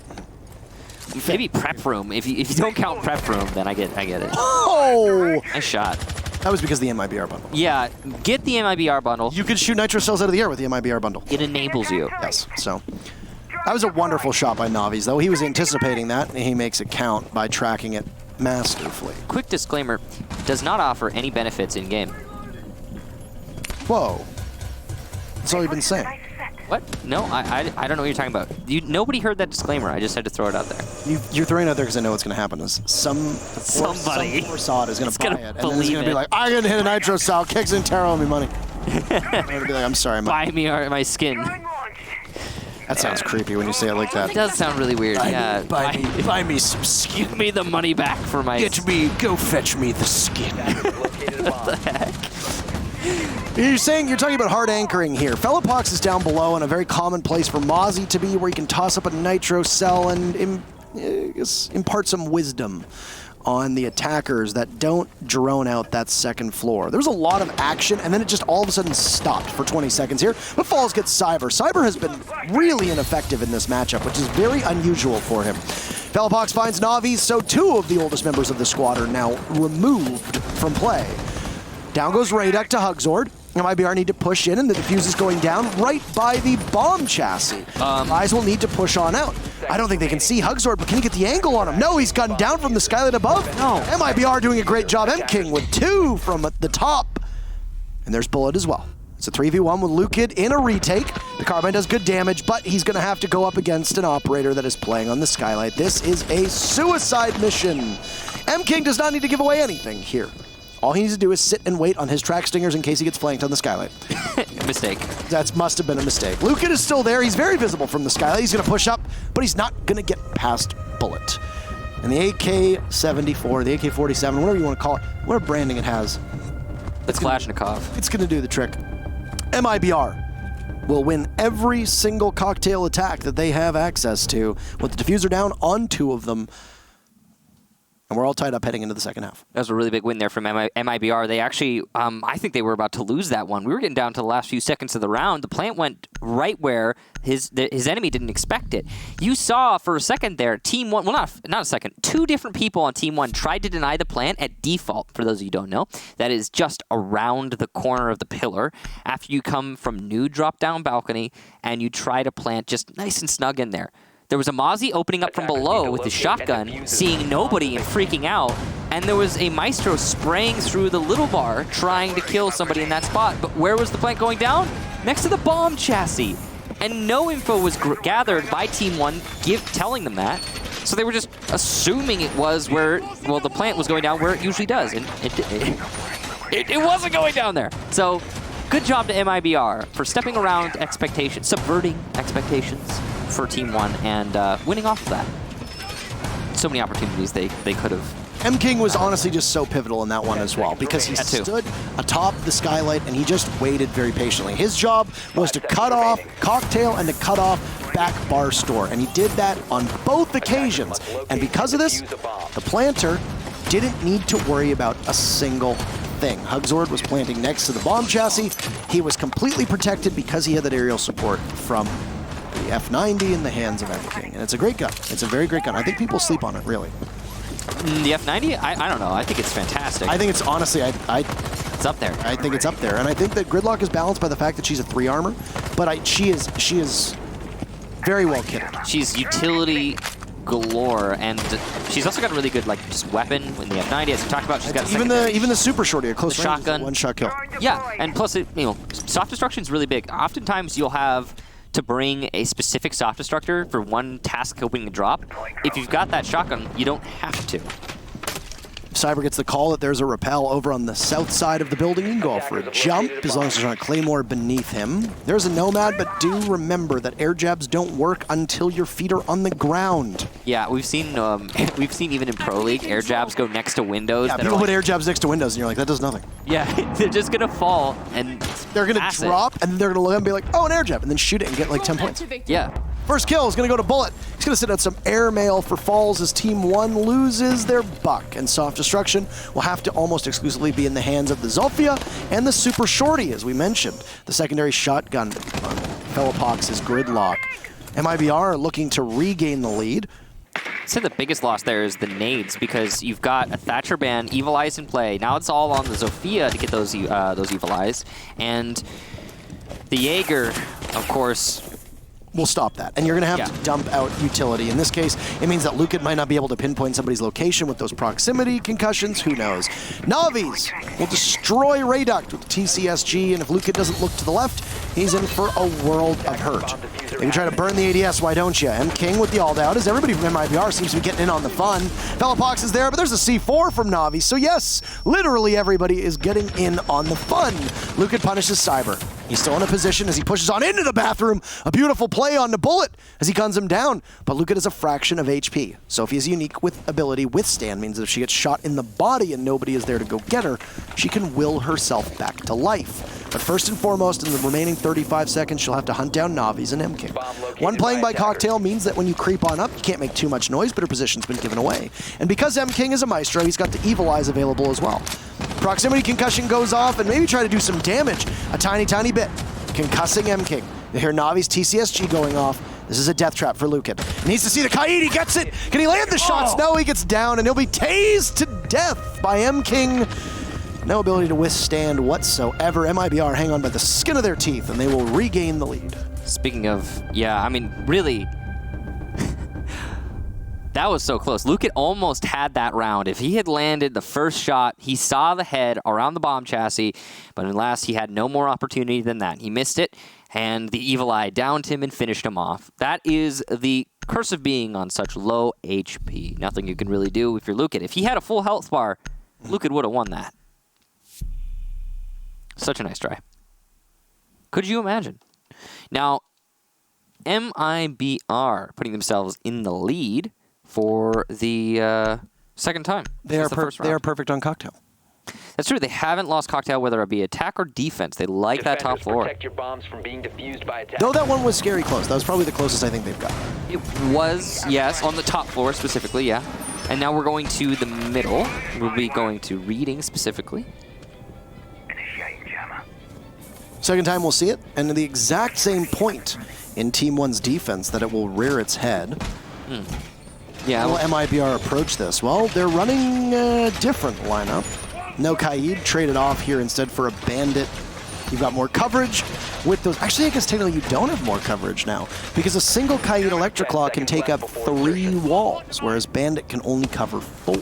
There's just not a lot of situations, I'd say, on this site where that's going to be all that relevant. Imagine Kaid on plane. With all those small walls. It'll be really bad. That man's reinforcing. That man's electrifying 8 walls. You could probably. He's almost as electrifying as the People's Champion, a.k.a. The Rock, a.k.a. Dwayne Johnson, a.k.a. the jabroni beating, pie eating, trail blazing, eyebrow raising. I'm done. I only know him as the one, which is The Rock. The Rock, yeah. He has all those names? Allegedly. Allegedly, okay. Allegedly. That's fun.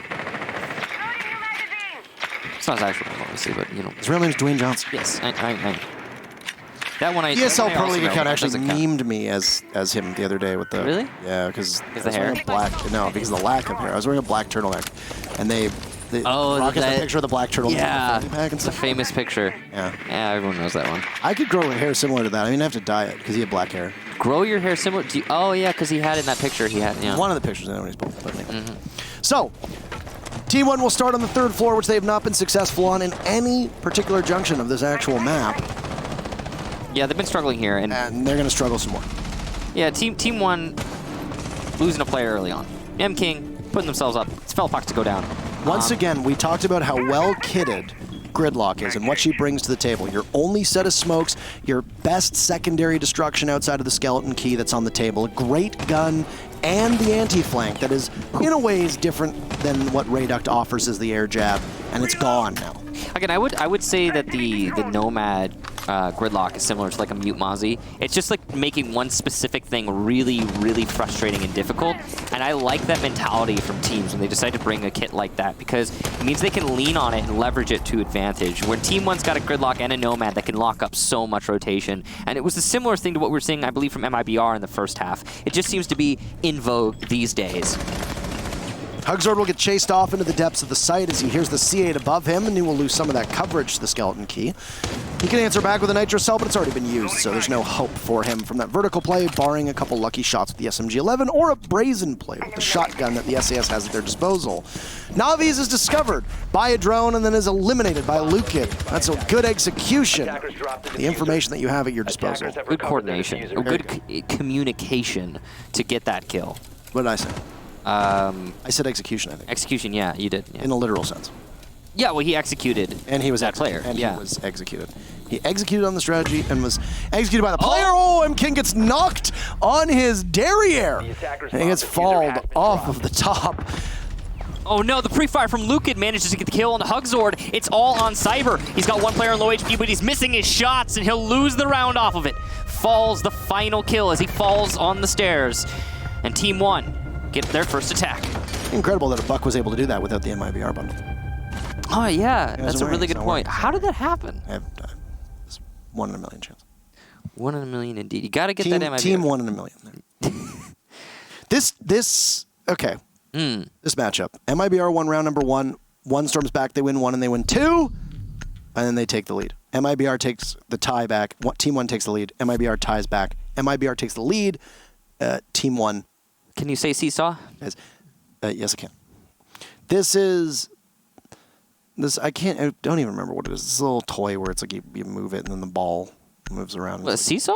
No, I know what a seesaw is. It's the game where you have like the little tilt controls on either side and you have to guide the ball like through the maze. But then it's like you tilt it one way in one direction, then it like starts to tilt too much, you have to tilt the other way. I've seen those. I don't know what they are. No idea what they're called. I've never played one No idea what before, they're called. so. I think the fact that I have played one makes me a boomer.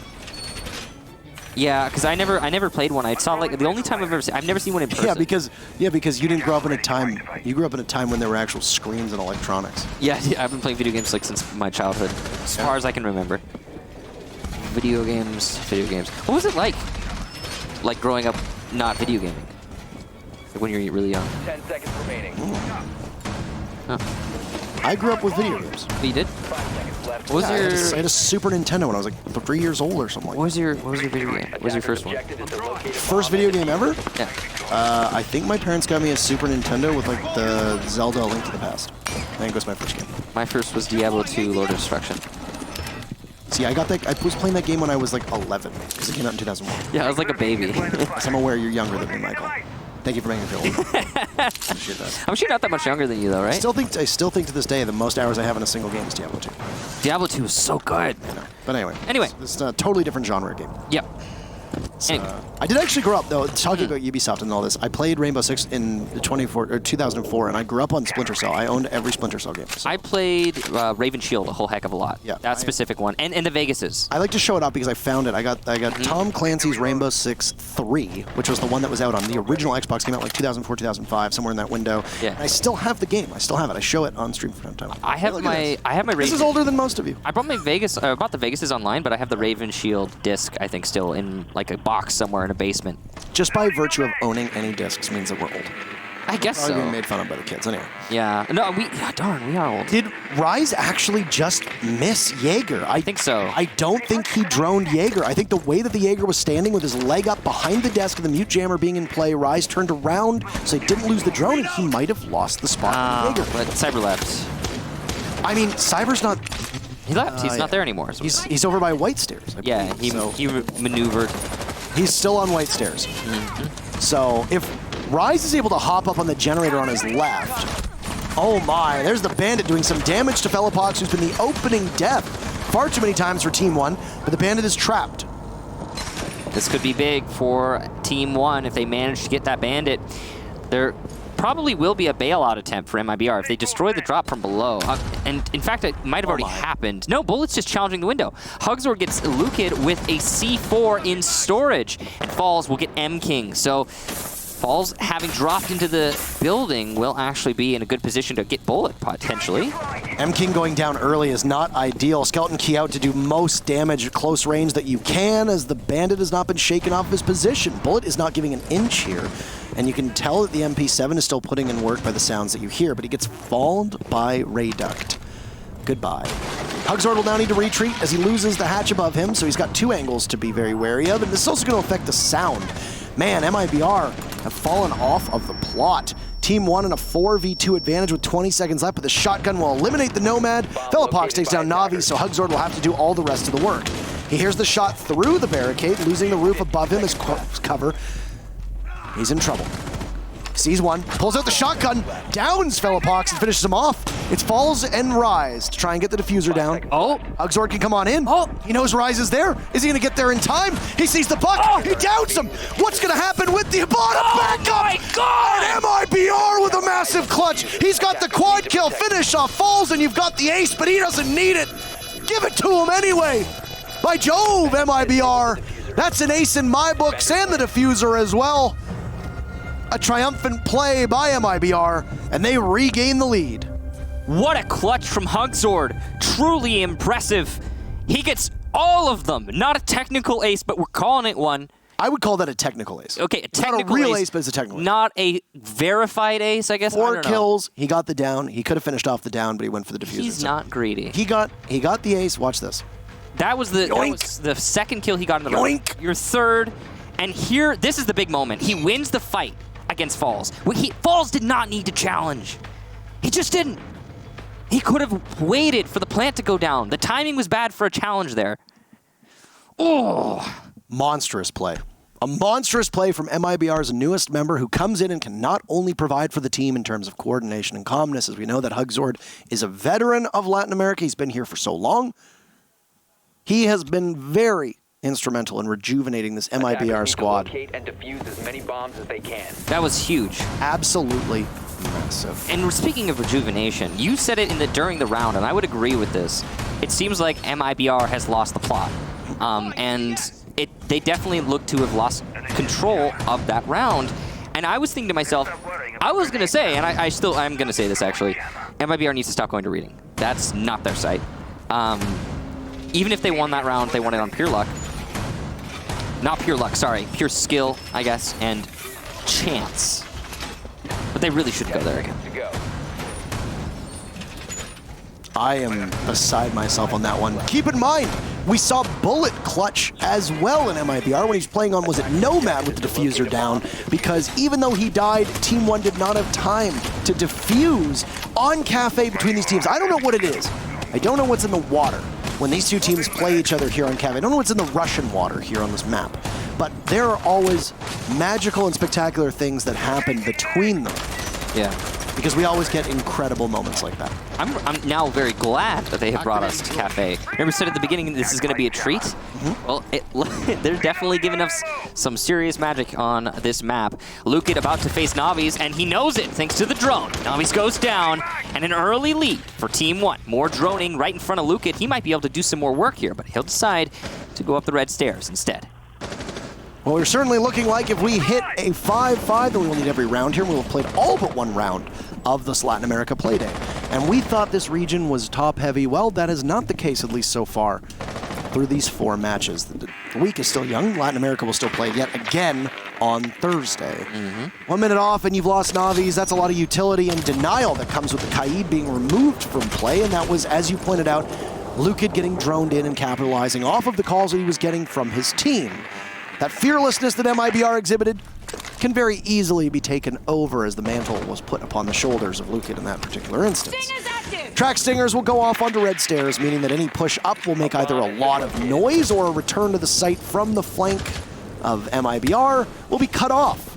Can we just talk about how good the EG skin, or no, EG charm looks with that skin that Habana had on there? Did you see that on Rise? I actually didn't. Is that the Norarengo skin? I think it was. It was the, no, it was not a theme skin. It was like the one that looks like a pot. Look at that. Oh, wow, that does look good. It's so clean. Is that that's the old EG logo, isn't it? I think so. Because keep in mind, EG has 2 charms. Yes. 3 charms, actually. They've been going the whole time. EG is 3 charms. EG, for those who don't know, was one of the earliest large organizations to adopt a team in Rainbow Six. I would say outside of Latin America, because keep in mind, INTS and Pain are both huge organizations. They've been in since the start, same with Vitality in Europe. But EG was pretty early adopter, but I will they say were up as there. well. Yes, they absolutely were. 45 seconds left, and there are 9 people still alive in this lobby. With Rayduck down below, he might catch the Maestro above him. As M-King, you can hear tons of damage above. He's going to lose some of his flooring. That giant gun, the Alda, is a dead giveaway when a Maestro is within a certain area. Rayduct is going to peek white blind, and he's dead to the Jaeger. Goodbye, so long, good night. M King and Cyber for 2 on MIBR, and Lukid with 1 means that it's a 3v3. Bullet gets it down onto Rise. Lots of damage being done on both sides with Fellapox now finding Cyber. He'll find you another on Hugsword, and in is Lukid, and Bullet dies. We're tied at 5-5, and we are going to go the full distance. That's what we expected when you get Team 1 and MIBR on Cafe. They have never not gone pretty much the full. I mean, they had one match where they went all but one round, but then another where they went all rounds. Generally speaking, they go as far as you really can on this map, and that's what's so wonderful about what we're going to get to see here today, and what we've been seeing so far. So Team 1 fighting back. They're not going to be discouraged by that clutch that we saw. We're going to have another attempt at top 4 from MIBR. It's the first time the cocktail has been lost by MIBR. They'll go back there. They are now 4-1 on this site. They usually win on that site, so it's somewhat surprising. But you know, they're going to try again. They're still confident here. MIBR has yet to go to kitchen, so they're not mixing it up there yet. It's either 2 rounds in a row from either of these teams, or we're going to have a draw. I think regardless, we're going to need all 12 rounds. Yeah, I think a draw is going to be fitting for what we've been seeing today. It is, by the way, Parker, we have done all but 1 round. We're going to have done all but 1 round for the whole day. I mean, it's crazy, isn't it? Yeah. By the way, that was an ace in my books, way back. 5 seconds left before On Hugsword, that was an ace in my books. Yes, no, that is an ace. Yeah. So it's He got the down. He could have finished off very easily. If Hugsword was a particularly greedy player or just like a standard normal player, I would have secured that kill if it were me. I would have been like, yeah, I've got time on my diffuser, why not? Go shoot him through the floor, done. But Hugsword was like, I'm above that. I'm just gonna end the round. I don't care. Rightfully so, Hugsword, and he won the round. Got all the kills. That's all that matters. So, match point awaits us. 30 seconds into the round. Plenty of time to work with. It's another cocktail/bar defense upstairs, which has been MIBR's favorite, son. Again, their only round loss here, whether it be on attack or defense, came the last round. On a barn burner of a play where it's just Lukid got the opening pick and then was so instrumental he got the last pick as well. And like we said, Luke is that player. Lukid is that player. He came very close to breaking the record for most kills in a single game of Pro League. We talked about this. And, you know, sorry to remind. Quick reminder, because I actually just saw somebody asking about it. The community vote for this match was 69% for Black Dragons and 22% for Elevate, if I'm not mistaken. Elevate. Oh no! 69 for Black Dragons. Or no, I'm looking at the wrong thing here. I don't know why.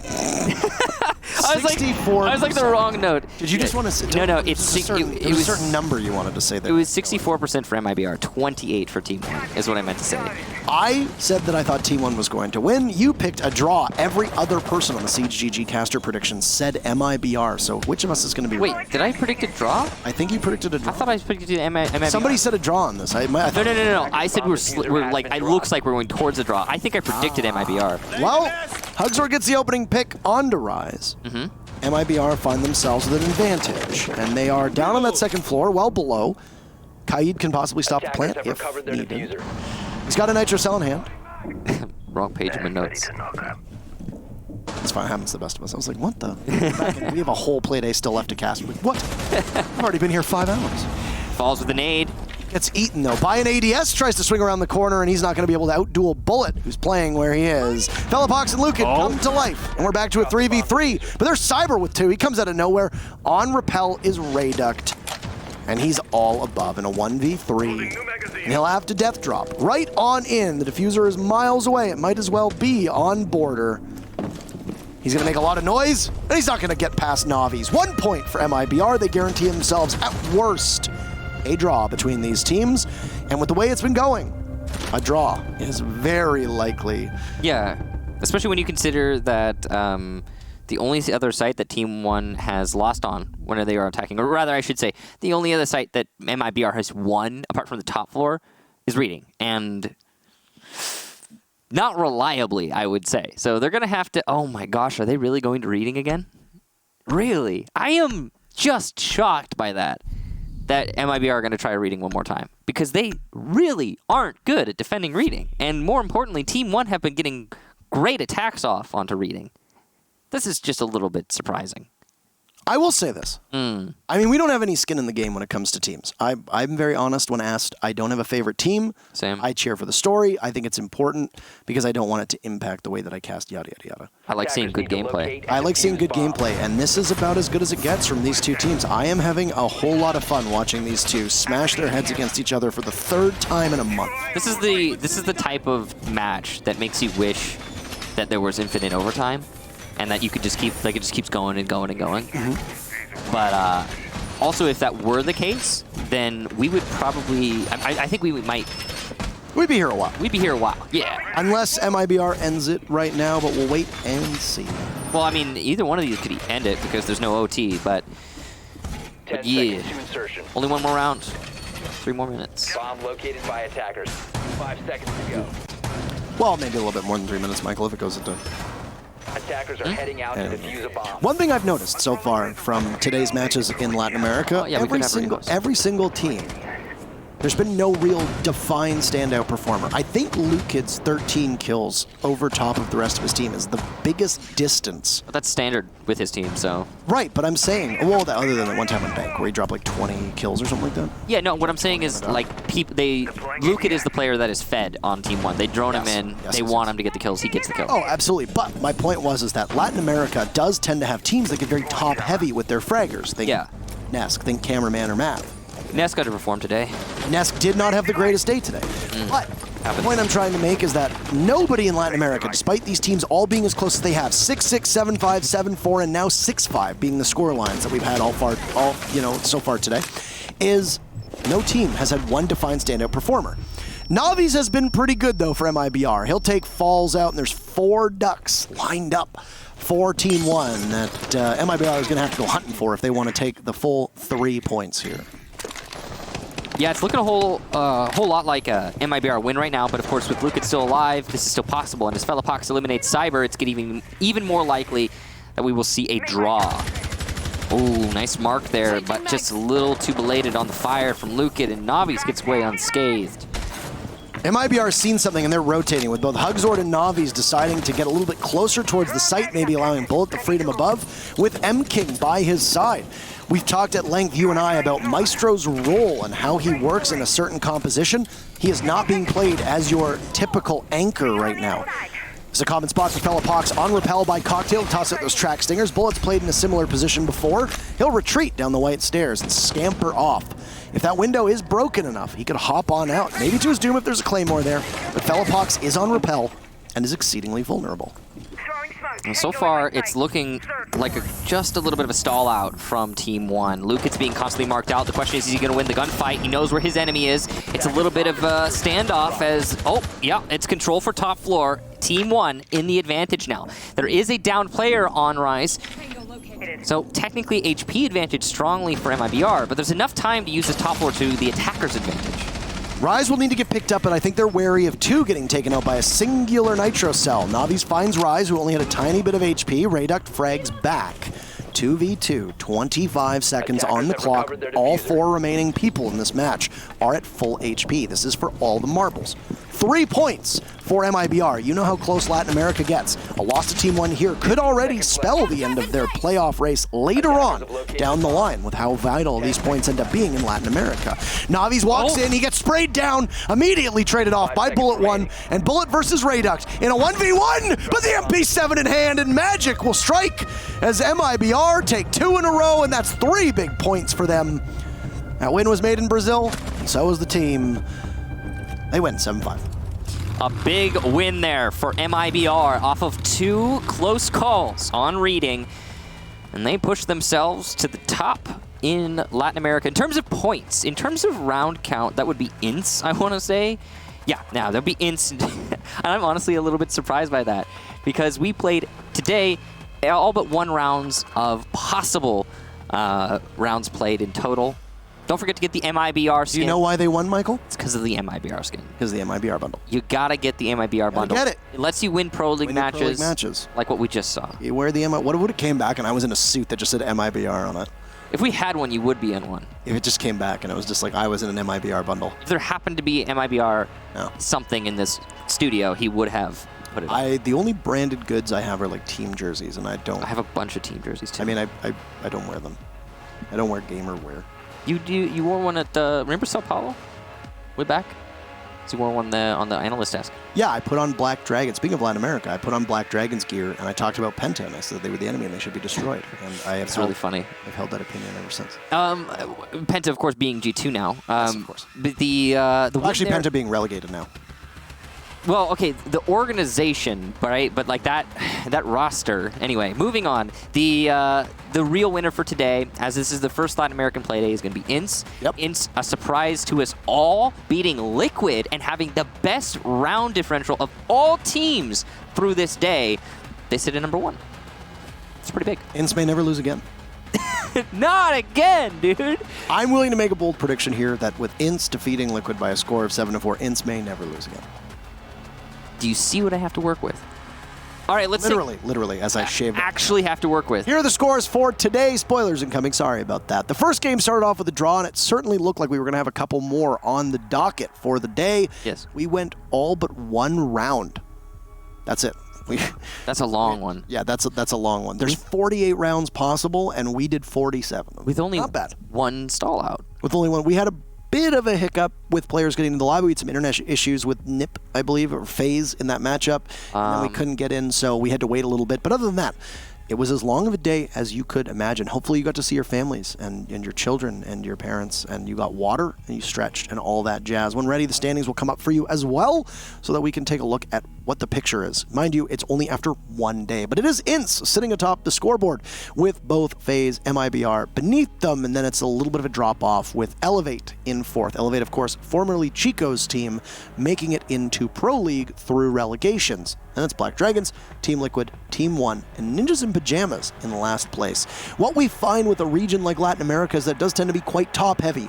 3 to 4 teams are usually in the running with day or 2 or 3 left in the schedule. The points you drop now could be the difference between you making it to the postseason, wherever that event may be, and you sitting it out and watching from home.